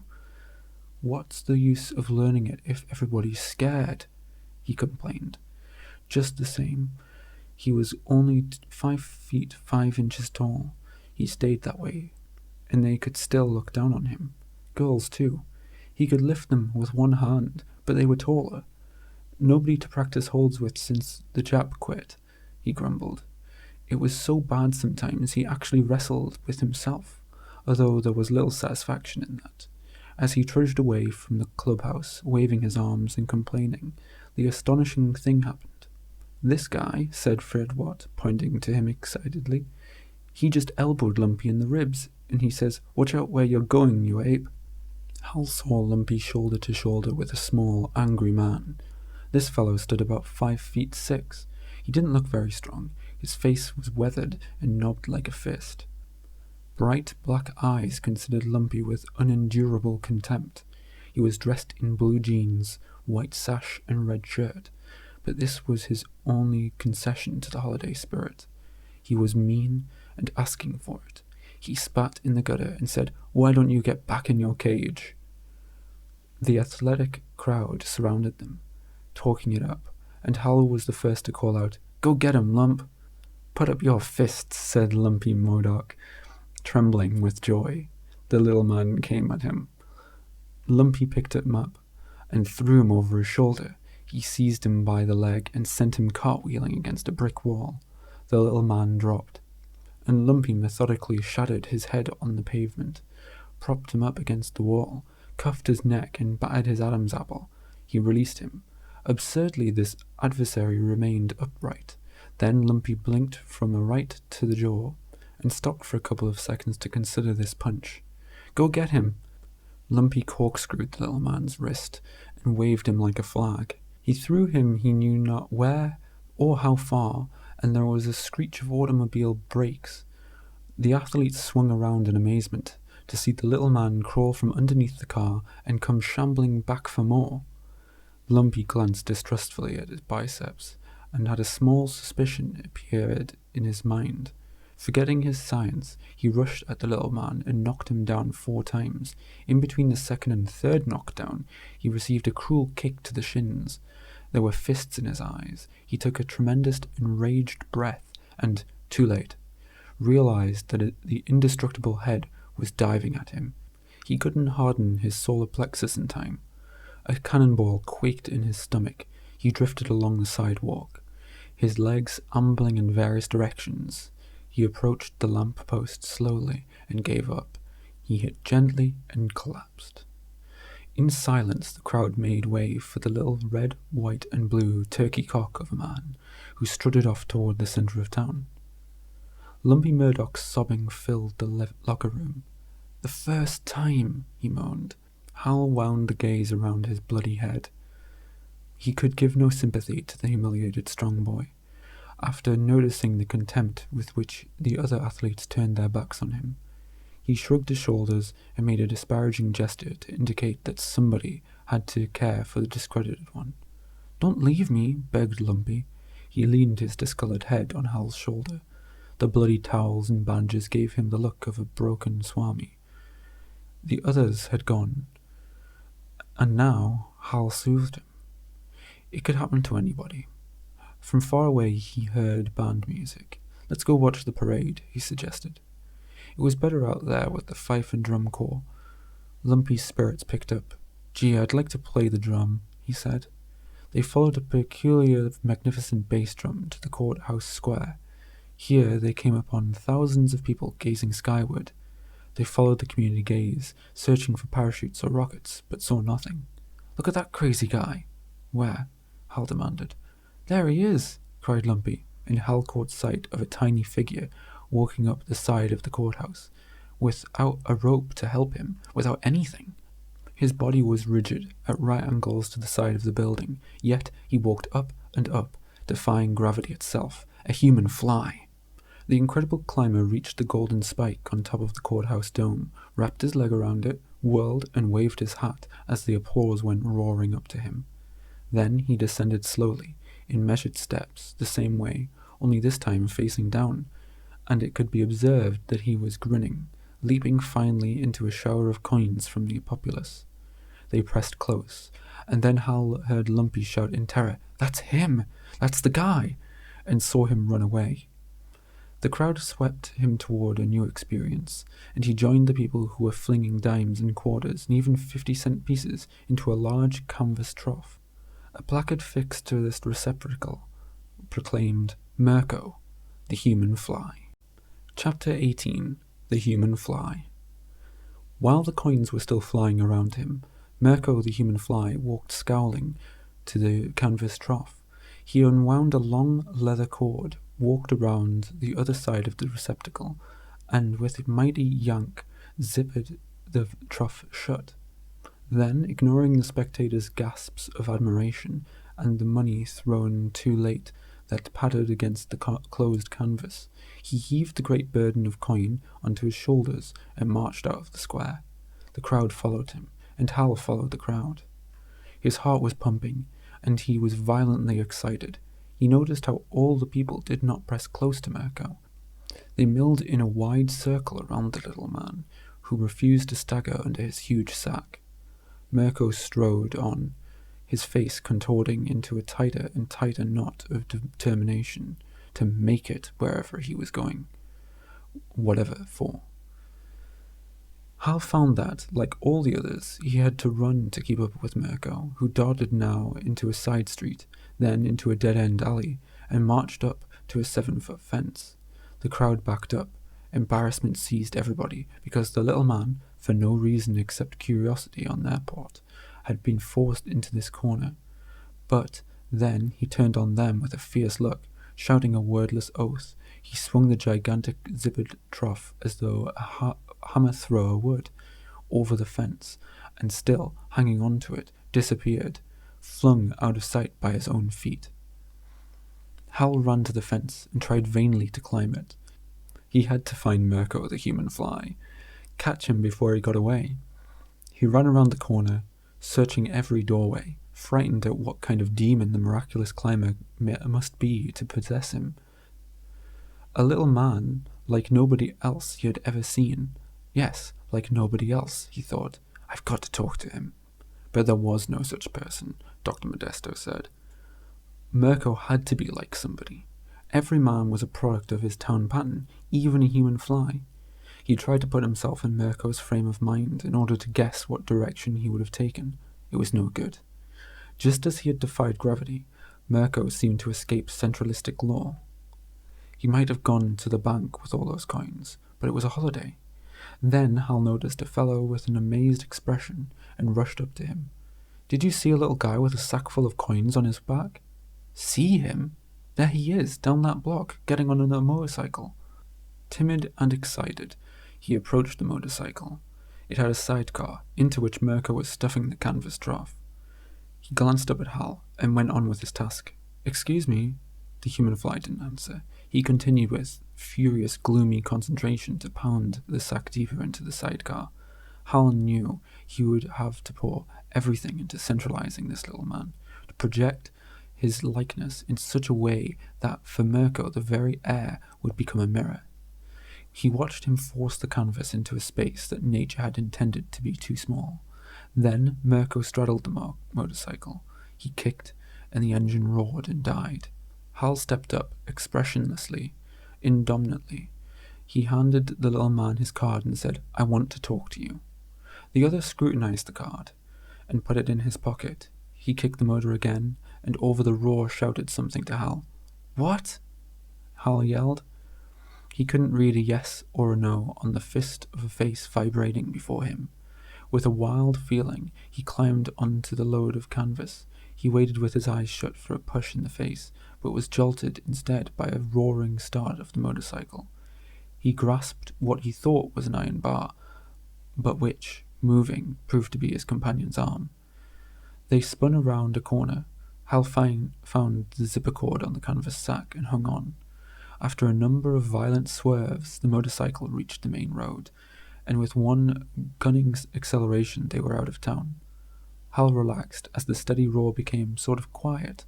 He glimpsed Merko's grim but not unkind face, his hair flung out behind him in the shape of a flat heart, his amazingly ungoggled eyes blasted by the wind, but nevertheless gazing straight ahead, as teardrops whipped out of their corners, several of them wetting Hal's cheek. Hal lay across the canvas mound of money. He felt almost sleepy.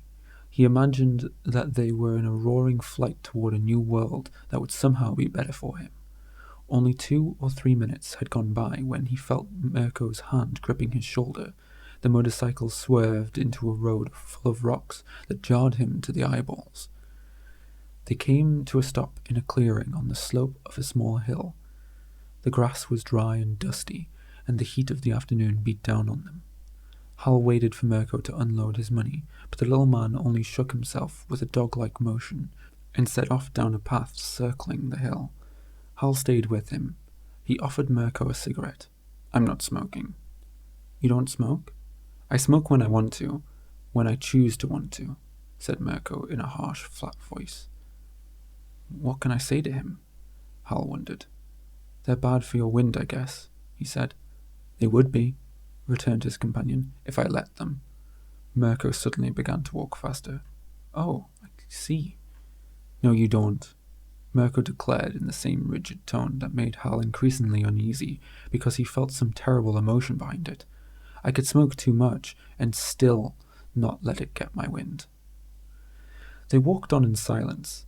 Now and then Merko spat on the grass. "Unless I wanted to lose my wind," he said, for the first time without being spoken to. They came to an upgrade. Ramming his hands in his pockets, Merko redoubled his pace. The steeper the grade, the faster he walked. "How can you control all that?" Hal panted. "Willpower." "But," Hal said, as they plunged uphill, "smoking is a physical thing." "So is willpower," said Merko through his clenched teeth. Hal thought of Merko climbing up the side of the courthouse, and his feats with the money trough. "You know, you left your money back there," he remembered. Merko laughed. "Who could lift it out?" "Well, they might burn. Asbestos." Hal had begun to feel emanations from this strange little man, like nobody else. Glancing at his companion's knobbed face and fists, he exulted in the same maniacal concentration on not just walking, but smashing a path through the air as he walked. Willpower was a physical thing. "I could do it," he asserted emotionally, "if I could just get the hang of it." "What?" Merko demanded harshly. "Climb." "That?" Merko said. "If you want to, you can." "Yes, once you get the hang of the law of gravity." "Gravity?" Merko laughed, with contempt even for it. "That doesn't make any difference. If you want to climb, just go," he said with a ferocious and agonized grimace. He repeated in a fury, "Go! That's all. Do it." "But what's the secret?" "Punish yourself," Merko declared passionately. "Whip yourself, drive. One slip and you're through." He glared at Hal. "Understand?" "Yes, but up the side of a building? Drive, that's all." "Don't you use some kind of equipment?" Hal asked. Merko sat down on the grass. He took off his sneakers and displayed small but incredibly muscled feet, which he had flexed like hands. He bent his left foot from the arch until the big toe touched the bottom of his heel. "I'm no freak. I didn't have feet like these in the beginning. I used suction cups like all the others do. Or metal shoes and electromagnets. It's all the same fraud, because you're not doing it yourself. I knew that, and I wouldn't let myself be satisfied. I said, I'll whip this. They laughed at me. They sounded just like you. What are you going to do? Repeal the law of gravity?" Hal drew away as the little man snarled up at him. "As if that could stop me. I knew there had to be some way. Of course, I didn't know that then you can just do anything you want." Again, Merko fixed his angry gaze on Hal, daring him to contradict this. But Hal was with him. Willpower was the answer. He felt himself under the spell of two powerful eyes. The little man thrust a spike-like finger at Hal's chest. "When they laughed at me, I went away. I went up on a mountain. A voice told me, refuse to be killed. And I threw myself off. Off the mountain? It was a precipice with a brush and brambles and rocks at the bottom. I hit on my pelvis. I broke my ribs and my jaw and one leg, but I crawled home." Merko's shout echoed around the rocky hillside. Out of habit, Hal started to say, "I'd do the same. We all would," but the pathetic lie wouldn't come forth. "You must have gone to hospital," he said feebly. "That's right," said Merko. "I slept a week or two, then I got up, went home, and began my training. I started with my feet. I clasped irons on the toes and heels and flexed them 2 hours every day until I could do what I promised. Your feet are their own suction cups." Merko cast a vicious glance into space. "They laughed at me," he said. "Now they're sniveling because I put them out of business. They sneak around after my secret. They'd kiss me anywhere. And I made one of them. I hate people touching me, so I made him do it for the secret, and then I told him, throw yourself off a mountain." Merko's eyes glowed in the serene afternoon. Hal felt that his eyes were glowing too, and suddenly he grew frightened. He was talking to an illegal person who might lead him to precipice, to crash on rocks he wasn't ready for. Yet, when Merko leaped to his feet, he leaped too, and went running after his maniacal brother in greater fear that he might lose him. Merko pointed. "There's my place." Hal saw a tiny cottage on the top of the next hill. It appeared to be surrounded by a motionless slide of rocks, except that the avalanche, beginning as it did at the top of the hill, couldn't have come from anywhere. They turned into a grove of pine trees, and it was surprising to come upon a small cabin there. A gold-headed little girl, about 5 years old, was playing with pine cones in the front yard, and she called out happily, "Hi, Uncle Merko."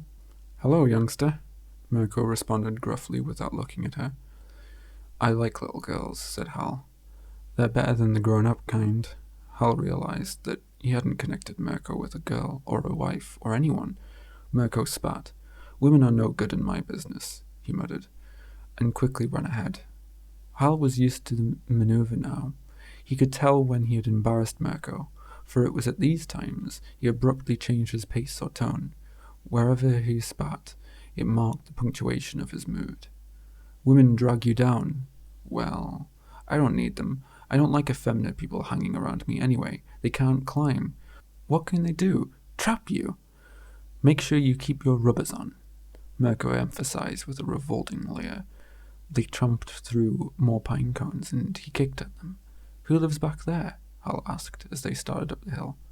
"Someone I used to know." "The little girl seems to—" "Girl?" said Merko angrily. "He's got 3 more inside. Don't like them? I bring them candy. What am I supposed to do?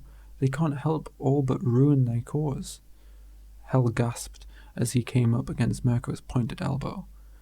"You can come to my place if you want to," Merko sneered. "As long as you're here." He seemed lost in furious embarrassment. "What do I care? You don't have to come. I'll tell you one thing, I'm not going to buy any life insurance if that's what you're looking for.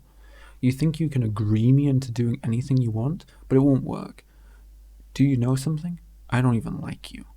It was not time to agree. I can make you like me, Hal said calmly. Come on, Merko said. Watch out for the rocks. They trudged up the hill, past loose stones and boulders on all sides that seemed ready to topple if they were breathed upon. Chapter 19. Merko. They sat down to dinner at 4:30, and the whole business, the hour, the dinner, the house and furniture, and what they said to one another, was all out of kilter. Merko opened the blinds, letting in a flood of sunlight that seemed to become hotter as it grew later. Yet he sat in it wearing a dark coat and frowned when Hal opened his collar. They had grapes and walnuts and a kind of sour cream. Then Merko heated up a can of corned beef hash. This was followed by lobster claws and apple pie, and finally a slice of hot, rare roast beef. Now that dinner was over, Merko was chewing gum and mixing martinis in a huge cocktail shaker. He shook the silver vessel so hard and with such minute vibrations that it did not appear to move in his small, bony hands.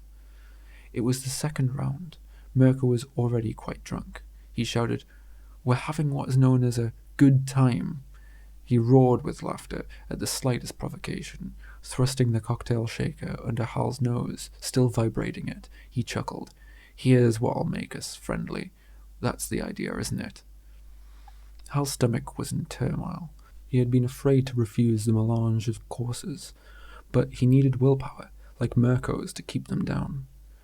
Every new serving that went into his stomach immediately revolted against the course that preceded it. He felt his stomach beginning to very slowly to turn over.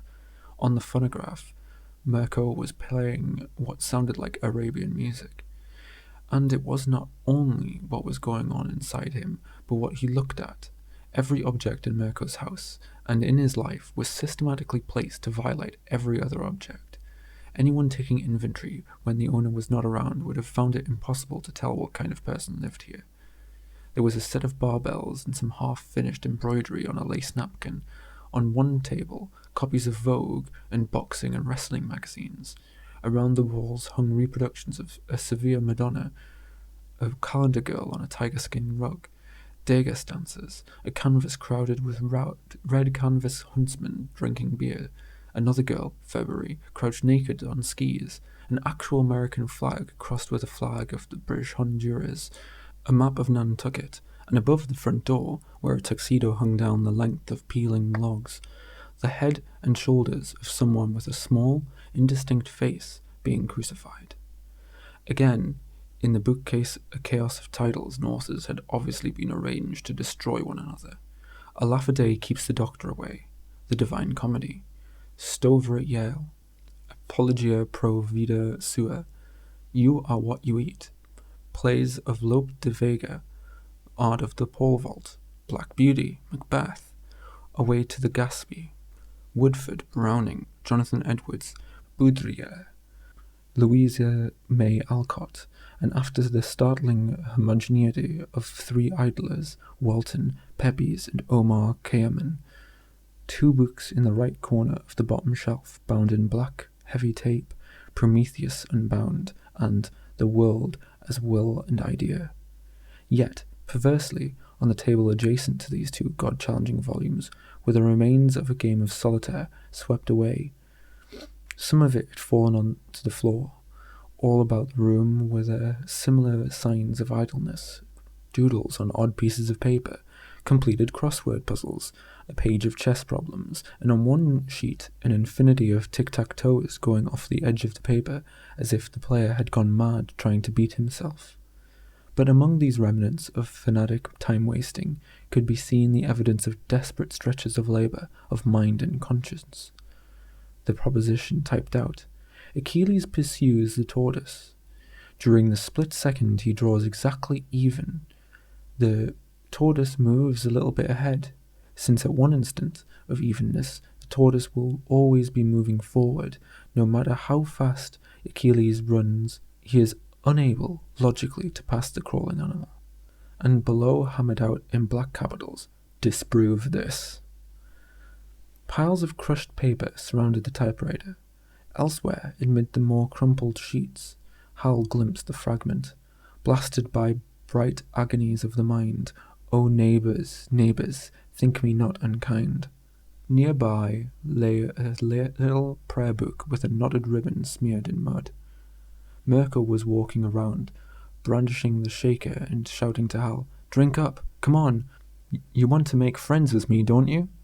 Hal drained his glass and held it out for more. He was no longer feeling sick. He felt himself floating on top of a tremendous martini. "Have some more, you phony. Drink up, or I'll force it down your guzzle." Hal had one. Although the gin mists were rising around the edges of his mind, he saw through them coolly.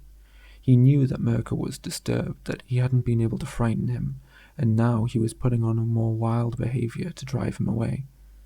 Merko had some terrible weakness to hide, but he would only give it away to the young man like everybody else, for whom no secret could be kept. "You can't yes me, goddammit." Merko tilted the shaker to his lips and swallowed everything in it. He stood before Hal, weaving with a bumptious grin. "Mr. Life Insurance Man?" "Phony!" exclaimed Merko, with an incomprehensible delight that this should be so. "You're nothing but a hat rack. You've got no character at all. You aren't anybody. Just a hat hanging on nothing. Get up. You can't sit there. Go stand by the door where you belong." He actually made a motion to pull Hal out of his chair, but was halted by a long, sad smile. "Don't give me that smirk. You don't know anything." Hal hadn't, in fact, any reason for smiling, except to seem mysterious and thereby distract Merko from laying hands on him. It was the right thing to do. Merko stepped back. He made a desperate gesture with both hands, and the cocktail shaker fell to the floor. "Don't pretend to feel sorry for me," he shouted. But Hal said gently, "You poor guy, I bet you haven't got a friend in the world. Why don't you let yourself go and be like other people?" With a roar of self-pity, Merko sat down on the floor and began rocking with his head in his hands. Then, as Hal expected, Merko told him his life story. Chapter 20. The Life of an Individualist. The flying Merkos. They didn't want to keep the baby. They tried everything, but they couldn't stop it. Knew it would wreck the act, so she lay all day long in the heat baths, ate horse pills, and fell downstairs. An indomitable little creature kept growing inside her. At night she felt drums in her abdomen, feet and fists hammering, wanting out. After a while she began to giggle. "Thad," she said, "it'll be a strong one." He only grunted. "What's going to happen to me without a partner?" he demanded. She let him put her over a barrel a few more times, but then she wouldn't. They had to make the best of the situation. "Hey," he said one night. "I got it," he told her. At first she wasn't sure. "What's the matter?" She couldn't say. She kissed him, and they lay in bed making plans. The act would be greater than ever, after all, and they dreamed of the biggest top. She flies through the air with her baby on her back. He had come out, and they started using him when he was 4 months old. The first agent they showed it to almost went crazy, booked them in every state. There wasn't any laws against it because nobody had ever tried such a thing before. No violation of child labor either. All he did was lie there in a papoose arrangement, strapped onto her shoulders. They taught him how to smile and how to fall, which babies know pretty well anyway, and after a few months, to smile while he was falling. These were his earliest memories, the muscles of his mother's back straining under him, diving out of great dark theatres into blazing light full of ropes and rings, his old man now far away and suddenly swooping towards him, the tensing of his mother's flanks, a flip, ropes, wires, burning hoop, and pale sweaty arms around him, or falling until he finally hit a net and rebounded smiling in a roar of faces. I was born into an unnatural act. It was what shocked people and brought in the money. Whatever town they played, as soon as the posters went up, some church or women's club would complain, but they would have warned the manager beforehand. Wait, just one show. They knew. The people who came to cry shame on her always ended up yelling for joy at this wonderful mother-son relationship.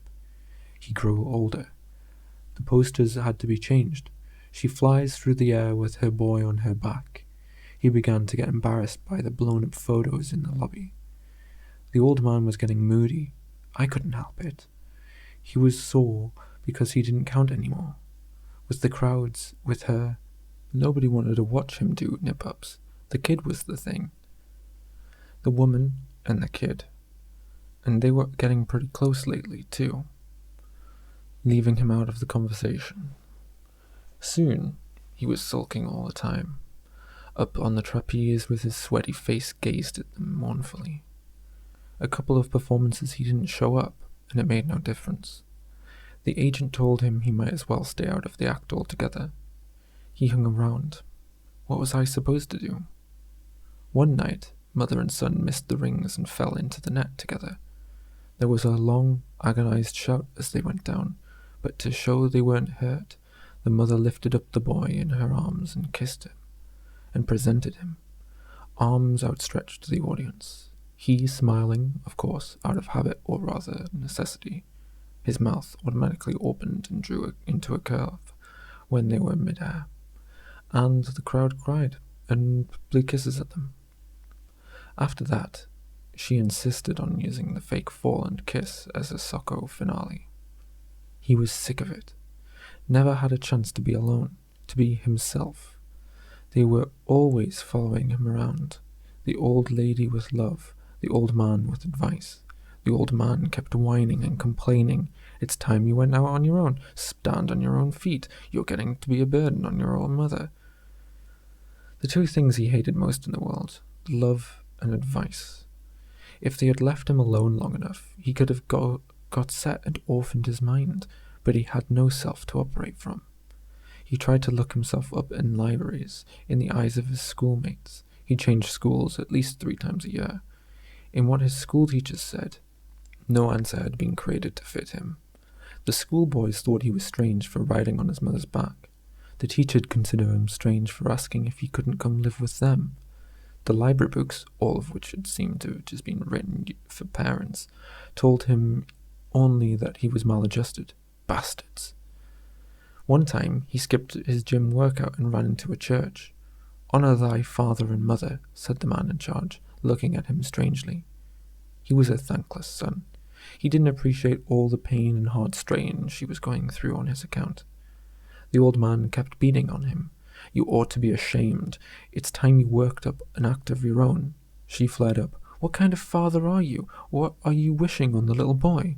"I'm taking over," the old man said. "The boy's coming up aloft with me for some solo training." But he himself was trembling. He bungled the first catch and they fell. With a shriek, she swung the net under where her son was falling. The old man hit the floor on his head. I couldn't help it. It knocked the old man queer. He lost all interest in life except to break up the mother and son act, which he forgot, he had created in the first place. Wondering and murmuring to himself, he followed them from theatre to theatre, crying out against woman's folly and his son's unmanliness. He reinforced his laminations with horoscopes and statistics, charts of performance curves, aging curves, and cycles of fortune proving that the day had nearly come when they were bound to slip. They tried to drive him away, but he hung around. The old man had to be right, of course. One day or another, 3 months past his 15th birthday, the boy felt her body groan under him, and they fell. He found the net, but she landed exactly as the old man had. The world blamed me. The old man told the papers. He made her do it. He had a hold over her and wouldn't let go. "My little boy," she moaned at the hospital. "My broken-headed little boy." It was useless to point out to her that she was the one with the fractured skull. For the rest of her life, she refused to believe this. Somebody got out an injunction against me. Facing the music, he scuffed his toe on the floor, and the judge said, "We have bred a vicious generation." Farp, he thought, farp? But thank God, in this case, it's not too late. Paraphrase Victor Hugo. stands in the docket with every young delinquent, depravity not born, but, in a sense, each of us personally responsible. Society, high hopes, dismissed. Parlored to his parents in a psychiatric custody. Look, son, you seem determined to make yourself into a very unhappy young man, but what for? There's no sense to it. I am speaking from your own point of view. Let's suppose all of your resentments are perfectly justified. Well, so what? Nursing the grudge will only make you unhappier. And, in spite of your pose to the contrary, I know you don't want to be unhappy. At bottom, you're a social animal like the rest of us. I myself. True enough, you've said that many times, but one is more than oneself. One is a member, Farb. You see, there's a pattern of resentment emerging again, Farb. The irony of it, boy, is that you're trying so desperately to be different, yet really your problems are exactly the same as those hundreds of other boys I've talked to. The same tone, same reactions, same words even, and the same will to be miserable. Don't you want to be happy? I want to be myself. Yes, I know, frankly, I would have been to be a complete idiot not to be aware of this desire in you by now. But here's another approach. Have you ever heard of poet John Donne? He was a very wise fellow. He said, "No man," it applies equally to boys, "no man is an island." Farb. 18. The day of freedom. The old man wanted him to settle for the trapeze. It's a safe and steady living. Always work over a net, she cried, snuffling interminable goodbyes. He ran out of the house. One thing he knew. He was made for something better than the trapeze. He didn't want merely to earn a living. He wanted to express himself. How? God knew. He got on a train, shivering, crying to himself at the enormous discrepancy between his aims and abilities. Run away, rust about, years of misery, tugging resentfully on ropes, hoisting aloft circus girls whose petty antics disgusted him in comparison with what his mother used to do, and then that disgusted him. And he shut his eyes so hard there were circles of light in them, and pull and haul, and he only watched men. Yet he despised them too, for their arrogant display of picture muscle, and the skill they had in performing trivial tricks, routines laid out long ago by others, irrelevant, uncreative, challenging nothing. He knew he could do better, the best. If he could be alone in the tent some night, all to himself, alone he would go flying through hot, silent, Klieg-lighted spaces. Gradually, as the hours went by, he would discover the unperformed twists, flings, and leaps that were now imprisoned on his body. Ultimately, there would come to be one leap. It would express him absolutely, and therefore, at its climax, violate some law of nature. But he never had his chance to be alone. His body was in the service of others. There was no pause in life. A man was picked up in the tempo of his life, and he couldn't get off it. The body had no time to reflect. It spent its energies working for other bodies. It developed cooperative reflexes instead of expressive ones. Eventually, your body didn't dare.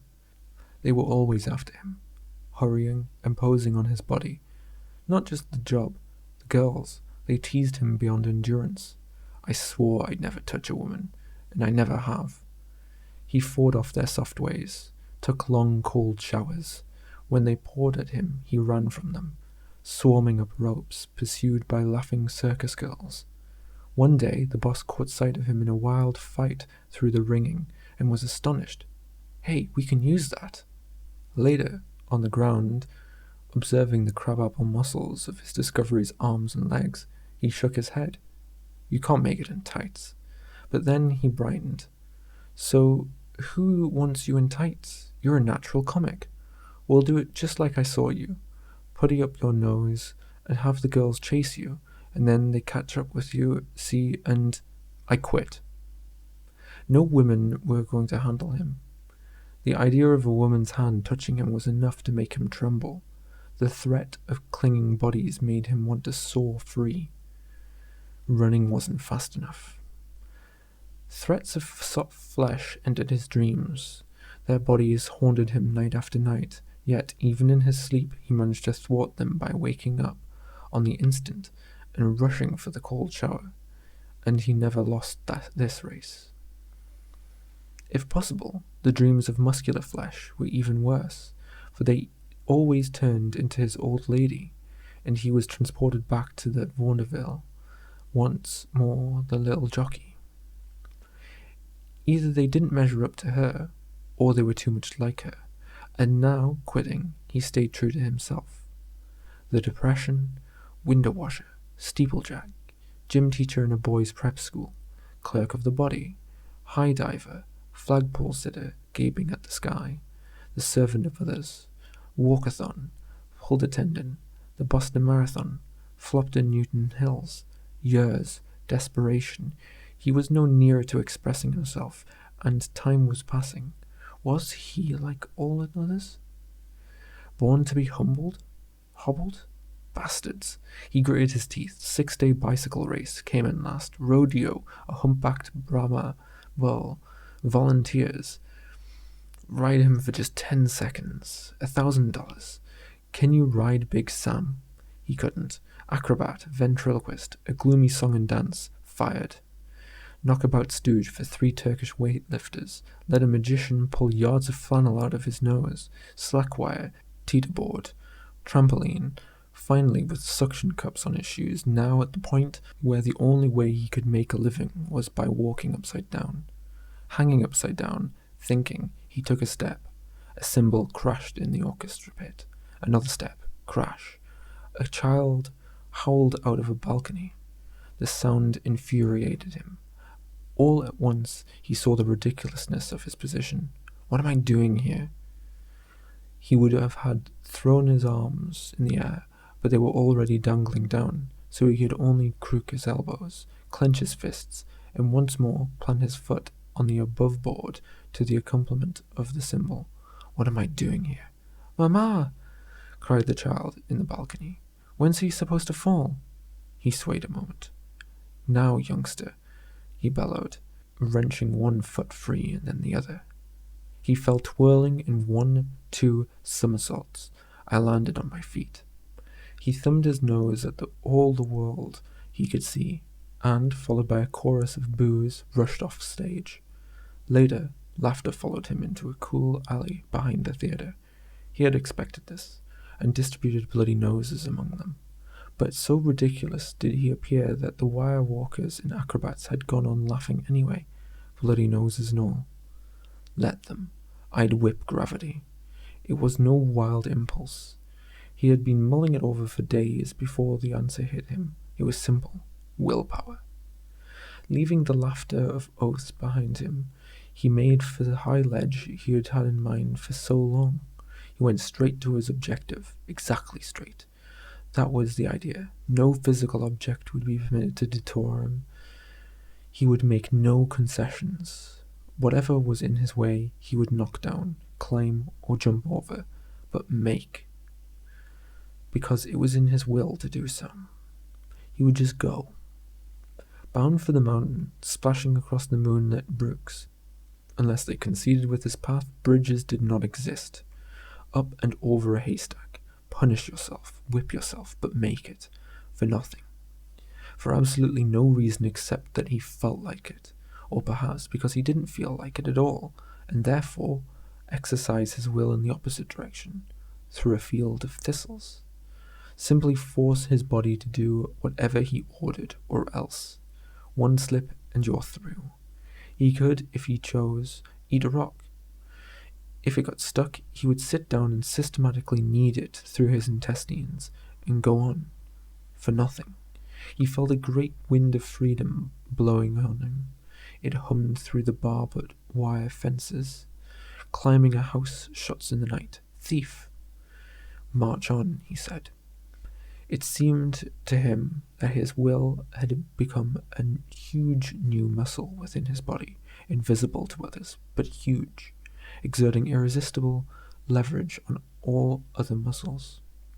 After the prickly hedge, a crown of thorns, up the mountain now, thrashing steadily uphill through tangles of scrub, he spat at a nearby star, not out of malice. He just couldn't hold himself in. Alone for the first time in his life, himself, emancipated from the very earth. There was no feat of any description that he couldn't accomplish once he put his mind to it. Not part or most of his mind, but absolutely all of it, which meant cutting free of everybody, every consideration in the world but one objective, go blind except from one teeny gimlet hole of fixed intent, and then go. No one else had ever gone the way that he knew how to go, because they had cared a little bit, paused, considered, thought about the consequences. Even the ruthless ones were wary. They didn't carry it all the way. But he would now be free himself of the last laws and limitations of man, and, say precisely because he didn't want to, break them one by one. Gravity, decency, diminishing returns, conservation of energy. Ignore space and time and do this. Break free of habit. Have no habits, seeing life as a whirling disc and all men in their grooves. He would be a needle dragging back and forth across the record, expressing nothing but his own will perhaps, but making his own sound. He would go. Give him an obstacle, any damned circumstance or thing, and he would hit it head on, billy-goat it, and ram and batter and crowd, push, unload on it, scrabble, reach, claw, and keep on fighting, not merely to the death, but through death and out the other side to life again, and keep on, and again, until he couldn't go any further, and then still go on, extending himself to the last thread, the last fibre of muscle he possessed, and then shred that last thread infinitely until he had it, for no special reason, made.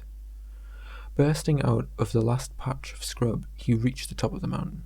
He went out on the ledge and sat there until the sunrise revealed the pink patches of rock at the bottom of the precipice. "Go ahead," the voice said. "Let's see if you can do it." He listened for a while to the voice telling him that he would not be killed.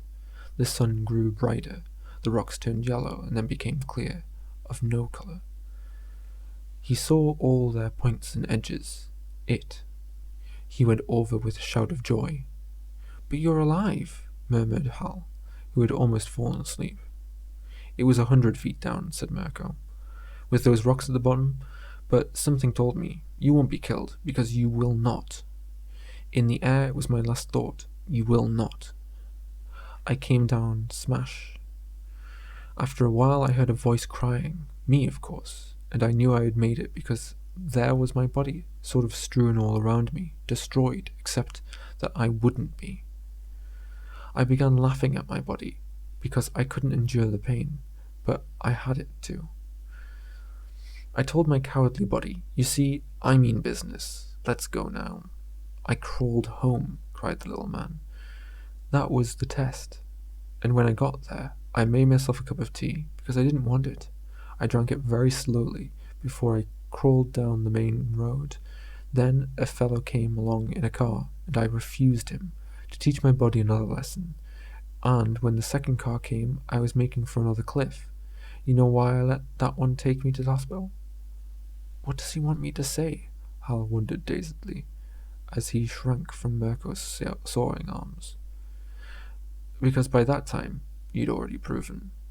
"Pure caprice," said his host in a nearly inaudible whisper, and fell lolling into an armchair. His Adam's apple moved in long convulsions. He appeared not so much drunk as exhausted. His eyelids were red, his cheeks white and sunken, and all at once he was a used-up little man, a possible candidate for life insurance. He got up again and moved about the room, and now he was puttering, touching his caprices. He picked up a crossword puzzle, scribbled in a few letters, and put it down. He applied a brown crayon to a sketch of several frolicking horses, rattled out a sentence on his typewriter, took a desultory bang at the punching bag. "It's all a hoax," he muttered. "What?" "This life," said Merko, and he toppled with a gentle sigh face down on the rug. "Oh well," thought Hal woozingly. It's the only one we've got. Might as well make the best. The room began whirling around him faster and faster. He lay down carefully by Merko's side and let drunkenness in and sleep. Chapter 21. Hal and Merko. Hal woke up to a bright morning. The air was sweet and fresh. A loud twittering was in progress. Hundreds of birds were hopping among the boulders, and he saw that Merko was feeding them. The little man made funny clucking sounds. He seemed to be talking to his guests. Hal sank back onto the bed and realized that Merko must have carried him into the room. He remembered nothing of it. His eyes felt sunken in, and his tongue was furry. Someone had filled his head with cement. Merko returned to the kitchen and began making scrambled eggs and bacon. The smell of bacon was delicious. Merko leaned in the bedroom doorway and shuddered jovially. "Big party, eh? Come on in and have some breakfast." Hal washed his face, without even thinking anything of it, borrowed Merko's razor. It occurred to him that he had left his tennis racket and overnight bag at the Olympic Club. The hotel people were probably thinking that he had skipped. Perhaps they had impounded his clothes. It didn't matter. He had a strange, free feeling of being on a holiday. He splashed on some of Merko's shaving lotion and yelped with pain. It had obviously been made to test the man who used it. The lotion seemed to put flames to his skin, yet as soon as he came into the kitchen he had a pulsing, happy face, and he was starting to feel fine. "Drink up," Merko commanded. Hal found that he was confronted with a cold, black, glistening bottle of beer, and that he was laughing and drinking at this wrong time of day. Beer for breakfast, it turned out, was just the thing. He had another bottle with his scrambled eggs. Merko washed the dishes and went outside, and Hal realized that they had not spoken since he sat down to breakfast. Yet their silence had not been strained. All tension between them had disappeared, as if during the time they slept they had unconsciously become friends. He went outdoors, expecting to find Merko, but his host was nowhere to be seen. He walked about the hilltop among the boulders. The birds were gone. It was absolutely quiet. The faintest of breezes played over the arrested landslide. He felt a marvelous clarity in the day. He was not afraid of life here, because there was only Merko. There was no need to adjust to him, and besides, it was impossible. How could he centralize himself to a madman who had broken away from the very reflexes of mankind and set up his own nervous system? He thought, should I try to imitate him? It was against nature. He and Merko were brothers in their oppositeness. Perhaps each had found the only friend he could possibly have. The one just like everybody else, and the other like nobody else, were in a perfect equilibrium. Now he would make no attempt to centralize Merko, who in turn would not use willpower on him, and they would have a few hours on a hilltop until, for no reason, they went their separate ways. He heard shouts below. They were childish voices, and he remembered the little girl they had passed in the front of the cabin. Presently he saw what looked like the back of an elephant bobbing up the hill. It was the sack full of coins, with Merko gritting his teeth under it. Merko flung his load among the rocks. His crimson face was expressionless. He was determined not to breathe hard after his climb, and avoid his weakness. Hal saw by refusing for the moment to breathe at all. They sat down on the cobblestone terrace, drinking again. Merko still kept on his head the handkerchief rolled into a sort of turban he had worn during his climb. He reminded Hal, despite the menial headpiece, of a shahib, perhaps because he drank his gin and lemon juice with an elegant air and said rather precisely, "I like you better today. You have a face." "What did I have yesterday?" Hal laughed. "Nothing. Just a blank space. That's because you agree with everybody.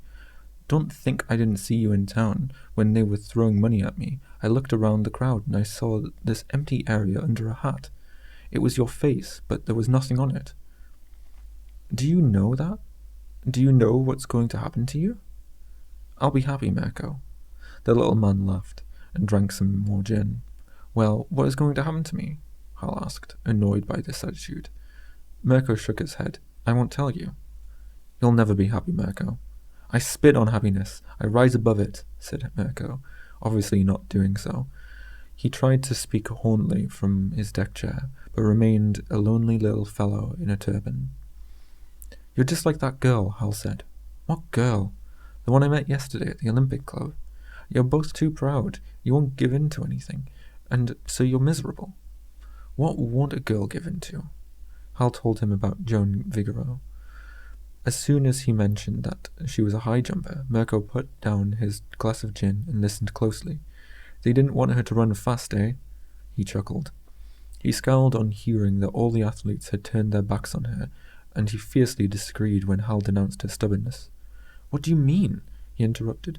Now there's a girl. Yes, but look what it's done to her. She's given up everything. She's going to be a mail-order bride to some old man. What? Shouted Merko, leaping from his chair. Well then, she's weak. Otherwise she wouldn't do that. I knew it. He picked up his gin glass and flung it into the valley. But later he suggested, when you go back to town, I'll help you sell some insurance to those people over at that Olympic club you were talking about. It would be on his way, Merko explained, because this evening he was going to see about performing on an upraised drawbridge in East Riverton. They started off down the hill to the place where Merko left his motorcycle. There was no sound from the cabin surrounded with pine cones where they had met the little girl. Some distance across the meadow, Hal caught sight of a group of people struggling towards them. There he is, said Merko. Now you'll see what I mean. The approaching unit was a family, father, mother, and 4 children. Don't speak to him, just keep going, Merko growled. The man and wife walked hand in hand. She was gazing up at him adoringly. He could hardly keep up with her because the children were climbing all over him. Hal recognized the little girl of the day before, wrapped around her father's leg. 2 equally golden-headed creatures dragged at his arms, another swung on his back. He hobbled along with only one leg free. Rearing above the tender, clinging bodies, he was huge and lithe. His hair was black, and he had a magnificent corded neck. At one time he must have had a romantic hawk face, but now it had gone somewhat flesh. His eyes were weary. He saw Merko and made a noticeable attempt to straighten up, but the children, apparently sensing his effort, bore down harder on him with merry shouts. He began smiling apologetically from yards away. His little blonde wife gave Merko a look of entreaty, but Merko gave them nothing. He wouldn't look at them. Hi, Uncle Merko, where are you going? Called his tiny girlfriend, and he answered, scowling, to Riverton, youngster, and passed them without breaking stride. Who is that? Hal asked. Lawaquan. Merko laughed harshly. Lawaquan Smith. That's a peculiar name. His name is Dudley. He used to climb with me. He looks as if he wanted you to forgive him for something. Of course he does, said Merko. But I won't forgive him. What's the good of it? You can't change history. He didn't measure up, that's all. And he and I both know it. I could forgive him until I was black in the face, and the historical fact still would be that he went soft and left me, and broke up our act. Why did he go soft? As you see. Well, Hal looked back. I see he's got a beautiful wife there, and for a ruined man, said Merko. Fat-assed, entwined in children, that's all that's left of him now, but you should have seen him when he first came to me. Merko spat on the grass. Dudley Smith, he said, a young gymnast just out of college. He had seen Merko aloft one afternoon and come to him, begging to be apprenticed. He felt that there was more to life than swinging on parallel bars. In classic manner of master vis-a-vis the neophyte, Merko was dour and discouraging. It's tough, thankless, practice. Months of slaving in a gym, unlearn everything you ever knew. But the boy insisted. Merko took him on, proudly watched him develop, never gave him a word of praise, only when he remained silent was he satisfied. Eventually they made a great team. Did hand-balancing acts from mile-high cornices. Young Smith became the idol of high school and college girls in every public square. Merko knew this was his poison, and warned his protégé that women were the enemies of all dedicated men. The boy pretended to agree, but I could see his eyes wandering. One day Merko came upon him in a drugstore booth. A fragile little blonde was stroking his hair and talking earnestly to him. That afternoon they were to dangle from some gargoyles. The boy faltered. His teeth were chattering. A gale was blowing on them, all the better for swinging, but the boy stared at a tiny blonde head far up below, It's too windy, he stammered. Quit if you want to, Merko said, and scornfully watched him crawl down. When he was near the ground, Merko tossed a fluttering white handkerchief after him, and, although they had places on the same hillside near Riverton, never spoke to him again.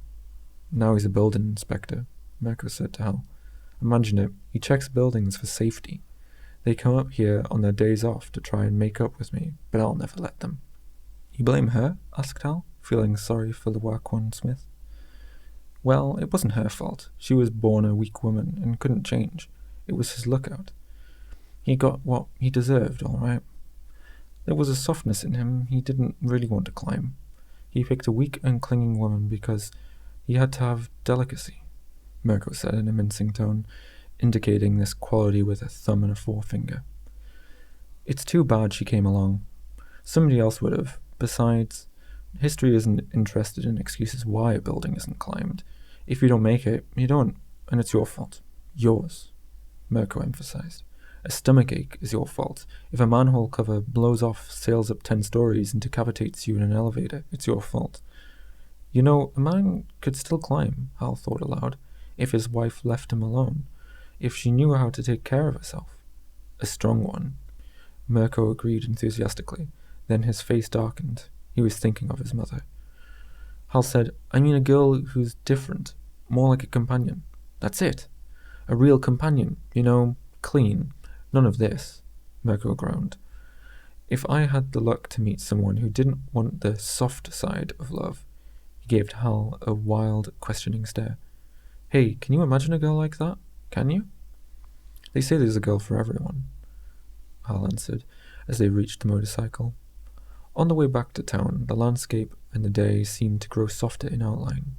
Hal's thoughts became softer and less distinct. He replied to Merko with a remote smile. Merko and his problems lost importance, now that they were returning it to the world. The main thing, he thought happily and indifferently, was to pick up his belongings and catch the bus for Boston. Merko's arrival made a sensation at the Riverton Olympic Club. Tim Ashburn was not there, but Big Dick Trent, Fred Watt, and the others wanted an introduction to the guy who licked Lumpy Murdoch. They surrounded him with worshipful questions. How did he train? Did he have a special diet? Soft-legged girls in shorts pressed on him admiringly.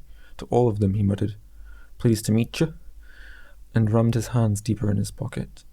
He made a fierce, pleading sign to Hal, who pointed to the high-jumping pit. At that moment, Joan Figaro, with her long legs outflung, went soaring over the bar, and Merko, gazing over the heads of the athletes, gasped and turned pale. She arose from the soft earth, her dark, sorrowful countenance quickly turned away from the crowd and returned to her take-off point. There she hung her head, and seemed to be musing on the end of her life, but suddenly gathered her strength and ran and jumped again in a desperately unhappy flight over the long stick of balsa wood. Merko started walking toward her like a zombie. The crowd of athletes respectfully stepped aside, as did Hal, to see what would happen. But nothing happened. The two simply stared at one another, like two children meeting for the first time in the park. Merko fixed his hands. The bitter, shameful-faced girl refused him the slightest greeting, yet they couldn't go away from each other. Seeing this, Hal ran up and introduced them. They clasped hands and backed off again. Hal started to leave them, but Merko clutched him, saying, No! What's the matter? Slowly, Joan Figaro turned away and went back to the jumping pit. What's the matter with you? I can't, not yet. She's clean all right, but I've got to take my time. Stick with me, Merko whispered. You better hurry, remember she's a mail-order bride, said Hal. Stick with me. I'm going to get my stuff, and then check out the hotel. Why? Demanded Merko, trembling as Joan went over the bar again. I've got to get back to Boston, Hal said. He didn't know why, except that it was the appropriate thing to do. He had a fiancée there and a business. He lived at the Circle Hotel, and now that they had come down from the hilltop, Merko seemed just like any other unimportant human being, especially since the sight of a girl had made him lose his power. When are you coming back? He might need to go up the hilltop again. Soon, Hal promised. Maybe in a month or so. We're pals! Right, keep after her now. They were engulfed in athletes again, and Hal slipped away, Before reaching the clubhouse, he heard a harsh voice explaining to the crowd, "Punish yourself, whip yourself, one slip and you're through." Chapter 22. July in Boston. Boston Common was a meadow full of pretty girls offering themselves to the sun. The great medicine ball was blazing away everybody's imperfections. Now and then, a broad belt of wind moved across the field. The shape of each gust could be followed by bright fluttering dresses and tumbled hair. In a rippling pattern, dozens of small white arms came up to smooth and pat the hair. Meanwhile, the wind hit some underbrush, rushed through the trees, kicked up dust on the far baseball diamond, and then had not, it seemed, ever existed, except that the sun felt a bit hotter than before. The few men on the common were a drab breed. There was something of the barnyard about them. Their shirts were stained, the sleeves flapped on their forearms. Rose wasn't afraid of them, as she used to be. Rather, she felt sorry for them, because they were so unattractive. She herself had changed. Soon, her boy with the slanted hat would be home. The last Hal had seen of her, since, after it was over in the room when they had kept the lights off. She had been a pinched little stick of a girl, anxious and ugly. Now, although she still weighed 112, she didn't feel thin anymore. There was a more womanly tint to her flesh. Her arms were no longer pale and bony, but delicately tanned and fuller and softer, and he would be amazed at the improvement. There was a burst of melody nearby, and a trembling tenor voice sang out of violins. "The very birds do cry." She arched her back, leaning on her braced arms. Then she became aware of the tentative boy ambling around her in circles with a self-conscious smile, drawing a bit closer with each circuit he made. He carried a portable radio. Nodding to her, he turned the volume down. He was a slight, weak-looking boy with a long face and comically hollow eyes. His straw-coloured hair stuck up in spikes, evidence of the desperate applications of Vaseline that had kept it in place in the front of the mirror, only to have it spring up again after he had taken 2 or 3 steps. A brown sport shirt revealed his feeble, freckled arms. On the most beautiful day in July, his face was pale and shiny and sad, and he said, "I've seen you around." This forlorn confidence made her laugh. Out of habit, she was about to snap back, "Well, isn't that a thrill?" when she remembered that she didn't have to be sarcastic anymore. "I've been watching you," the boy stated. The radio in his hand was still going.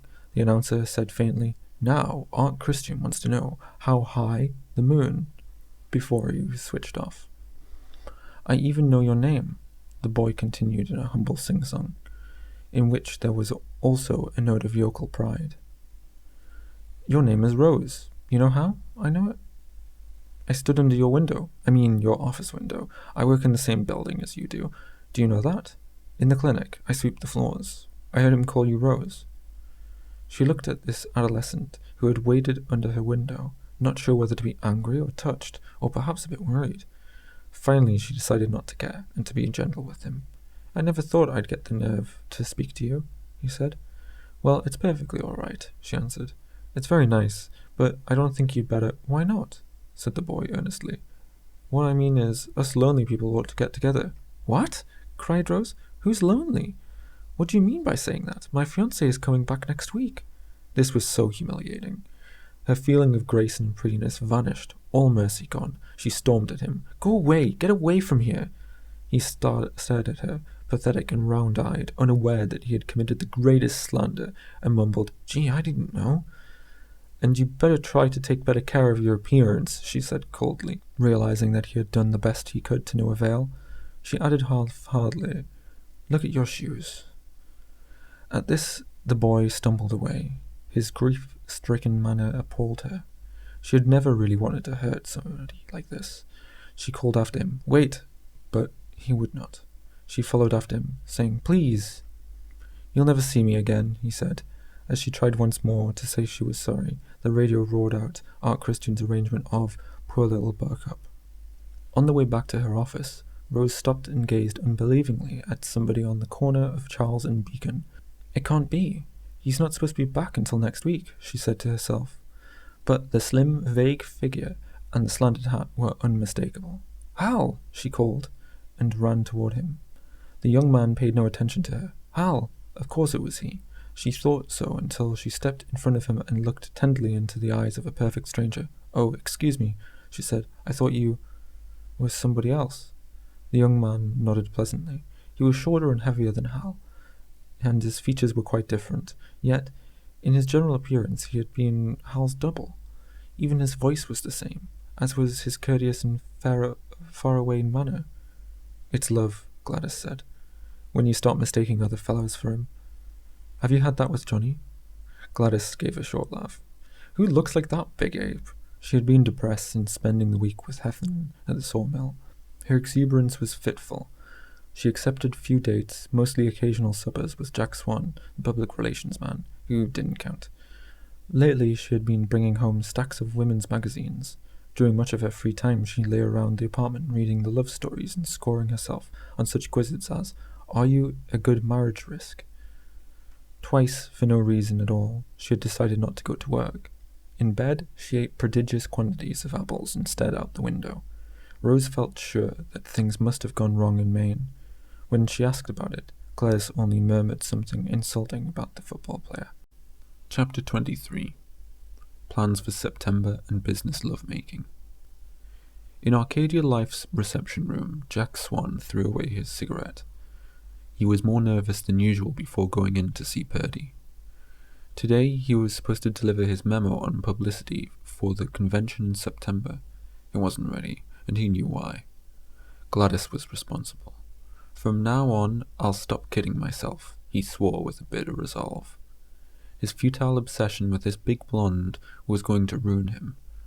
At the office, the younger fellows who worked for him were beginning to wonder. He showed up late for conferences. He didn't finish his memos. When he was caught in the wrong, he tried to yell his way out of it. There was no way to explain his miserable situation to anyone. If he could make people understand that he wasn't slipping, but sick with her. She was in his dreams, but that was nothing. Her big white breasts and shoulders pushed into his mind during conferences. They interrupted his creative flow and scattered his memos. They even hampered his attempts to fulfill his weekly obligation to his wife. And all this time, he wasn't getting any satisfaction from her. The one time she jumped him, he ran. "I'm sick," he groaned, cursing his unmanageable sexuality. Now, he had to fake some excuse to keep Purdy off his neck for a little while longer. The agency director was looking at a copy of The Arcadian, the company magazine that came out twice a month. "Our friend Hingham is back. He was just here," he said. "Fine. When can I talk to him?" Swan had been interested in the Hingham story since the day he heard about it. He hadn't immediately connected the name with that of the dud who went around Gladys's roommate. When it did turn out this way, he wasn't surprised. Fate apparently intended him to hang around that apartment. He saw a story in Hingham's Metamorphosis and was eager to get at it. "You can talk to him if you want to, but our prodigy is in pretty bad shape," said Purdy. "He's white and thin, and his eyes are big and hollow. No wonder after what he did in Bradford. He's more than tired. He looks... I can't explain it. For instance, he almost passed out when I showed him this." It was a cartoon in the Arcadian. The drawing, spread over 2 pages, depicted the company's leading salesman in a garb of track stars, runners entering the home stretch. In the third position was Hal Hingham, but his figure was treated differently from the others. The artist had played clouds of dust under his heels, and he alone was shaded. An arrow indicated him as the dark horse. "Hingham was upset, you say?"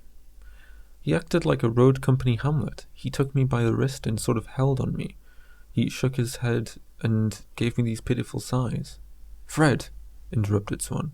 Like that, his troubles were over. He had the idea he was supposed to bring into Purdy's office. "Let me tell you, if he's handled right, Hingham can be the feature, or at least one of the features of our convention publicity." He commenced speaking in the friendly but authoritative tone of the public relations scientist explaining his world to a stranger. "Most people are getting pretty blasé about publicity. If you really want to get noticed, the stereotypical institutional approach won't do anymore. Of course, I'll get the space for the convention. We'll put out the usual institutional stuff, but this year let's go beyond that. Personalize the company," Swan said, and here's where Hingham comes in. But you heard me say, Hingham is... Just hear me through, Fred. Let's build the convention around that great American legend, the success story. Hingham, in his peculiar way, is a modern Horatio Alger. Now, since the Alger concept is outmoded, we'll work in a psychiatric interpretation, like Freud. Remember Hingham's stern, old-fashioned father? Like father, unlike son, it's new. The obstacle facing the modern Horatio Alger is not the cold, cruel world, but the cold, cruel father. He wins this battle by freeing himself from his father's domination, which has prevented him from being a success. We'll get a psychiatrist to say, individual enterprise triumphs over neurosis. It's a perfect prodigal son situation. Wait a minute, said Purdy. I enjoy your impudence, but it has nothing to do with the prodigal son. Yes, it has. Swan contradicted him, surely. He had never felt so strong in Fred Purdy's presence. Hingham transferred his father image to you, and came back to you. Or better, the company takes over the father role. Hingham returns home with the fatted calf, and he's forgiven and celebrated for that amazing selling job at Bradford. You certainly know how to corrupt the Bible. What does it matter? Cried Swan in delight at his own ingenuity. The point is, I've got something. Fred Purdy shook his head. What I don't understand, Swan, you've probably never read the Bible, or Freud, or Horatio Alger, but you still have the effrontery to combine them, and it's not a bad idea. Swan kept his eye on the ball. Do you approve, Fred? I'll bang out a memo right now, and you can send it to the Home Office tonight. You realize, don't you, that Hingham isn't the top man yet? Maybe he won't be. That's all right. We can always juggle the statistics. He's probably sold more over a shorter period. That's it. Create a special citation. Hingham sold more in less time. Write your memo, Swan. You can do it in the conference room, the client said. Remember, though, this boy is highly nervous. If you make him the center of attraction, with interviews and all that, he'll need careful handling. There isn't a man who can't be handled, said Swan grandly. Suppose we make Hingham your personal responsibility. Fine with me, answered Swan, as he went into the conference room. He was light-hearted again, and full of confidence. The New York office is on my tail about this, you realize, Purdy said from the door. Looking up from his typewriter, Swan felt so good that he couldn't resist putting a small needle into the client. What's the matter, Fred? You're secure, the securest man I know. He envied the way Purdy could smile and let it pass, because it was true. Fred Purdy left the elevator boy laughing. But it wasn't until he stepped out into the street that he realized that he was the butt of his own joke. Somebody beat him to a cab. He signaled to another and missed it.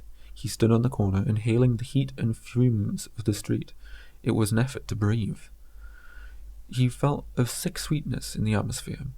Normally he would have laughed over it.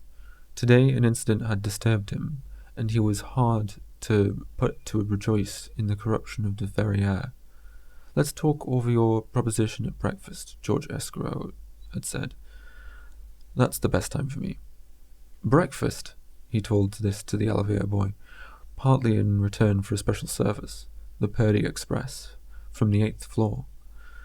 The elevator dropped with amazing slowness. Through the open grillwork he watched the great coils of cable advancing up the shaft. I tell you, he said to his already grinning listener, next thing you know, people will be doing business while they make love. Breakfast. He recovered himself with a savage good humour to ask, why not? It was perfectly logical. He had long ago become used to transacting business at lunch. He found it only mildly insane to be eating, smoking, drinking martini and talking in one simultaneous operation. The irony of this was one, and not worth mentioning. And how about the club luncheons, and the company banquets, and smokers? He had not revolted against them. He had built this view of life on these splendid perversions. Without them, his malice would collapse, and so would he. The good life was one sale after another. The man who let his mind wander ran the risk of glimpsing the enormous meaninglessness of his career. How often he consoled the younger salesmen to get lost, drown yourselves in it. Although he mocked their innocent faces, he wasn't entirely kidding. It was their only hope, really, to believe that salesmanship was all of life, because then it would become so. Why then did the idea of having breakfast tomorrow with George Escrow disturb him? The business breakfast would only be one more perversion. His objection, he supposed, came from the feeling of lost dignity, of being goosed around by commerce, and becoming simply an agent in a place of a person.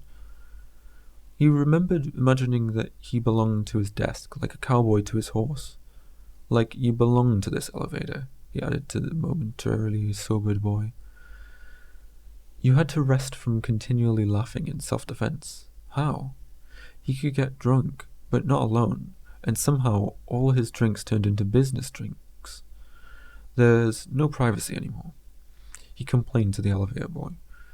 He thought of his business golf games, the poker and bridge games, the outings, picnics, and holiday get-togethers of company personnel. He hammered on it gleefully. Business Thanksgivings and Christmases, business carols and benedictions, people selling presents around the Christmas tree, business worship. Yes, he repeated to the boy, the next thing will be business love-making. I always prefer to deal with an established firm, Fred Purdy declared tenderly. The real estate woman smiled coldly at this tribute, but he knew what he was doing. Now that your divorce has come through, he pointed out, you need protection more than ever. This approach immediately brought them closer together. He understood now why she had stalled him before. His pitch had been too ardent. Where business and pleasure met, there was no room for sentiment. He bought him, and he would eventually buy the policy if he didn't overplay his hand. She had weaknesses, things she liked. He touched a soft spot jokingly. You're uncovered in so many unsuspected places. Let me show you. Yes, she murmured impatiently. Go on, go on. He made his moves and spoke of love and its obligations to take care of dear ones. Oh, hurry up, come on, convince me, she cried, and flung out her cold, soft arms in derisive gesture. He knew her now. It was just a matter of pinning her down. He embraced himself to get a purchase. Okay, he grinned, let's get down to cases. If marble could suddenly become soft and malleable, this was the way she yielded to him. He didn't repeat his mistake of becoming serious. There was a terrible coldness about her that no sympathy could dissipate, but cold to cold as they were, they struck a spark, and it seemed to leap into her eyes. Flinty, passionate glances excited him beyond any measure that he had counted on. I'm playing the game. I'm taking it all the way, he exulted. He was going to violate everything with this beady-eyed woman. He felt all the gods in heaven looking down on him in horror. Hanging on desperately, he gripped the disordered sheets. What's that? She demanded, seizing one of them and pointing the italicized clause at the bottom. The indemnity provision. With an effort, he showed her the explanatory paragraph in the booklet. They went on browsing through the pages together, and now she began to pick up the whole deal, and her comprehension came faster and faster. He had the answers before she could bring the questions to bear on him, and then he advanced again, always stronger. Her scornful eyes told him to close the proposition, and he did, and he did. And if this was hell, he felt no pain. If this was hell, it was the best hell. Their hands clasped, and they cried out simultaneously, It's a deal! Chapter 24. Deserted by Dr. Modesto. The desk clerk at the Circle Hotel smiled and said there was no mail for him. Are you sure? Nothing? No telegram or phone call from Broadview, Nebraska? Hal asked. No, sir. The news stunned him. He couldn't believe that Dr. Modesto would leave him alone in the world. He went up to his room and sat down on the bed without bothering to unpack. Was there no forgiveness for Centralist who made one mistake? He wondered what happened to a fallen Centralist. Did he fly off into the void unblessed, unloved, because he couldn't get through to people? He telephoned Rose, and it was the same. Hal, it's been so long. Yes, it sure has. There followed silences that they kept breaking with desultory exclamations of happiness. It was an exchange of dead love, for she was as much a stranger to him as the hotel clerk. Yet, tonight he was going to tell her again that he wanted to marry her. Worst of all was the moment at Arcadia Life when Fred Purdy shook hands with him and opened up the magazine to his picture. He gazed in absolute horror at the cartoon of him in track shorts. He felt like a criminal who had seen his picture in the post office. Here was the evidence of his crime in Bradford for thousands of readers to see. Someone would surely report it to Dr Modesto. Perhaps he already knew. Hal had held on to Fred Purdy's hand and tried to explain that he was in trouble and must go into hiding. He succeeded only in stammering and being agreeable. "Mr. Purdy, please, it's great." The conformist struggled to express his lost self, but he had forgotten how. "If you don't mind, sir, I'd like to thank you." All he could do was shake hands in an agonized cheerfulness. He went out, feeling his way down the walls of the corridor. He had a sudden longing to be with Merko. Merko might teach him how to be himself again. He grasped at the chance that Dr Modesto had not seen his letter. An assistant might have kept it from him. He bought a strip of postcards, scribbled "Forgive me" and "Help me" on the back of Paul Revere and the Tea Party, and mailed them from different postboxes to Broadview, Nebraska. Chapter 25. The Love Date 2. Rose couldn't stand the waiting. One moment she came to rest on the arm of the couch, and the next she was at the window. He wasn't due until 8, but might be early. In fact, she had the right to expect this from him now. She leaned out the window, searching only for a figure that would be running towards the rendezvous. There was no such person in sight. She waited, braced against the sill until her arms ached, and then went back to the couch. On the radio, an instrumental called "Musical Chairs" was followed by "The Night Shall Be Filled with Love." "If you need ready cash, here is all you have to do," the announcer said. With 6 minutes to go, she turned it off and ran around fixing flowers. The doorbell rang 30 seconds early. She hung on the door while he climbed the stairs. She dared look, and there he was in his slanted hat with the feather on the brim, offering her a long white box. "Hal! Hi there!" She rushed to kiss him, and his arms fell softly around her shoulders. "Oh, I've missed you so much." "Me too." He laughed tenderly. "Get your coat on, we're going to the child's old friends." They were orchids like the last time. He studied her with a pleased air. She noticed how thin he was from working so hard. His eyes were huge and mild, and he was much too pale. She would fatten him up and get him out in the sun. His hand shook when he helped her on with her coat. She regarded him coquettishly over her shoulder, and saw that he was dazed with happiness. In the taxi he told the driver, "Child's old friends, and make it snappy." Thank God it was the same. He hadn't changed. She cuddled into him. Suddenly she was kissed hard on the mouth. She drew away in mock fear of his uncontrolled passion. The taxi swerved, and he called out to the driver, "Look out! I've got a valuable piece of property in here. The girl I'm going to marry." "You're getting married, eh?" "Yes," he said, "so watch out, this is my girl." Something in Hal's words troubled her. Perhaps it was the way he spoke, in a faraway sing-song. They crossed the railroad bridge at Huntington Avenue. An engine passed beneath them and sent a volley of steam into the night. His fine profile moved against the cloud. He turned to her. His smiles came and went as if they were produced by wind currents. "You don't know how I love you," he said, and kissed her. Her hands felt cold in her lap. She thought, "I mustn't dream this." At Child's, he made a charming fuss with the waiters and insisted on the same table.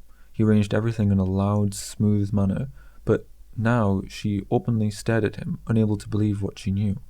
Hal, he didn't notice.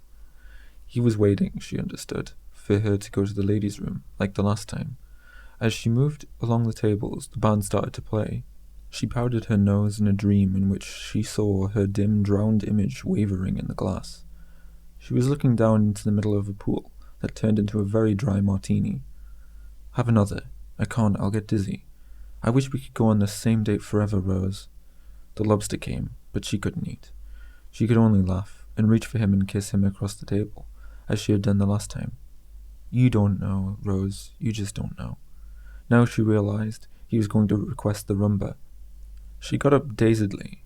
"Hal, please." There was a terrible sickness in his happy face. "May I have the honor, mademoiselle?"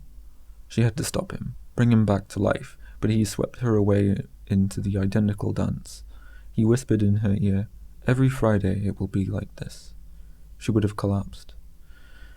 He held her in his gentle arms of cavalier and said, "We'll get out of here. All you need is a little fresh air." He walked her to the corner and back, and she felt much better. She took courage and vowed, "I'll save him," although she couldn't think of any way to do it. "I know a swell place," he grinned. "The Sphinx Club. I have a certain question to ask you there." "No, Hal." He seemed not to hear, but repeated, "A swell place. Hal, darling, listen. Darling, I don't want to go to the Sphinx. We mustn't go, because you're sick. I want to go home and rest, and then—" "Sick?" He scoffed good-naturedly. "I feel fine. When we get to the Sphinx, I want to ask a certain somebody a certain question."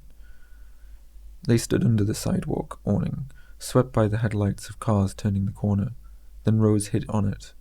She remembered this time when Gladys offered to get her a psychiatrist. "Hal, if a doctor tells you you're sick, will you believe him?" He shook his head. "I don't see what's wrong. Why can't it be like this forever?" he asked in bewilderment. "It can be, dear. But it wouldn't be fair to either of us to get married when you're a little bit sick like this. You see, you've worked so hard. You're nervously upset, but the psychiatrist will know exactly what to do, and after you're rested we can go ahead. I love you also, Rose. Let's go to your place," he said feebly. "You see, dear, the way you're talking now, that's all part of it." In the end, he allowed her to take him in a cab to the Cirque Hotel. She kissed him. "Now, you get a good sleep," she said. "I'll phone you tomorrow about the doctor." Seeing him walk meekly toward the hotel, she felt sad and guilty for treating him this way. She might at least have asked him to come home with her. The taxi had passed several blocks before she decided to go back after him. "Never mind, it's easier to walk," she told the driver. She hurried to the Circle Hotel, but found at the desk that he had not come in yet. Where is he? Walking the streets? She thought in distress. Then she caught sight of him down the block, strolling along with his hands in his pockets. "Hal!" He went on his way. Catching up with him, she had put her hand on his elbow and cried out in dismay as a strange young man turned and greeted her. "Oh, you!" she exclaimed, although it wasn't the young man she'd mistaken Hal for before, but another one. He, too, she saw on a closer inspection, bore no real resemblance to Hal except in his vague, faraway manner. "Excuse me." "No, not at all," he smiled and tipped his slanted hat. Hal didn't want to go to bed, and had decided to take a walk on the common. It was better in the dark. Couples were still pacing languidly along the paths. He heard a steady murmur of voices among the trees. The pinwheel by the fountain was a policeman's billy. On all sides of this peaceful haunt were the twinkling lights of office buildings and hotels. No one could find him here. If they took too much notice of him, he could come here. He wandered around the frog pool, and remained bemused for a while by a pale curl of water dripping, it seemed, motionless and silent into the pool. The voices drifted away. The lights in the office buildings went out, window by window. Rose said he was sick. She was going to get a doctor for him. Perhaps I am sick, he thought, but I need someone better than any doctor. Of course, he had someone. The only one. Merko, who was like nobody else. Merko would understand and tell him what to do. A great neon clock in the sky told him that he had time to catch the milk train to Riverton. He set out for the South Station. He felt more and more alive and like a person with every step he took towards his tough little friend. Chapter 26. Joan and Merko. The milk train arrived in Riverton shortly after sunrise. Hal had a cup of coffee at the station, and he walked slowly across town toward the road that led to Merko's Hill. The morning air was cool and fresh. The new day and the prospect of seeing Merko made him feel cheerful and clear-headed. Perhaps, he thought, Merko might invite him to share the hilltop, and he wouldn't have to deal with the world anymore. He passed the grounds of the Olympic Club. The early morning sun gave the greensward an amber tint. The line of poplars at the end of the field were bathed in yellow. He glimpsed something like a flutter of a handkerchief or a small kite by the high-jumping pit. he saw that it was an athlete working out, a girl, Joan Vigoro. He shouted and waved to her. As he approached, she turned her back on him. She ran, leaped, and went up over the crossbar, but she brushed it with her knee, and it went rattling to the earth. "Do you always work out at this time of the morning?" he asked. "Oh, it's you," she said, in an unfriendly tone. "If you must know, this is my last day here." She stood before him in white shorts and a black jersey. Her long legs were unexpectedly full in thighs. She was a deep-breasted girl, and her figure seemed heavier and more settled than before. He was not surprised when she said despondently, more to herself than to him, "It's a good thing I'm quitting. I can't get over the 5 foot anymore." "Where are you going, Joan?" "To Rockton. To my husband-to-be. Would you like to know who he is?" "Mr. Homer Schmidt, the ugliest old man I could find in the mail-order catalogue. He's a kennel-keeper. He lives in Rockton. Would you like to see his picture?" She found the photograph in her purse. "I meet his requirements," she laughed shrilly, handing it to Hal. Homer Schmidt was a crafty, snaggle-toothed man of at least 55. He leered out of the picture in a knowing manner. "He wants a strong girl to fetch and carry for him, a girl without airs, he says." I sent him a picture of myself carrying a pipe and slippers. "Why did you do it?" asked Hal. "Did you have to go so? What difference does it make?" she demanded bitterly, throwing her coat over her shoulders. Since no man in Riverton would have her, she deliberately offered herself at random. Now she would don her smock and take the vows of drudgery. She would rejoice as the elasticity went out of her muscles. "That's what you expect of women," she declared, continuing with a tearful sarcasm. "We should follow the man with a broom and a dustpan in our arms. That's our job." "Very well, then. No more leaping. No more vying with the boys in sawdust pits. As quickly as she could, she would become old, until her body and mind were bowed and thickened by an accumulated weight of trivial duties. And one day, all the people of the town would be able to say without dissenter, 'There goes Mrs. Homer Schmidt, a good woman.' What happened with you and Merko?" "I'm going to see him now," Hal said. Joan sat down on the grass and began to cry. "Why did he have to come along and hang out and make me think? Of course, I knew he didn't like me. He was always scowling and looking away. He'd look at me and spit on the grass." "That means he likes you," Hal explained. Joan shook her head. "Then he'd walk away and talk with the fellows. They all do it. They watch me for a minute and then make up some excuse. But what I hoped was that the way he kept staring, you should have given him more of a chance. I did everything, even yesterday," Joan said. "I put my hand on his arm and he jumped away as if I had a disease. Some of them were watching. They laughed at the way he reacted to me. What do you care?" She turned on Hal, and he felt her resentment of him because he was a man. "I'm going to see him now, and leave me alone." Joan eyed him with anger, and Hal felt that he was representing all mankind. "You're all repulsive in your own different ways. Well, in exactly 1 hour I'm leaving this town, and sports, in this miserable club. Tonight I'll be in Rockton, engaged to the worst one of you I could find in the catalogue, and that should satisfy everybody."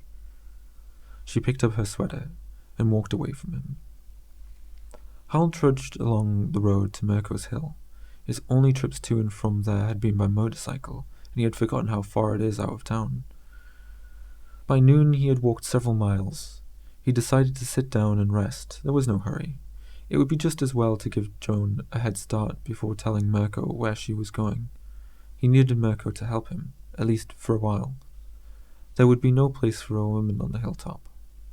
Hal dozed off. When he woke, it was already 2 o'clock. The hill, it turned out, was only a few hundred yards further on. He climbed it wearily, and found Merko on his hilltop of rocks, sitting on the cottage doorstep with his chin in his hands. Hearing footsteps, Merko stood up and craned his neck. He seemed disappointed to discover that it was Hal. "Aren't you in the mood to see me?" Hal asked. "I'm all right. Come in," said his friend, without enthusiasm. They went inside, and Merko brought out 2 bottles of beer, glasses, and large cork mats. "Mind you don't spill it. I just polished the table," he said. Hal was surprised by the change in Merko's room. A pathetic attempt had been made to create an atmosphere of compliant bourgeois comfort.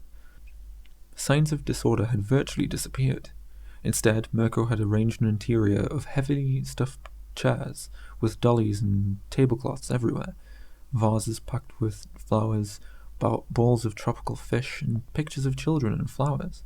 He directed Hal to one chair away from the rugs, and placed a seashell ashtray beside him. Hal had decided to go directly to the point. He pulled out his chair close to the little man, and said, "Merko, I've come for help. Teach me how to be myself, the way you are." Merko stared at the floor and didn't reply. "Can't you help me?" Hal asked timidly. "And I," said Merko, "wouldn't it be more like other people?" They looked at one another without speaking. After a while they picked up their beers and went among the rocks, which they were already throwing long shadows on the hillside. "I saw Joan this morning," Hal began. Merko groaned and swore a huge oath against women and their fickle minds. "Of course, I don't care at all what she does, but she's a clean girl and I want to see her get the best," he said in a loud, careless tone. Hal told him about Homer Schmidt. Merko walked in circles, grinding his teeth. "That's the way they are," he said. "Crush your pride every time. After I offer myself, she runs off to an old flea bag." "Offered yourself?" "I certainly did." Merko kicked at a boulder. "I gave her every chance to understand how I felt about her. I came out with direct hints." Hal explained that Joan was completely unaware of any hints. "What do these crazy women want?" Merko demanded, looking at Hal in amazement. "What's a man supposed to tell them?" "Well, what did you tell her?" "Well," said Merko, walking with his hands clasped behind him, "I didn't get soft, that's not my style. I said, more in actions than words, letting her know by using certain looks. You know, you'd look at somebody." Merko glared at Hal. "If they're on the ball, they'll interpret it." "You didn't say anything to her?" "Yes, I did, mostly under my breath, but she could have caught on if she were making the effort to listen. I said, 'You've got long muscles there and a good style over that bar.'" "You said that?" "Yes, and I told her I'd like to practice with you sometime." She said, "What?" And I told her, "You heard me," and I gave her a look. Merko scowled at the clouds. "She's gone away," he muttered. "It's just as well, I couldn't have gone through with it anyway. I told you, women aren't my style. She'd wreck me, like they all do. It gets into your flesh, you get soft. Oh, she wasn't that way. Her flesh was clean. But just the same, I could see it in her. She'd sink into a biological condition like the rest of them do when they get married. Maybe you think I'm a hermit. I've been around. And I know marriage doesn't go with normal companionship. You have to... What's that got to do with real love? I loved her because she was too pure to touch." Merko's face writhed. "Will that old lay his hands on her?" "If they're married, I should think so," Hal said. "And she'd let him?" "Well, if they're married." "Impure!" Merko threw a shower of rocks into the valley. "Wait," Hal said, caught up in Merko's destiny. "Maybe she wouldn't want to, but she'd be forced to." Merko snorted. "She'd be strong enough to stop him if she really... No, I mean, forced by circumstances." Merko brooded on this, then put his arms out to Hal. "Go and see her. Tell her I'd throw myself at her feet if she asked me. Walk up Niagara Falls against the water. Keep driving after her anywhere if she was trapped. There's a mesa in the Grand Canyon, you tell her, and nobody's been able to get to the top of it. I would if she was there. Anything. But why don't you just tell her that you love her?" Merko's brow nodded in wrath and perplexity. He hammered the wall of his house. "She's on a bus now." "Going to him," Hal said. "He'll put his hands on her." Hal nodded. "Let's go." Merko rushed out. He returned to grab a vase full of roses and ran out again.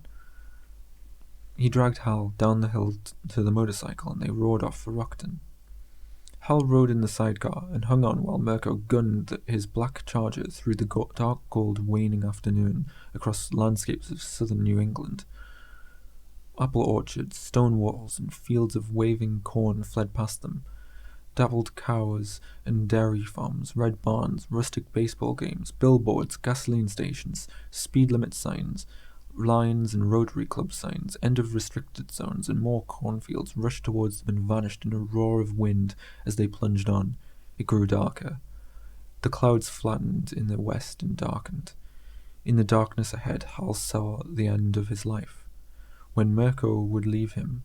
Glancing at his companion, who now wanted to abandon his hermitage and be like other people, he thought, I could stop him. Yet he would not. On the contrary, he would help his friend escape from his own dark and empty future. He could no longer see Merko's face, but felt in the fitful gunning and maneuvering of the motorcycle the little man's fear of his first engagement with a woman. A succession of motels flashed by. Then came the floodlighted pennants of Rockton's used car lots, and they were rolling into the city. Chapter 27. Merko Makes It. They parked the motorcycle down the block and sneaked up on the kennel keeper's place. The dogs began barking. Hal shrank from panting sounds near him in the dark, until he realized that they were coming from Merko. They crept past warm plants in a summer jungle. Merko glanced apprehensively at the great overripe moon that seemed about to fall on the chimney of the Homer Schmidt house. He plucked at Hal's arm and whispered, What if... What? Shh! Merko writhed. He was walking on tiptoe, although there was still some distance from the house. What if they're already... The lights are on downstairs, Hal pointed out. With each step forward, the expression on Merko's moonlit face became wilder and more terrified.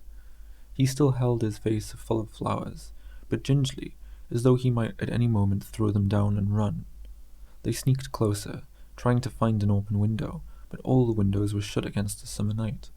Finally, Hal drew Merko to a bright plane, and they peered into the living room. Homer Schmidt was lording it in a big leather chair, with his slipper-shod feet on a stool, cleaning an old musket. Beside him, a frowly hound yawned in a pile of dirty laundry in the centre of the room. He's going to shoot her. No, not with that muzzle, Hal whispered. It's just an antique. Merko gasped. Joan had just entered the room. Her hair was tied up in ridiculously short pigtails. She stood before her husband-to-be in a painfully demure attitude, with her feet wide apart, eyes shyly lowered, and her hands, already reddened from what must have been scalding dishwater, clasped in the sodden folds of her apron. After a while, the old man put down the gun and beckoned to her, pointing to the huscot beneath his chair. The dog bristled and made room grudgingly. Joan sat down. Homer Schmidt stroked her hair, meanwhile eating an apple and reading a newspaper. Merko had begun a rhythmic groaning. Hal steadied him, whispering, It's all right, it's all right. He was full of love for Merko in his distress. Merko's agony was beautiful. Suffering became him so. It was what he was born to do, without malice. Hal longed for this comrade antagonist to suffer eternally. But then, the next moment, he felt a terrible decency arising through these thoughts, saying, He is your brother, help him. And he demurred, No, and lose him forever. And the voice repeated, Help him. And he turned towards this incredible little man who had made his life worth living a while longer. He saw a coward. Merko fell groaningly away from the window. The old man had yanked playfully at Joan's pigtails. Repeating the act several times seemed to inspire him. With ungainly elation, he leaped across the room and threw the covers off a piano. He turned a knob, and the instrument began twanging, Yes, sir, she's my baby. He snapped his fingers and made her cavort with him. Hal was about to shut his eyes, when the old man tired. The old man stood back, signalling for Joan to dance alone. Now Hal could not watch. He saw Merko cringing in the bushes, and suddenly, against his own interests, beckoned fiercely for him to get back up and be the man. I'm not yellow, Merko said, as if reciting this fact to himself. I'm not yellow. What is it? If she wouldn't expect me to touch her. But look at what's happening to her, Hal urged. Homer Schmidt was back in his chair, dozing, and Joan still danced by herself. Her arms fell in a limp V. Her hands joined in the soggy apron. She seemed to have no idea where she was. The dog barked. The old man stirred and woke to his dancing bride by mail. He leered at her and made excited motions, pointing to the door. Joan went out, and he rushed after her. I think they're going upstairs, Hal reported. He heard a cracking in the bushes, and Merko was standing beside him. But Homer Schmidt returned, clad in pyjamas. He turned off the piano. He went back to his chair and posed himself in his absurd and vulgar pantomime of lordliness, waiting for the girl to come to him. The dog pricked up his ears. Joan appeared in the doorway. She was dressed as before, except her apron was off, her sleeves rolled up, and her blouse open at the throat.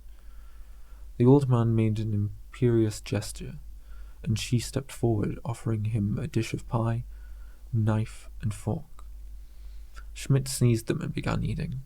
Joan retired into some shadows, watching him. He took several rapid mouthfuls and then stopped chewing. He gazed at her in anger and disbelief. From the shadows she seemed to beg to him, "What's wrong?" Still looking at her, he handed the pie dish to the dog. Merko was taking off his coat. Homer Schmidt resumed munching on his apple core. The dog regurgitated the pie. Dog and man looked at the weary girl in the doorway.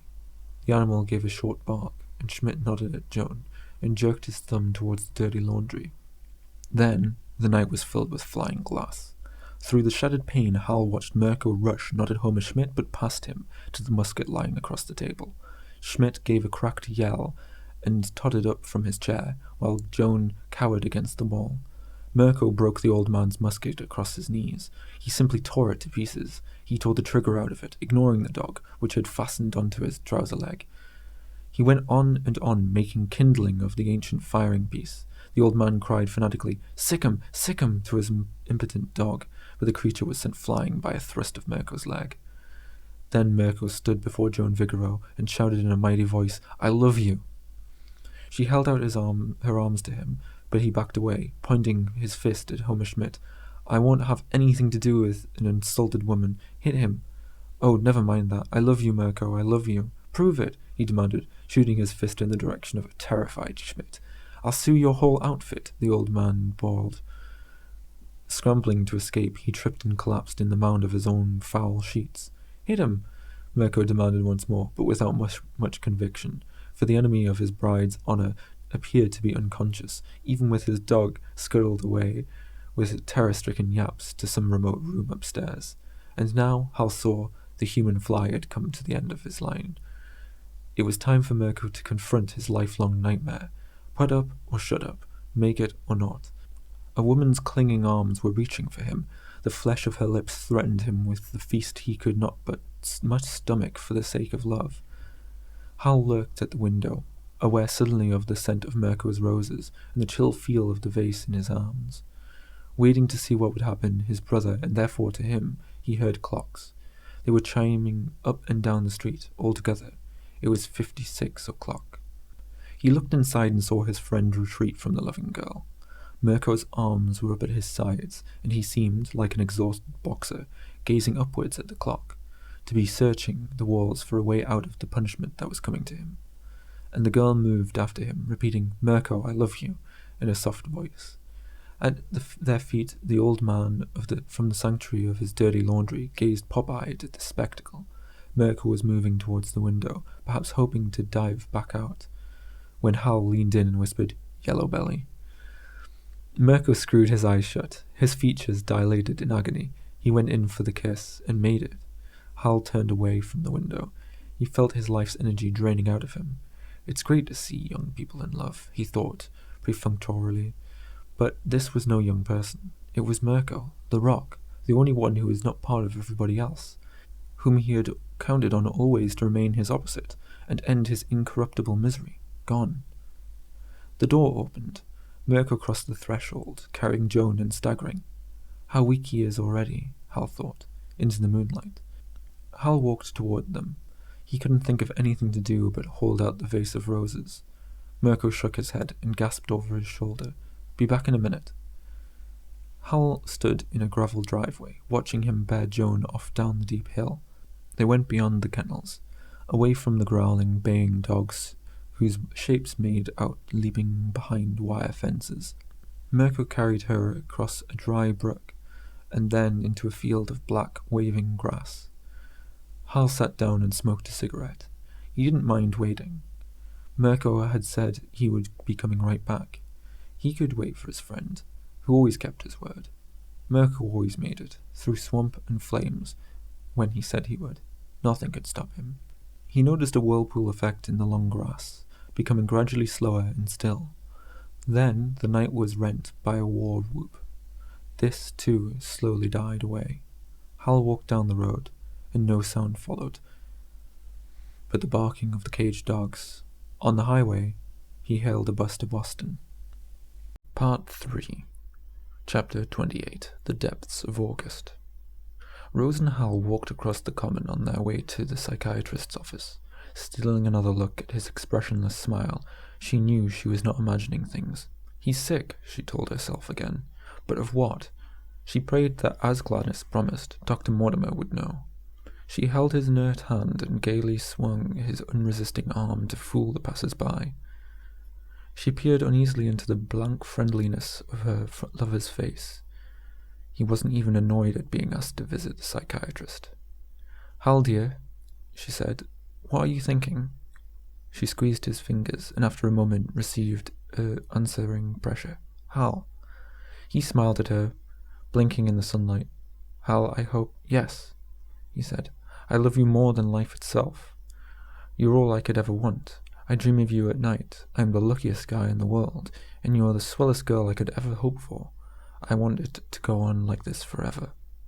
He stopped, placing his hands under her elbows, and kissed her.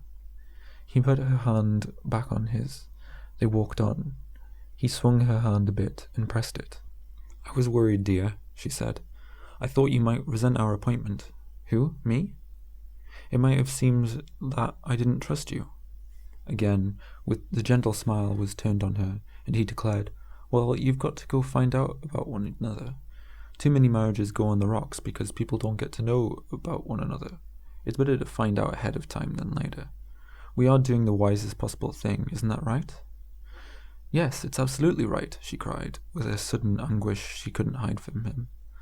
He looked at her curiously, knowing he would pat her shoulder. She turned away from him, and his lips were quietly and firmly on hers, and off, and he was apparently gazing into her eyes. "That's love, isn't it?" he said. "What's love?" she cried desperately into this courteous face.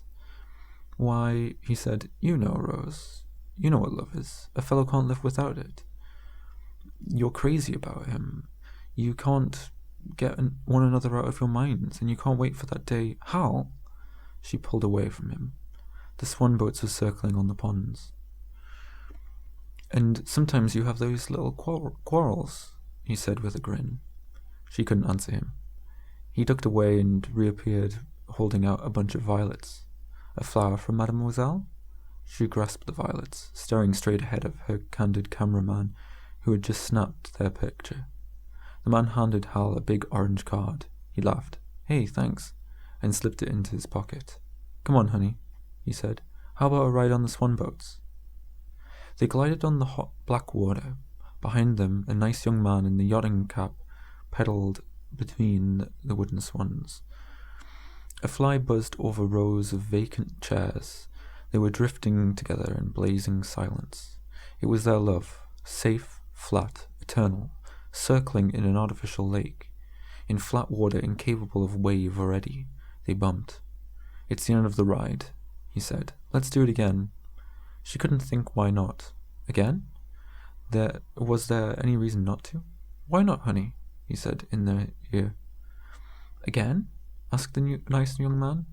Trinity chimes were sounding. She roused herself. No, the doctor. "We have to go to the doctor," he said, smiling at the boatman. She kept her eyes fixed on Dr. Mortimer's diploma. The National Geographic in her lap has not been opened. Instead, she prayed to the god with the mustache and horn-rimmed glasses, whom she glimpsed through the half-open door as Hal went in. She wondered if he realized how much depended on his ability to get to the bottom of Hal's mind. A love, a marriage. She trembled at the risk she was taking. The stake was so high. With her hands twisted in her skirt, she prayed that Dr. Mortimer's kindly analysis would bring Hal back to life. Her heart leaped as the door opened. She stood up. He was shaking hands with the doctor. Then Hal came toward her, grinning as she retreated. "Be right with you, honey," he said, and went off to the washroom. Dr. Mortimer was beckoning to her. She shook her head. He beckoned again, impatiently. "Come here, please." He regarded her gravely. "Miss, your fiancé is probably the best adjusted individual I have ever talked with. He's friendly and cooperative. He likes people and has done well on his job. He seems perfectly normal and happy, and looks forward to marriage. However, he is a very tired boy on the verge of a nervous exhaustion. Since I can find nothing in his emotional makeup that would cause this, I strongly suspect he is being driven by someone dear to him. Someone who herself may be ridden by the very anxieties she is transferring to him." "But," Rose faltered, "I know that he's—" "My dear, we have some time. Would you mind coming in, please? Doctor, isn't Hal sick?" "No, he's just tired. I suspect he's much better friends with the world than you are." "If the world thinks Hal is all right, then the world isn't normal either," Rose burst out. Dr. Mortimer smiled. "I have told him that we are going to talk about a bit," he said. "Hal understands." Chapter 29. How My Life is Spent. Swan used to wonder about the direction of his life. Now there was no need to ask. It was already led to the same place, down the corridor to Fred Purdy's office. He dragged his sleeve across his sweating hairline and made a clawing gesture, fighting his way out of August. He felt desperate for a vacation, but it wasn't that really.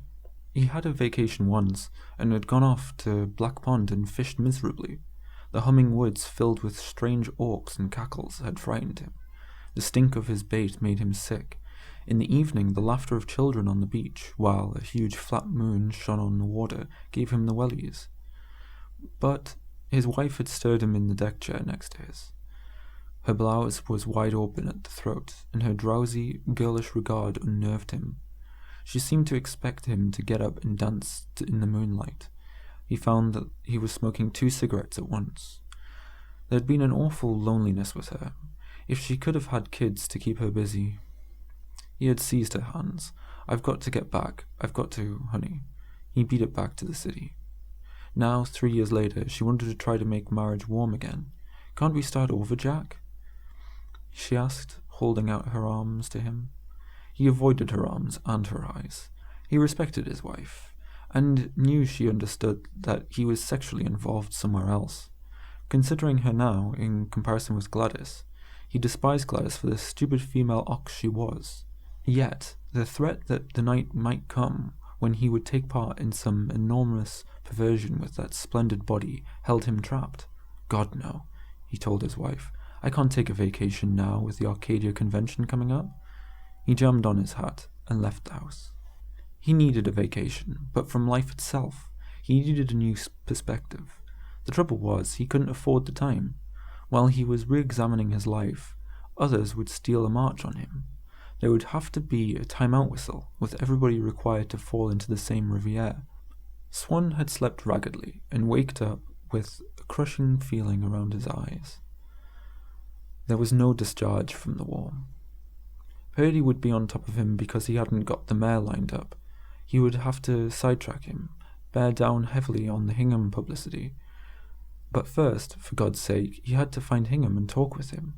He heard laughter from Purdy's office. To the good. He stepped aside and paused. Someone, apparently a young salesman, was leaning across the desk and laughing in the agency director's face, and Fred seemed not to mind. "You're absolutely right," the fellow said. "A rest, that's what I need. Haha. Just get lost, exactly according to your suggestion. I'll do that." "That's the idea," said Purdy in a caressing tone Swan had never heard him use before. "It's your old hometown. You haven't been back in for years. That tercentenary business ought to be a lot of fun. A big celebration. It will help me relax." The salesman grasped Purdy's hand. "Right, and in a week or so, I'll get in touch with you. You'll be at your aunt's." The salesman turned swiftly, colliding with Swan. "Sorry," he cried. "I'm glad you two have run into each other," said Fred Purdy. "Hal, this is Jack Swan, the fellow who's going to handle the interviews and stories about you. Jack, this is Hal." Swan gazed with misgivings into a countenance of wild-eyed friendliness. "Hal," Purdy said, "I wonder if you'd mind waiting in the conference room while Jack and I have a word. Then, I think he wants to get together with you for a few minutes in regards to publicity and all that."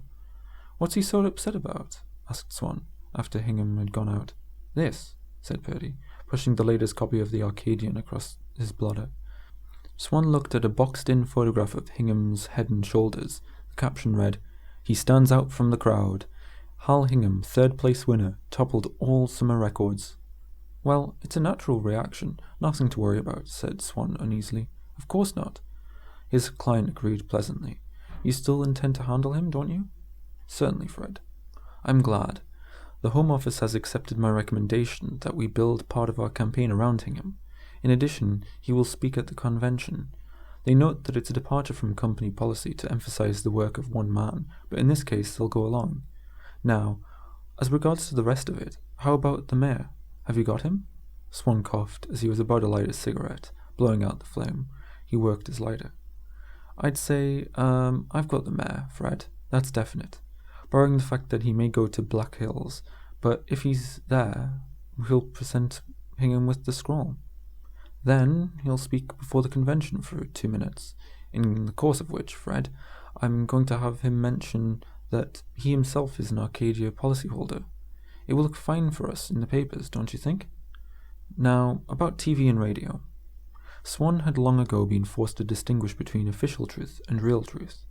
There was also the truth of appropriateness. It was officially true, for instance, that the mayor was an Arcadia Life policyholder, although, in fact, he was not. Similarly, he had the mayor despite the fact that Hallahan was almost certainly going to be in the Black Hills. What Swan had was the mayor Hallahan's official presence at the convention. The speech Hallahan had not written, including the remark about the policy he did not have, which would be read by somebody else. Al Burke is definitely interested in a Hingham interview, either live or on film.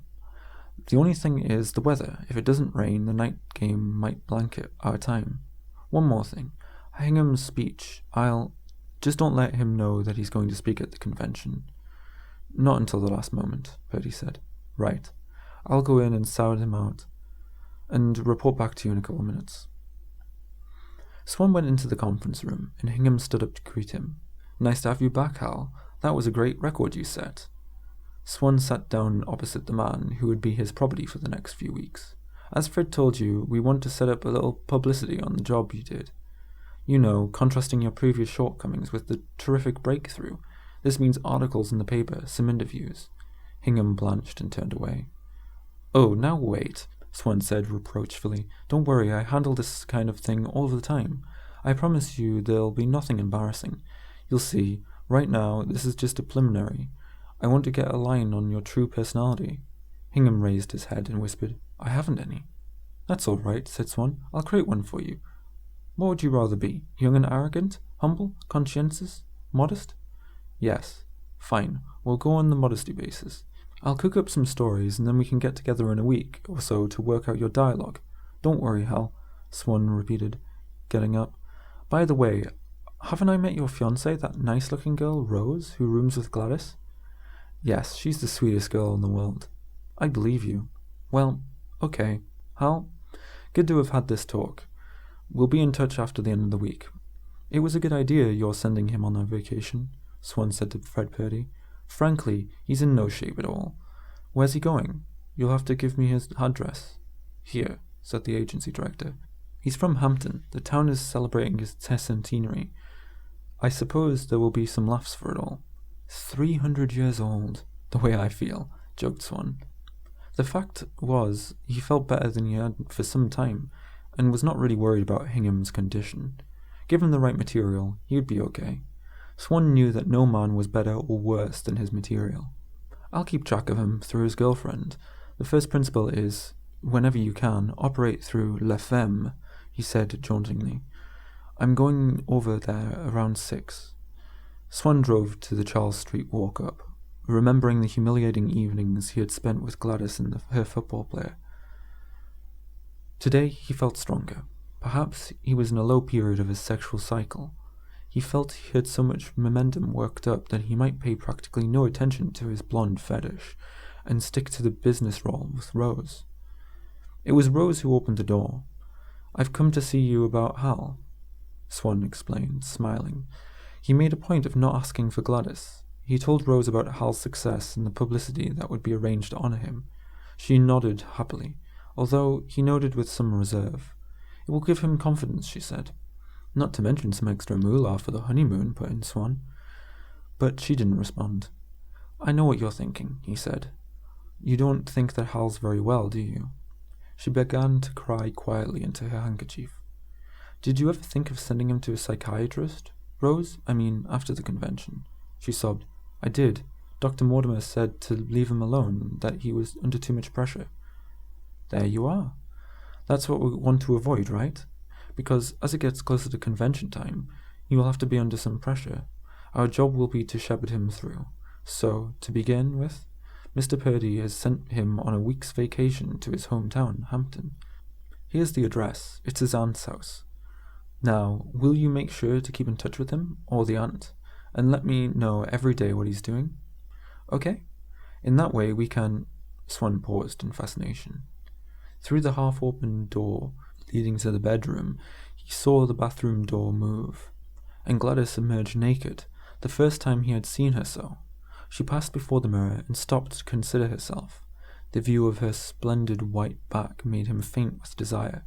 Then she turned, and he saw the great body that had nearly ruined his life had undergone a change. It thickened and become softly massive and gentle. Gladys did not stride any more, but planted her feet carefully. Turned slightly outward, she was not admiring, but examining her new contours. He caught a glimpse of lustreless, staring eyes. She was eating an apple. And all at once, in this moment, he was free of her. The magnificent body he had fearfully lusted after had been returned to nature to carry on, presumably, the Irish race. Thick, soft, quiescent, Gladys's great blonde frame was obviously no longer capable of gymnastics he had dreamed of. She was a cow, no more attractive to him than any other woman. He would as soon make a pass at Rose, he thought, with a dart of malice. Doll, he said to Rose, you and I will see to it that Hal gets through all right. Will you remember to keep in touch with me now? I'll do everything I can, answered Rose, in a dispirited tone, seeing him to the door. And give my regards to your roommate. Tell her I'll see her around, he said in a loud voice. Chapter 30. On the Train. Atlantic, cried the conductor in the nearly empty car. Haven't I seen you somewhere? I guess. Let's see your ticket. Hampton. I thought so. You're a Hampton boy. I'm a Hampton boy. I knew it. Maybe you've been away, but no matter. It doesn't rub off. Going back down for the Tercentenary? Yes, I am. I could tell. Well, it's the biggest day Hampton will ever have, I imagine. Yes, said Hal, looking out the window. The pane was spotted with rained-on coal dust. He considered the mud-flats and the tilted masts of skiffs stranded at low tide. Yellow mists moved about the bay. A boy leaped off some decaying piles into the shallows and came up holding his nose amid a spray of mud.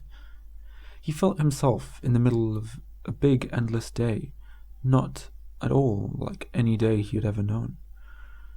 He turned anxiously to the conductor and said, It is bigger, isn't it? All stretched out. It covers the whole future. Past and future, the conductor amended. It covers everything the town was, and foreshadows what it hopes to be. I hated to miss the pageant, but we've been past there twice already today, and you should see the square. Everybody's walking around in their pilgrim costumes. They've got to dress up in some kind of costume. That's the law today. And there's bands, music. Rexford! The train paused beside what looked like a large outhouse, but no one came aboard or got off. North Burnham next.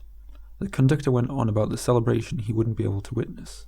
There's a lot of tradition in that town, of course. After 300 years, you're bound to get a certain amount of it. North Burnham, you know. You hate to miss anything that happens only once in 300 years, no matter what it is. Whatever stays in one place that long is worth looking at, I believe. Burnham? Look, Hal pointed. On the station platform, he saw two forms of himself, identical young men in slanted hats and vague attitudes watching the trains go by. Couple of Hampton fellows, inquired the conductor. Hal fell asleep and dreamed that he was dead. Death was a flat, bright eternity in which people kept talking to him, not understanding that he wasn't there, or, rather, they persisted in speaking to forms of him he had long since discarded or not yet assumed. He tried everything to capture popular acceptance.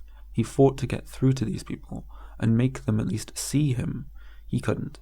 He was forced to stand by helplessly and watch his spurious forms distract them. He dreamed he pursued this multitude of fakers and tried vainly to cram them back into his being. This irritated the people. One of them, in the conductor's uniform, said, "Wake up, you're home." "Accept me," he pleaded. "Hampton!" Chapter 31. The Tercentenary Parade. He stepped off the train into the riotous square that was filled with pilgrims and painted Indians. Bandsmen in red, white, and blue uniforms had assembled in the parking lot across from the railroad station. A tuba, catching the sun, made a large gold flash in the late afternoon. The crowds moved through muffled, desultory drum beats. There were firecrackers. A clown ran around with a cowbell. A man in a black suit and black derby came at him, shouting, "You're a clown!"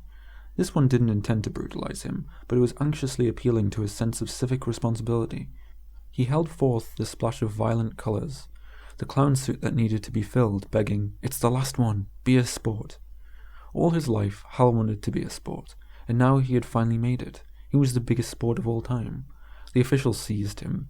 He was passed from hand to hand and thrust into a pilgrim stockade that enclosed the men's dressing room. He zippered on a clown suit. As the conical dunce cap was clapped on his head, a tremendous fanfare started up in the square, and there was a great shuffling of feet. "Hurry, paint his feet," urged the nervous official in the black derby. The makeup man squinted at Hal. "Bob Pierce. Mr. Pierce, they started the parade." "Oh God, I told them not to," moaned Bob Pierce, ringing his derby. The makeup man suddenly put down his tools. "Where are you going? Finish his face." "Nuts," the technician said. "I'm going to watch the parade." "No clown is leaving my stockade without a face on." The makeup man walked out. "Oh God," said Bob Pierce. "Here, come here." He drew Hal to him. "There now. White? Red. I'll spot you a bit. All we can do. Hurry, turn sideways. Now your mouth. Darn it.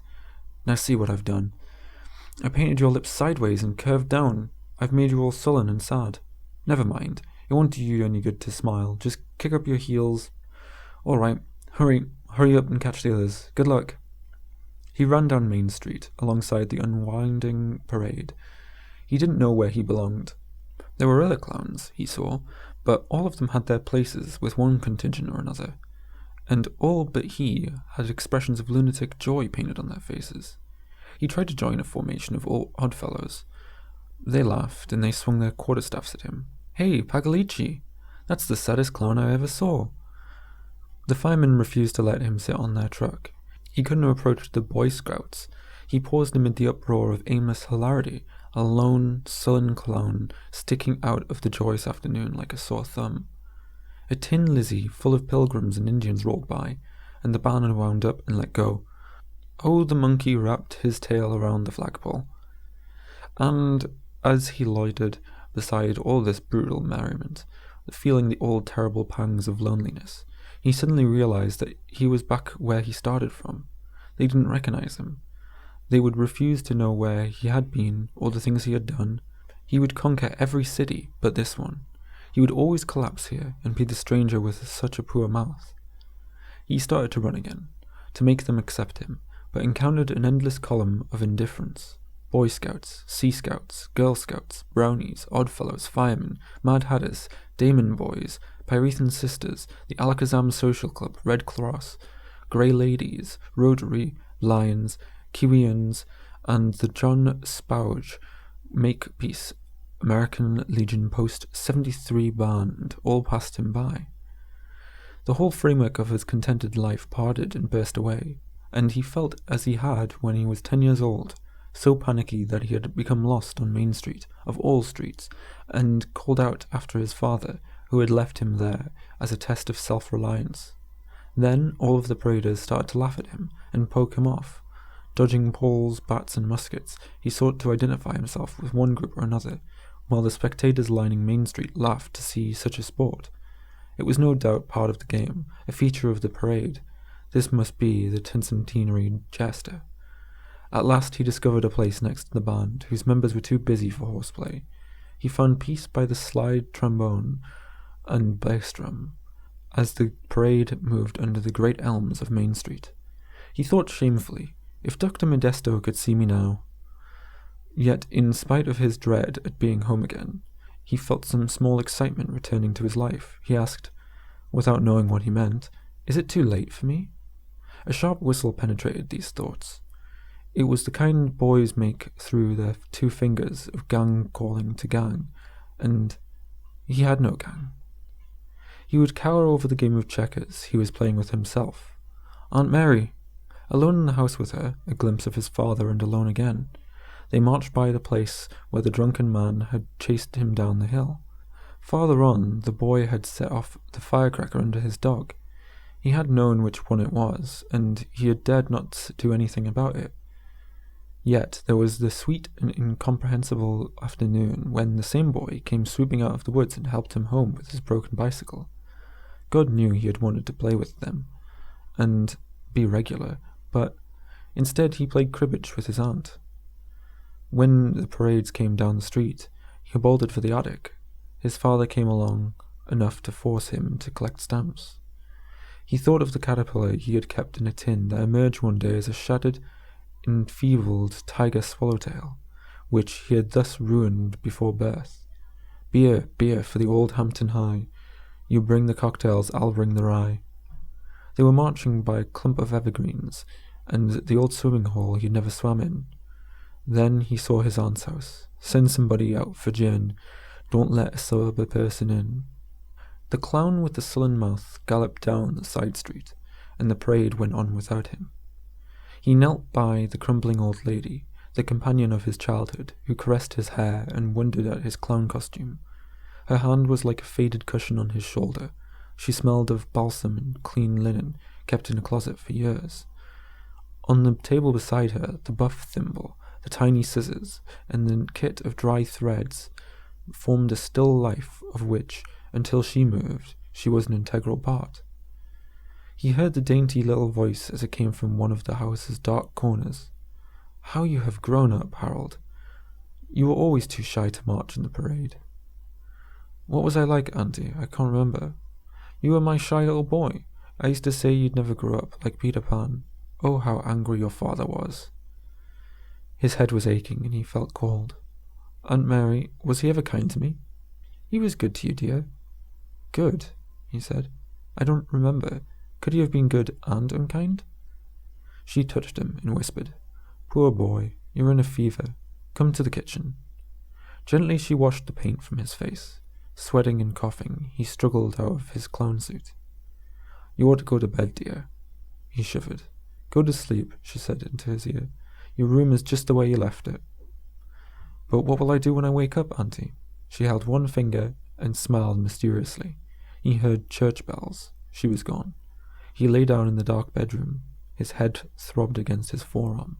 The idea of going to church some day comforted him. He saw a great dark church blazing with candles. The bells went on for a while. As he dozed, his fever increased. His aunt called the doctor and went to the kitchen to make hot tea and honey, to make him perspire. But his clothes were already drenched from perspiration when he got up and staggered and fell to the floor. Chapter 32. Back to Life. He woke in a strangely cool morning. From his upstairs room he looked across 3 backyards, and in each of them householders were raking leaves. There was the thump of foot on leather, and a swarm of helmeted little boys piled up in the meadow. He smelled leather, wood smoke, and burning leaves, and wondered where the autumn had come from. He felt that he was tinder dry, and light enough to be carried away by any wind. His body rustled between the sheets. His hands drifted to rest in the coverlet. He was, well, and purified, and exhausted forever. The sickness had taken his blood and marrow, leaving him a perfect man of parchment, with weak tea in his veins. He had never felt so listless and so well. "Aunt Mary," he called. She came running in with an ice bag and fitted on him like a grey and black checkered beret. Then she chanced a look in his eyes and saw the dull sign of life in them. "Oh, thank God, Harold." She pressed her webbed cheek against his. "You poor boy, you've come back." "What do you mean, Auntie?" he asked. "Where have I been?" "Never mind," she murmured. Her hand explored his exhausted face. I told them you would get well. You are well, aren't you, dear? She inquired anxiously. I told them God would not send you there and leave you because you are a good boy. At this, he roused himself a bit and gazed at her mournfully from under the ice bag. How long have I been sick, Auntie? Nearly 2 weeks, dear. She explained what had happened to him. He remembered some of it. After the church bells, he had fallen with a sigh at Aunt Mary's feet. The doctor took his temperature and threw the thermometer away. It was a searing fever. He cried out against his father and invoked a pair of pagan gods named Modesto and Merko to destroy the old man. They wrapped him in wet sheets. He was inflamed from head to toe. Even his toes ached. He writhed if someone touched his hair, begging protection against 2 vipers called Purdy and Swan. He made continual punching gestures as if to ward off the whole world. It was a life and death need to keep people at distance, because every time he became intimate with them, they stole part of him. He was growing smaller and smaller. Help! They packed him in ice. He sang all verses of the Star-Spangled Banner, but they wouldn't let him alone. His very blood, the linings of his brain and liver, everything about him was inflamed, including his imagination. He thought a motorcycle was pursuing him. He had visitors, the nice Mr. Purdy and Mr. Swan, but he got it into his head that they were pallbearers and shouted for them to disappear, until they did. Mr. Swan sent flowers. He sent the doctor a quartz cigarette case with a note. There's more in it for you if you can get him on his feet before September 20th. They seem very anxious about you, dear, Aunt Mary said proudly. They phone from Boston every day. Tell them, he said, I'm going to Nebraska. But first you must go to Boston. She nodded brightly and replenished the ice bag. A rather plain girl named Rose had wept over him and gone away. But she came back on her vacation and helped Aunt Mary with the dishes. She hung around. She left 2 tickets to a football game. They were all going to the game together when he got well. Her girlfriend's fiancé was playing in it. Do things together, the psychiatrist had said. Do it yourself, he roared at her, twisting about the bedclothes. Easy, boy, said the doctor, needling him. He threw the covers off, but they tucked him in like a baby.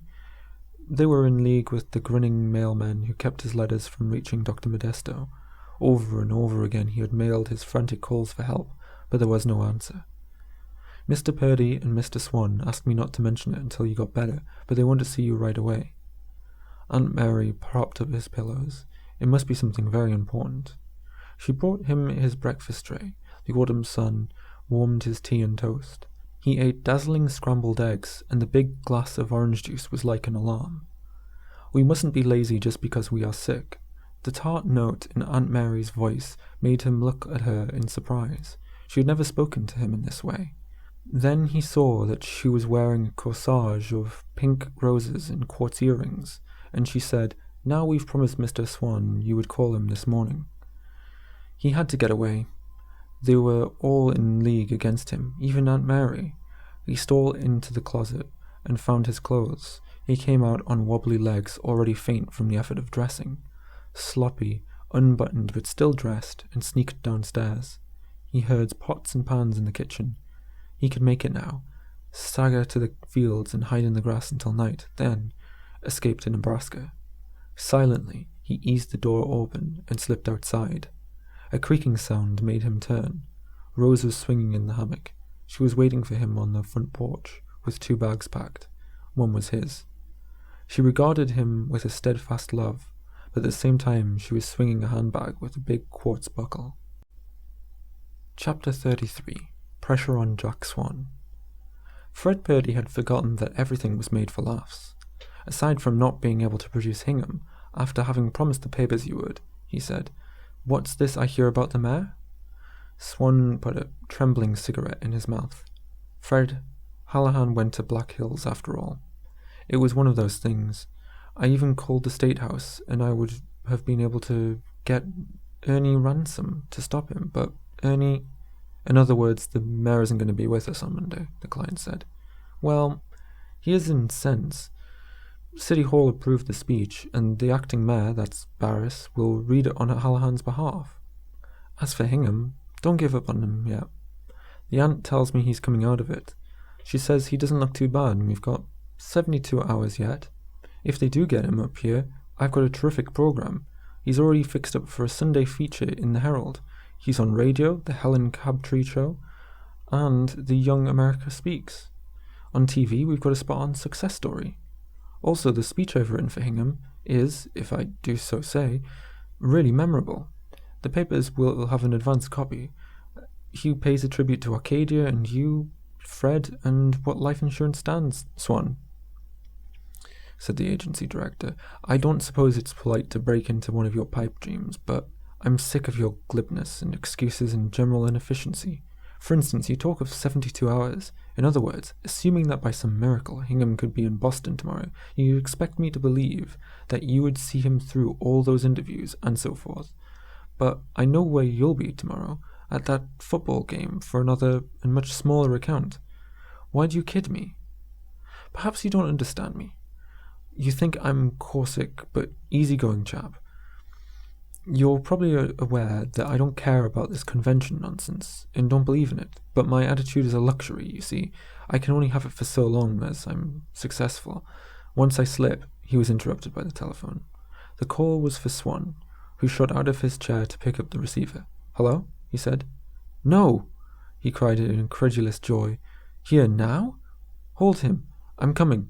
Swan reached for his hat. It's what's her name? The girl. She's with Hingham at his room in the Circle Hotel. I'm going to get you that publicity this afternoon. At the door, he said recklessly, perhaps you are sorry for some of those words, Fred. Chapter 34. The Hal Hingham Story. Hal clutched handfuls of letters and postcards and let them fall about him like confetti. Dear, Rose said, they're compliments for you, and went around picking them up. The hotel turned quietly. His picture was on the cover of the Arcadian, and the caption said, Hottest Underwriter. He examined with renewed astonishment the confidential interview some writer had apparently held with him. They must have had someone impersonating him. Then he saw, stuck to the back of an envelope, a great riotous-coloured postcard. He bent down to read it, and cried out with love and misery at the snapshot of the two small, savage figures hanging from the Eiffel Tower, each with a leg around a girder, leaning into space and waving at him. The message read, Just married. This is a great town. Joan and Merko. There was a hammering at the door. Rose clasped his hand. It's unlocked, she called, and Swan burst into the room. Hal, boy, it's wonderful to have you back. Just in time. Come on now. We've got everything at once to do this afternoon. First stop, the Globe, then the Post. Are you sure you'll be all right? Rose inquired timidly. She made a sign to Swan, indicating that Hal was not very well. Swan didn't need to be told. It was obvious to him that Hingham was wobbly and would get worse if something wasn't done. Let's go, he said. They went down in the elevator and Swan told them, with a wink. First stop, I want you to meet a friend of mine called Hennessy. And then he led them into the bar. The brandy made Hal gasp. Soon he felt stronger, and it seemed to him that the golden column had been sent up his spine. You like my friend, hey? Laughed Swan. Have another. You too? He added to Rose. They shook their heads. All right, we'll be on our way then. His property, he saw, had become much more presentable. Now the deal was to rush him through before the effect wore off. Meanwhile, Rose hung on to Hal's hand. She was fascinated yet frightened by Swan and the world of success he represented. If anything went wrong with Hal as a result of Swan's dragging him around, it would be on her conscience forever. Yet, the publicity and all the honours would be so right for Hal's future and their future together. She nodded when Swan said, All right, kids. She took Hal's arm, and they followed him to a taxi. The afternoon passed in a delirium of publicity. Hal learned from a series of press releases thrust under his nose in various taxicabs that his system was based on modesty. Swan had instinctively divined something of the nature of centralism. He had hit on the term self-effacement to describe Hal's secret, according to one of his releases. When I am with a prospect, I try to efface myself, Hingham declared. I try to remember that where his needs are concerned, I do not exist, the sensational young underwriter went on. This line remarkably suited Swan's property of the afternoon, who appeared almost totally effaced by his good fortune. But it didn't matter. As Swan calculated, those who interviewed Hal were already so impressed by his record, which Swan had distributed separately, that although he was dazed and drowsy, murmuring he hardly knew what answers, Hal made a fine impression everywhere. Jack Swan skillfully threw it away. As you may well believe, Hal is beat. He'd appreciate a little forbearance, but here he is. Hal simply hung on. One face after another came before him. Hands were put in his and withdrawn. Some of these people had notebooks, others put microphones to his lips, and there were cameras everywhere. Now, what is it, Mr. Hingham, that you believe to be at the bottom of your overnight success? Modesty. Really? That's really interesting. How did you— In the Bible, he replied, as Swan had coached him. Well, that's marvelous. They asked him about his relations with his father. He used to resent him? Yes, but I got on top of my feeling, and now I'm glad that he provided me with a challenge, he said, as he had memorized it in the cab. Rose followed along helplessly. She was both thrilled and dismayed by Swan's headlong charge through the city's newspaper offices, and the radio and television stations. He was incredibly different from the darkly inhibited bantam suitor who used to wait on Gladys and Heffernan. Here he was, a demon, dragging Hal to the desks of city editors, bullying his way past receptionists, and finally, still holding Hal by the hand, he walked past frantic signals into a television program and actually pushed his property in front of the camera. At this point, he felt it was time for her to intervene. Hal was moving more and more like a robot. She looked into his eyes, and they were lifeless. He seemed to see nothing and care for nothing, although, curiously, he became increasingly polite to all that spoke to him. Yes, Mr. Swan, he said, and yes, dear, when she asked if he was tired. Can't we stop now? Remember, Hal has just come from a sick bed, she appealed to Swan.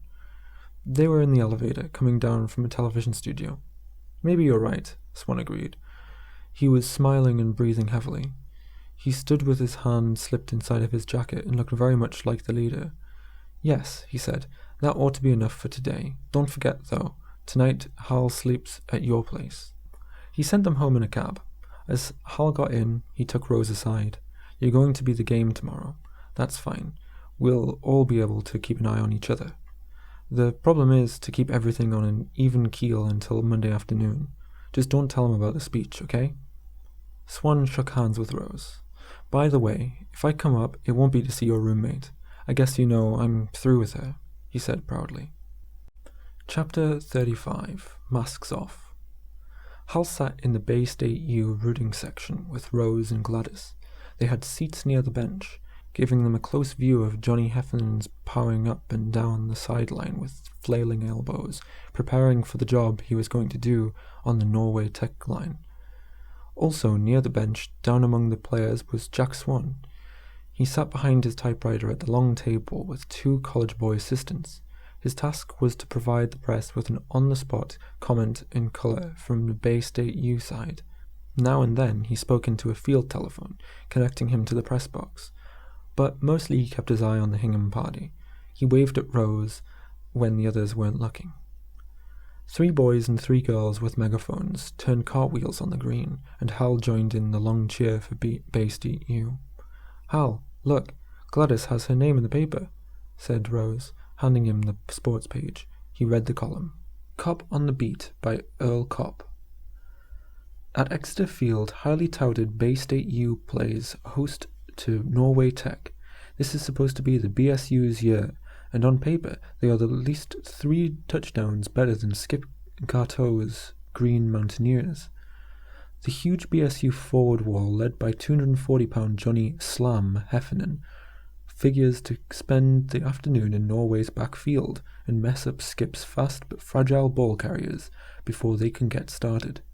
Incidentally, the Slammer threw a monster banquet for his mates last Tuesday to celebrate his engagement to beauteous Gladys Swaim, a nurse at Hartsdale Hospital. This kind of hijinks is one reason why a few of the more cautious experts are wary of BSU. The question has been asked whether love and late hours are a suitable prelude to a contest with the mysterious Vermonters. Surprised Harvard. You can't afford to trifle with the Garteau-coached outfit. The teams Skip brings down here are usually small, but they can be tough and nasty. As surprised Harvard found out 3 years ago, of course, Harvard isn't the same class with BSU. Furthermore, Coach Ednostic claims that the midnight frolic for Heffernan and his bride-to-be was just the spate of relaxation his team needed. The tea leaves tell us he is right. The pick here is BSU by 20-0. The forecast is for a middling warm, sunny day. This may take some of the starch out of Heffernan and Co., but it won't do the Northerners any good either. Athletic Director Ed Maxwell expects a crowd of 20,000 or more for the season opening. Gladys didn't appear to be moved by the story one way or another. She sat hunched, brooding over the field, with a flowing maroon bandana around her head and shoulders. She resembled a shawled peasant girl, bowed with labour. She chewed her gum like a cud. Only when Heffernan led the BSU team out on the field did she sit up and become a bit animated. Hal shouted and groaned with the others to see what was going on out on the football field. It was unbelievable. Poor Ed Notstick was clawing the bee off his sweater and weeping. He was going to hear from the alumni. Rah! Hal said feebly, along with Rose and Gladys and the rooters around him. There was little to cheer about. The BSU banners had fallen off everybody's knees. Norway was driving again. Skinny Vallone sneaked through for 7. Poiquelin ploughed over left tackle for 16, then Poiquelin lateraled to Leduc, who went all the way. Oh, how awful! Screamed Rose. Poiquelin kicked the point. Norway Tech is now 46, said the public address announcer. Bay State, nothing, roared the Norway stands. Everybody was drunk over there, and they had a right to be. Gladys sat with her chin in her fists. The tears of fury were gone, and she regarded the field with wariness and contempt. Her great shoulders quivered. Rose leaped up with every play, waving her banner no matter who had the ball. Out of the corner of her eye, she watched Hal anxiously, and she listened to his exhausted shouts, longing to know what he was thinking. He was thinking, "It's the end. This is the end." The team of Destiny lost its mask early. The visitors from Vermont ran like crazy billy goats through the hapless monsters. They sprang on Johnny Heffernan with knees and cleats. His formidable nose guard was elbowed off during the third play of the game. They ran around and through him and over him. They laid him out like a corpse before his bride-to-be, and ran over his great shape as rodents do in an animated cartoon. Norway Tech thumbed its nose at everything Bay State University stood for. In the third quarter, with the whipped and panting monsters behind 27-0, one of Tech's watch charm guards flung himself sideways and sickened Heffernan with a terrible belt in the gut. Amid absolute silence, he was carried off the field. "Stop him!" Rose begged, as Leduc drove for the touchdown, and then turned in embarrassment to see Hal's reaction. She needn't have feared his opinion of her. He had no opinion. Life was a grey irrelevance. He saw through to the bones of people, not only through the flesh, but through the flesh of their thought to the skeletal motive. He found no motives. He found no reasons for what they did. They only moved. Rose's fingers and thumb, clenching his arm, felt like 5 little bones. Her prettified cries in response to the action on the field were for him cause for tumblings of helmeted eye sockets, joints, and tendons. The program vendors were selling painted wood pulp, and the scoreboard flashed numbers having nothing to do with the pile of bones on the chalk lines. He had to move, and said, "I've got to go to the bathroom." Under the stands, surrounded by steaming urinals, cigar smoke, and beheaded men with scorecards, he forgot the game. He walked out, towards the streetcar line. Behind him, at intervals, he heard the roars from the stadium. She must be getting nervous about him now. She had been nervous, and so was Jack Swan. They both made immediate decisions to follow him under the stands. As he saw Rose go out, Swan paused. Gladys was sitting alone, and he couldn't resist the temptation to go up to her. "Congratulations, doll," he said. "Not every girl has her engagement announced in the sports pages." She looked at him, without speaking, without interest. "The bridegroom had his troubles today," he said, but he was unable to get a rise out of her. In victory or defeat, she ignored him. He had an impulse to court disaster, to goad her to smash him or tongue-lash him in front of all these people, but the thrill was gone. She had already sunk into her approaching motherhood. Then he saw that Hingham hadn't come back and was headed for the exit. Rose caught up with Hal at the streetcar stop. "Hal," she said, "where are you going?" He turned without surprise, as if he had expected the world to follow him, and his answer was ready. "I'm going away," he said. "Why, dear? Where do you want to go?" "To Dr Modesto, where people won't notice me."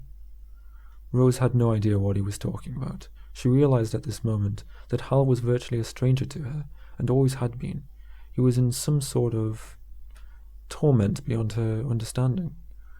His thin, pathetically agreeable face was averted from her. It was the face of a sensitive but mediocre boy, whom civilization had demanded too much, and he was through with it. "Everybody, please leave me alone," he said. "Including me, Hal? You want me to leave you?" she cried.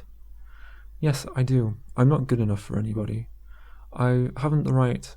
I can't ask anybody to share my life. I'm not worthy, and I broke the law. Forgive me," he said, making for the turnstile. A trolley was coming. "Hal, think of me. Not everybody. I love you. I'll work, and you won't have to sell any more insurance, Hal." He boarded the trolley and waved from the window. Not to her, but to everybody in the station. His lips formed the words, "Forgive me," and the car rolled around the corner. "Oh God, is it my fault?" Rose wept at the turnstile. She was grasped violently by the elbow. "What happened? Where is he?" demanded Jack Swan. "I told you not to let him out of your sight." "No. As I said, I wouldn't have the slightest idea where Mr. Hingham might be," the desk clerk repeated. "But it's 2 a.m, said the ulcerated man before him. He waved the packet he was carrying, as though the sight of it would have to improve the clerk's memory. "I'm his public relations consul. Does he usually stay out this late?" "I wouldn't know, sir," replied the clerk, sorting a pile of slips. "Look, he's got to... I believe you mentioned before that Mr. Hingham must deliver a speech, but, you see, I don't know where he is." "I've been here since 7. There's no justice in this," Swan whimpered. He plucked a $10 bill from his wallet and placed it on the desk in front of the clerk, who looked sympathetically at the money. The phone made a snickering sound, and the clerk answered it. It was some time before they came out of the back office. "That wasn't... No, sir, but I tell you, why don't you take a nap and I'll wake you up the moment he comes in?" Swan walked unsteadily to a sofa. He huddled there against a hard green pillow, staring at the ceiling. He was wakened by a gentle tug on the shoulder. The desk clerk was bending over him. "Mr. Hingham has just gone up to his room," he whispered. "He's checking out." "Oh, no, he isn't." Swan staggered up, bleary-eyed and dishevelled. The clock across the deserted lobby said it was 6 a.m. He picked up Sunday papers from the reception desk. "Mr. Hingham is staying here until tomorrow morning. In the afternoon, he makes the speech. I'm going to be with him until he does. My name's Swan," he said, handing the clerk another 10. "Hold his room and put me in with him." On his way up the elevator, it occurred to Swan that what he was doing was something like kidnapping, but it was a chance he would have to take. After all, he thought, philosophically, an agent can't steal his own property. Chapter 36. At the Convention. In the anteroom off Convention Hall, Fred Purdy had a partial view of the stage and the acreage of tables on the main floor. The delegates were resuming their seats after lunch. After the hall, banners were hung from the balcony and wobbling signs and placards designated from the gathering places of the state and city delegations. The subdued tumult gradually grew louder as the hall filled up. From time to time, delegates were summoned over the loudspeaker. It was almost 2 o'clock when the afternoon session would begin. Hingham was to speak at 3. There were heavy circles under Fred Purdy's eyes. He had slept poorly after receiving Swan's first phone call Sunday afternoon. It was not that Swan had bad news. "I'm with him now, Fred. He's asleep. We've been over the speech, and we'll go through the rest of it tonight. Don't worry. He's cooperating, and I'm sticking with him until we meet you at the hall." Again, this morning, Swan phoned to say that the situation was under control. Hingham was stronger and eating and seemed reconciled to making the speech.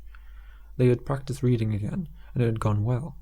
Swan sounded hysterically triumphant. He called attention to the forest fire of publicity he had created for his property in the Sunday and Monday papers. Purdy had gone past the point of worrying about his responsibility for the Hingham affair. A deeper worry left him slumped in the anteroom. For the first time in his life, he felt old and scared. During the past few days, he had felt like a misfit, and he had lost his feeling of superiority to life. Somewhere he had slipped. He had laughed at Swan and patronized him, yet this half-educated little public relations man had swept him out of his depth, and he was afraid. Swan was a new kind of operator, with a breathtaking contempt for people that made his old hat cynicism seem like that of a fuddy-duddy.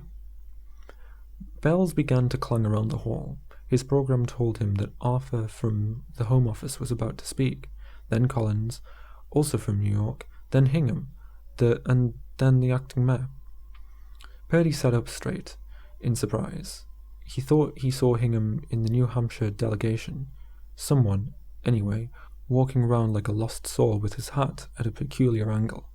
But then another delegate removed the chap's hat and eased him to a seat. Purdy went to the door and made sure that it was somebody else, a fellow apparently shaken by an extra martini at lunch. With the rapping of the gavel, the speeches began. Purdy, from his vantage point, behind the stage, had a rear view of the speaker. The Home Office man told a mild joke, and the rows of empty faces laughed. How I envy them. They believe in it, Purdy said to himself. They were the earnest dolts, but they really believed in home and mother, and protecting their loved ones, and the rightness of all these foolish props that held up the life insurance business. If he had felt any such faith in anything, he wouldn't have approached the exploitation of poor Hingham. Time was going by, but he didn't give a damn. He refused to look at his watch. Poor Hingham. If I had only fired you, he mused.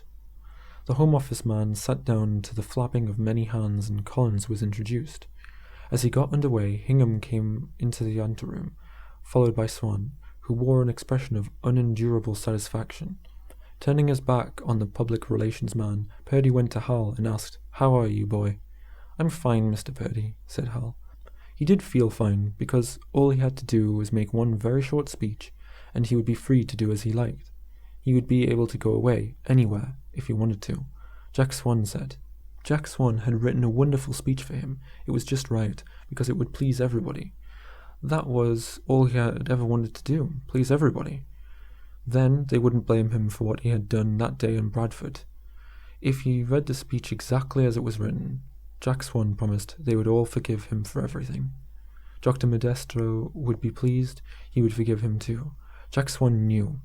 There was not even any need to understand the words he was speaking. No, it was the material that counted. Hal Hingham was as good as his material. "Sit down, Hal." "Thank you, Mr. Purdy." "See what I mean, Fred? Am I right?" Jack Swan was a fine man. He understood Centralism. He had spent the evening reading the Revelations, and he was going to book Dr Modesto on a lecture tour.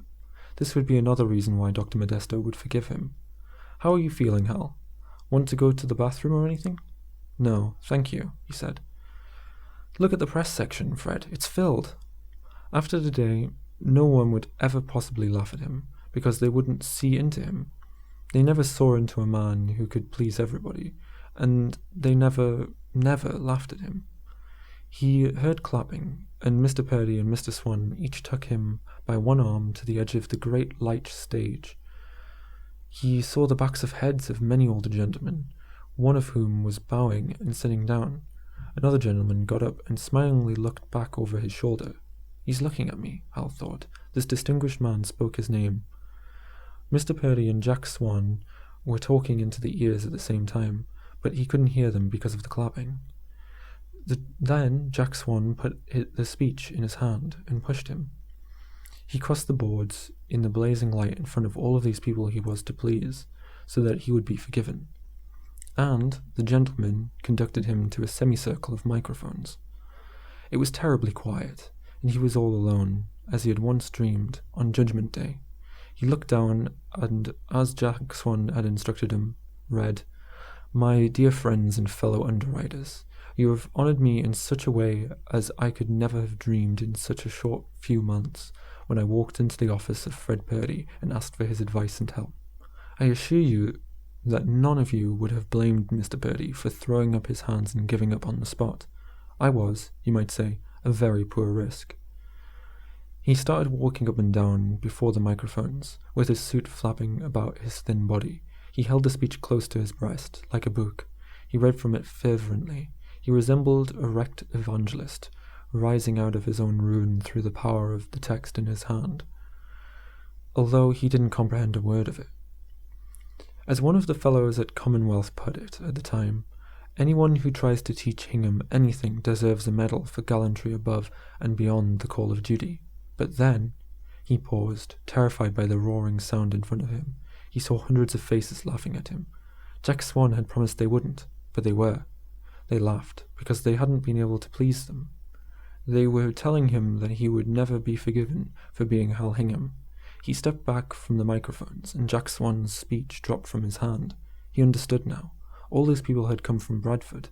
They were all trying to trap him. He had sold them all policies, but each one had been a different person. Now they laughed. Please us all. But he couldn't. Not while they were all together. That was the trap. The only way for him to escape now was to stand up to them, let it be in high agony, and say, I am myself. As God made me, this is the best I can do.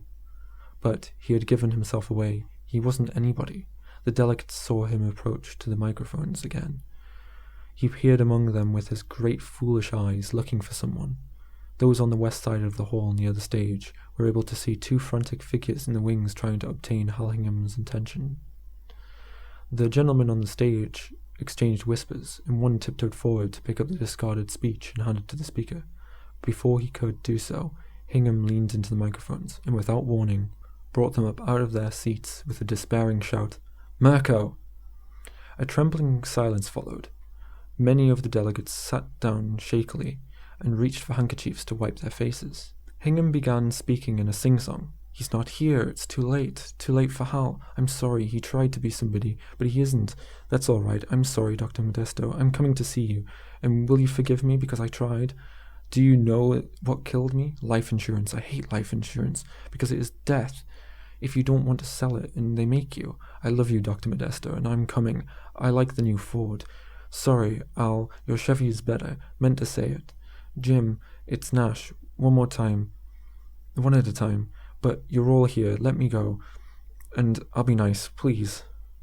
He wandered from the microphones and begged the gentleman on the speaker's platform. Let me go. Everybody has a right to their opinion. If they don't abuse it. I never meant any harm. Love dogs, but not the one that dug up your garden, you see? A rumbling started in the hall. He felt it coming like an express train.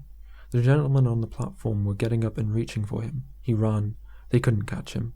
He ran into a little room and saw his hat on the table and grabbed it. He escaped between Mr. Purdy and Mr. Swan, who had collapsed on a table with their heads buried in their arms. He went out of a door. He fell over some cobblestones and raced down an alley. After a while, he began skipping, like a boy out of school. Chapter 37. Ace Insurance Salesman Flees Convention Hall. Bay State Register. News of the week. The annual convention of the Arcadia Life Insurance Company was thrown into an uproar at Convention Hall last Monday when one of its featured speakers, 28-year-old salesman Hal Hingham, who had broken all company sales records this past summer, abruptly broke off his address to the delegates and ran from the stage. Arcadia publicist Jack A. Swan said he attempted to restrain Hingham, but the latter broke free and rushed out the back door. Police said Hingham had disappeared in the network of alleys behind the hall. A search of the area revealed no trace of the missing salesman. Company officials expressed confidence Monday that Hingham would be at his desk at 9 o'clock in the morning. However, Frederick Purdy, director of Arcadia Life's Commonwealth branch, refused to comment on his prediction. Later, Swan gave the press an authorized statement from Purdy saying that Hingham had only recently recovered from pneumonia and presumably suffered a relapse at the convention hall. Witnesses agree that Hingham showed signs of not being himself throughout his brief address. Departing from his prepared speech, he denounced life insurance in general and the Arcadia Company in particular. In veiled language, he accused the company of putting some kind of pressure on him. Delegates close to the stage said he ran smiling to the wings. It was a strange smile, as if there wasn't anything behind it, said Arnold O'Brien of Rochester, New York. Another delegate, Frank Moses of Nashua, New Hampshire, said that he had seen Hingham the night before in the company of Swan at the Circle Hotel, looking very badly. This was denied by the public relations man, who said he had spent the evening at home.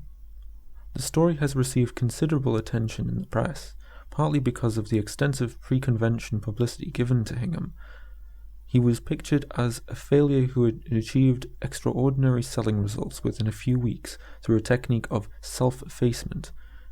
He said he had found this technique in the Bible. He had appeared on a number of television and radio programs just before the convention. When Hingham failed to turn up at Arcadia Life office on Tuesday morning, police stepped up their investigation of the salesman's recent movements. Across the country, there were an unusually large number of cases of mistaken identity. Hundreds of persons have reported seeing Hingham, but always it was someone who wore his hat in the same way, or with a similar walk, but not Hingham. A promising lead blew up when the stranger who called for Hingham at his hotel before dawn on Sunday turned out to have been Jack Swan. Pressed by newsmen, he replied, "I'm in enough trouble as it is. The whole thing went wrong, that's all. Can't you fellows give me a break?" Reporters have been unable to question Purdy, Hingham's immediate superior. Purdy was said to have arranged for Hingham's appearance as a convention speaker. It was noted that Salesman's prepared address contained a tribute to the agency director as the man who had inspired him. Purdy's refusal to see newsmen heightened the mysterious aspects of the Hingham story. On the second day, the press became openly suspicious that Arcadia was hiding something. The vanished salesman was assumed to be a victim of hidden pressures. In his Window on Boston, George Stillman led off, "Monday afternoon you watched a man fall slowly to pieces. It wasn't pretty. In the beginning there was a human being like yourself. You joined in the applause. He started speaking, and suddenly you wondered, is this the boy they're all talking about? It was a boy whose speech was rambling and hysterical and gradually tortured into some gibberish known only to himself. Here's one observer who wants to know what gives. Where is Hal Hingham?" The gossip columnists have had inside stories. One said that Hingham had been placed in a private retreat by Arcadia. Another learned that he had recently been under a psychiatrist's care. A third reported that the salesman had an incurable disease. On Wednesday, a chilly item appeared. Arcadia Life biggies in from New York to nail those responsible for Hingham fiasco. After 3 days had gone by, Hingham was still missing. Opinion crystallized into the general idea that the boy's breakdown and disappearance were due to Arcadia's exploitation of a sensitive nature. Clearly, a monumental public relations blunder had taken place. The column Nick Hendricks Says was addressed to one of the principals. "Jack Swan, you're a little guy, not very tall, but full of big ideas. A press agent, that's you. Until a few years ago, you landed the Arcadia Life account, and overnight that turned you into a public relations counsel. So you were a public relations counsel for a big insurance outfit, a big deal. The razzle-dazzle you used to employ for Gypsy Manic and her invisible thralls didn't go anymore. No, this was a real respectable affair. You almost forgot you were a hustler. You buttoned up your pinstripes so that the yellow checkered vest wouldn't show, but it was there. It had to show sooner or later, even if the stunt you pulled sent a poor kid into his private oblivion. You always had a great sense of humor, Swanee. I have a new laugh for you. The Public Relations Association held a meeting last night. They voted an inquiry into your campaign, and let me make a prediction, Swanee. When you get expelled, not one voice will be raised in your defense. After tomorrow, Swanee, you'll have to go back to work for a living." More philosophically, Rex Leiber attributed Hingham's suffering to the mounting pressures of the era. "A countrywide loss of absolute values in cynical company policy. A publicity man's dream becomes a nightmare," he wrote, and in the age of public relations, it claims another victim. The Hingham story reached a plateau of interest on Friday. The Insurance Agents Union accused Frederick Purdy of tyrannizing over Arcadia underwriters and driving Hingham to a nervous breakdown.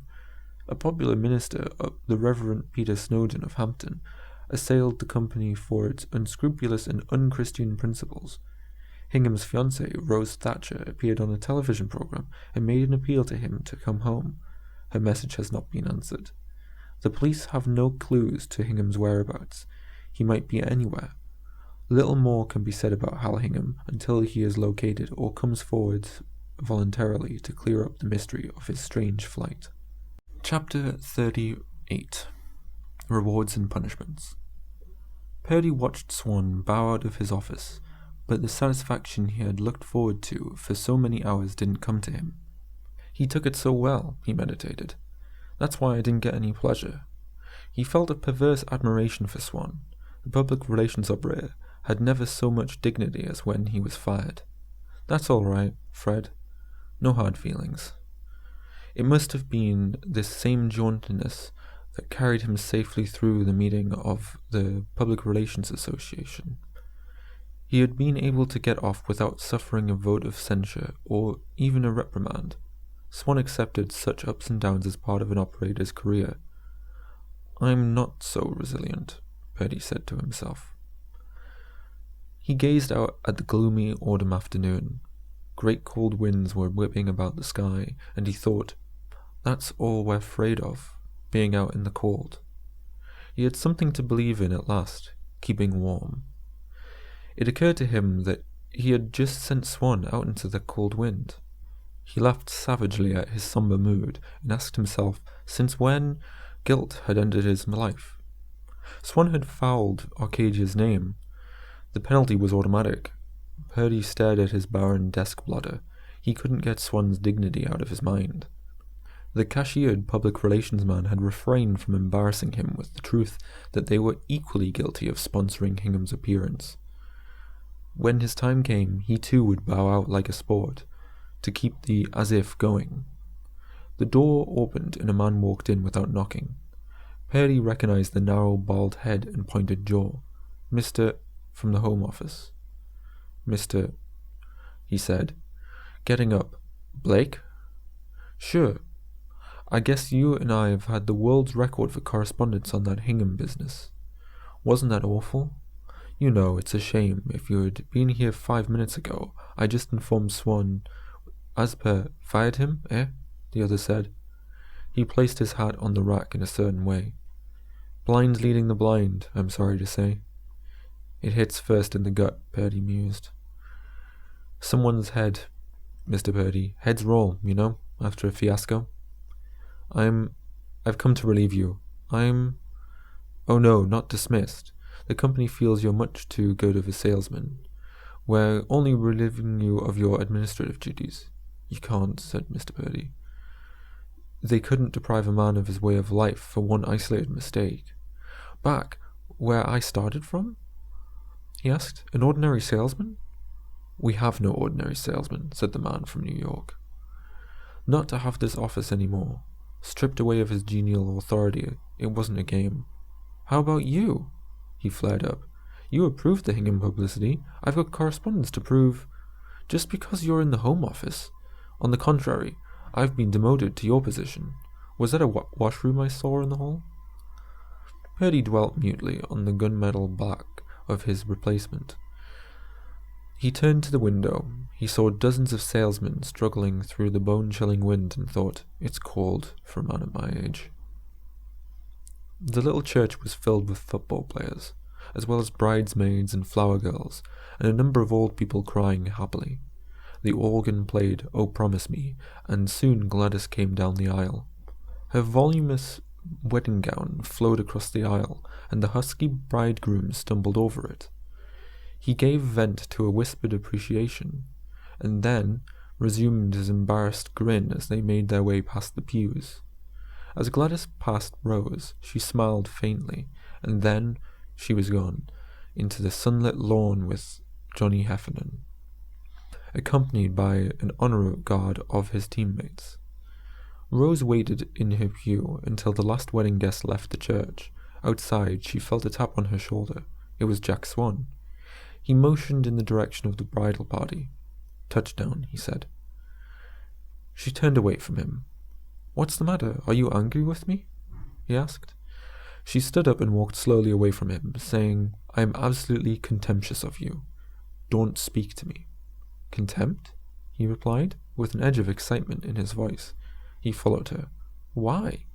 How could I know what was going to happen to Hal? Please, don't turn your back on me, Rose." She continued walking slowly. "Let me make it up to you. I can't stand your looking down on me. I want to see you."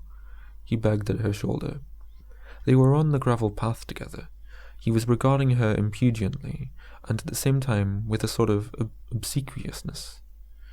"You and I have a lot in common, Rose. If you can't like me, at least see me now and then." He reminded her of a mouse nosing around. The way he eyed her, she felt her body like a trap. "Can I call you, Rose?" "All right," she said. Chapter 39. Through the Curtain. The Cornhusker Limited rushed towards Omaha. "Omaha in 20 minutes, said the conductor in the club car, and got no reaction at all. The passengers had fixed their attention on a curtain of dust and rain developing to the south. They sipped their drinks and declined to look at him. "What a bunch of deadheads," the conductor said to himself. He had noticed the same kind of people in all the cars. A lot of guys with their vacant eyes, and they wore their hats on a slant. For instance, the fellow in the last chair, looking out the back of the train, his hands hung down in a peculiar way. His ticket was in one of them. He didn't move. He simply stared at the retreating landscape. The conductor left, shaking his head. From the observation car, Hal was watching tracks, telephone poles, bushes, the world, receding swiftly and endlessly. All the objects he discovered immediately became smaller and smaller and vanished. All things were vanishing in one great flight away from him. As life emptied out of him, only the tracks were the same. "A nice fellow," said a man in the club car. "Yes, I talked to him, a student." "Hardware salesman," corrected the other. "Pardon me, I happened to talk with him. I said—" "Well, so did I, my friend." The old lady sipped her ginger ale with a smile, knowing that the nice boy was going to Broadview to live with his father. Chapter 40. Occupational Therapy. "So long as you're a staff man, I'll be glad to show you around," the director said. "It's these freelancers, so-called, that get my ass. The times I've rolled out the carpet for the same guy with no connections at all. I suppose you want to know about the Broadview system, and McLean. What are you, Mr. Files? A science writer?"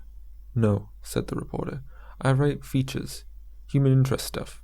You see, I took my vacation in the East last year. I thought if I stopped by on my way back to the coast, I might pick up a few columns. There's a lot of curiosity about Broadview in our area, with all the movie people checking in here, you can imagine. You've got a lot of human interest here, Mr. Denny. People would like to learn how the system works. I'm very anxious myself." "You must be," said the director in an amused tone, "to detour out of your way like this. What did you do? Take the branch line from Omaha?" "Yes, I hope to get back in time to catch the westbound tonight, if possible." The director heaved himself on his feet. He was an obese man, so much so that he was unable to stand erect. His abdomen jutted drum-tight from below his belt. His expression was one of savage merriment, with a suggestion of agony, as if a terrible thing was about to happen to him if he didn't empty his bladder soon.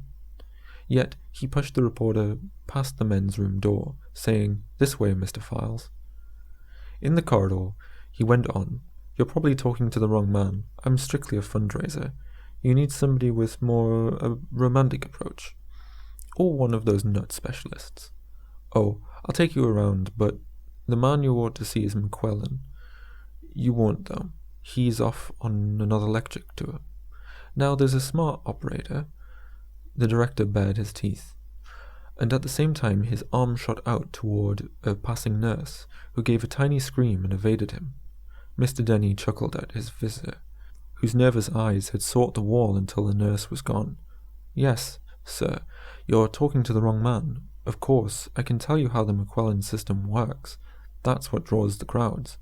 All the writers, ever since he cured the first movie actor, I can give you the dope, but probably not with the right note of worship in my voice. Now, don't get the wrong impression. I'm not knocking McQuillan. Hell, he's the greatest. A slant-hatted young man stepped from behind a pillar and said, "Pardon me, but which way is Dr. Modesto's office?" "Office? Downstairs and around the circle," the director said, and continued, "Remember, I'm only the fundraiser. Between you and me, sometimes I get pretty sick of it. I'd like to know more about the McQuillan system. It doesn't seem to me that you take it very seriously," the reporter said. "Take it seriously? My boy, you're unjust to me. Quickly, let me cross myself. I love McQuillan, and I'm pleased to be humble foot soldier in his crusade for mental health. These lunatics get my ass, that's all. I can't help it. I don't like nuts." They approached a small staircase. Mr. Denny labored up the steps. His grin was fiercer and merrier. "Another thing, do you think it's my pleasure to be living around here surrounded by a community of nuts so far from the city? Why couldn't McQuillan have located closer to civilization?" "Excuse me, how do I get to Dr. Modesto's office?" inquired a smiling young man. Mr. Denny frowned and looked at him and said, "Down 2 flights of stairs and around the circle." Watching the fellow go, and he muttered, "I told him once before." "No, that was another one. That one was stocky, and the last man was tall and thin." "It was the hats, I think," the reporter said. "The McQuillan system," proclaimed Denny with the facious grandeur. He moved his hands before the reporter's face in a vulgar imitation of the hypnotist's art. "Treat your patients as if they were normal. Approximate the conditions of real life. Then let them live according to their images of themselves. Within reason, of course," the director amended, bitterly imitating the tone of a fuddy-duddy scholar. "Give them the tools of life. My God, you don't believe me. These nuts have stethoscopes and dictaphones. They have guns. No, they aren't loaded, but how would you like to have these creeps go pow and bang at you, and not be able to deny that you're an enemy agent? You saw the postman, who just went by now. He's not real. He's only wants to be a postman, but under the McQuillan system, he's allowed to carry real letters. It gets ridiculous. We have a bank. An amnesiac embezzler is in charge. The craziest goat at Broadview runs the printing press. That's our philosopher, Dr. Modesto, the one of these fellows have been asking to see. He actually placed an ad in a magazine without our knowing. Now he gets his answers, and his fans write him letters. Get the idea? This is the McQuillan system in action." "I like it. I like seeing how it works," the reporter said. "Well," said the director with a sidelong glance at him, "you're only here for a couple of hours. It looks fine from the outside. But Dr. McQuillan obviously answers a big need. Isn't there a waiting list of people all over the country trying to get in here?" "A waiting list," said Denny. "They don't wait. They just arrive and expect their poor little personalities to be taken care of. We have to shovel them out of here. In the last few months, there's been more and more amnesia cases," McQuillan says. "The whole goddamn country is forgetting itself." "Will you tell me, please, where I can find Dr. Modesto?" "He was the same one who asked before. There's something funny going on," Denny said. "Never mind. The hell with it. I want to show you something in this room here. I always get a laugh." They went on through a door into a room full of wandering men in red bathrobes. As they crossed the threshold, Denny thrust his sweaty, fat-creased visage into the young reporter's face, and, breathing clothes scent onto him, said with a desperate levity, "What I want to know is, who takes care of my personality? Who takes care of a slob?" The reporter turned away from him. "Look at all these people. What's wrong with them?" he asked. "Here's the saddest bunch of all," the director said.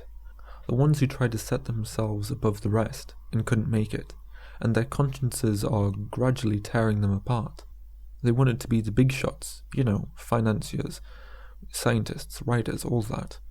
What makes that poor man hide his head?" asked Files. "Is he afraid?" "It's always so. When strangers come, it scares him," Denny said. "And how about that other one that ducked behind the couch?" "He thinks you've come to rob his bank," said Denny, "and he's left the vaults unlocked. I'll show you something now. Don't think it's cruel, because their memories are shot and 2 minutes from now, they won't remember that I spoke to them. "Hey, Mr. Malcolm, how's that great novel coming?" Denny shouted. The man covered his head and groaned. "George, hey, George Conrad, how's the international banker?" And this man turned away in agony. Denny stopped. There's something going on here. He was staring beyond the banker and the novelist. Yes, there they are," whispered the reporter. 2 more, smiling, slant-hatted strangers were approaching them from the other end of the ward. Denny seized the reporter by the elbow and turned him around, and there were 3 gentle young men behind them. And then they were surrounded, and 5 gentle pardon me's fell on their ears, and the same question came from the lips of all the young men. "Where can I find Dr. Modesto?" Denny lowered his head and walked away, grunting and straining for speed, followed by 6 young men. He went down in an elevator full of strangers, all smiling, vacuous young men. In the corridors, dozens of them were emerging from behind pillars. He heard shouts that came closer. There was a sound of trampling. Nurses and ward boys were running through the corridors, crying out, "Mr. Denny! Mr. Denny! Mr. Denny!" The young men in slanted hats were piling up in front of Dr. Modesto's cell. Dozens more, just alike, were joining them every minute. The cell bars rattled like hail. Through the crowd, Denny caught a glimpse of the flashing eyes, the beard, and Dr. Modesto's thunderous voice commanded him, "Let my sons in! Let my sons in!"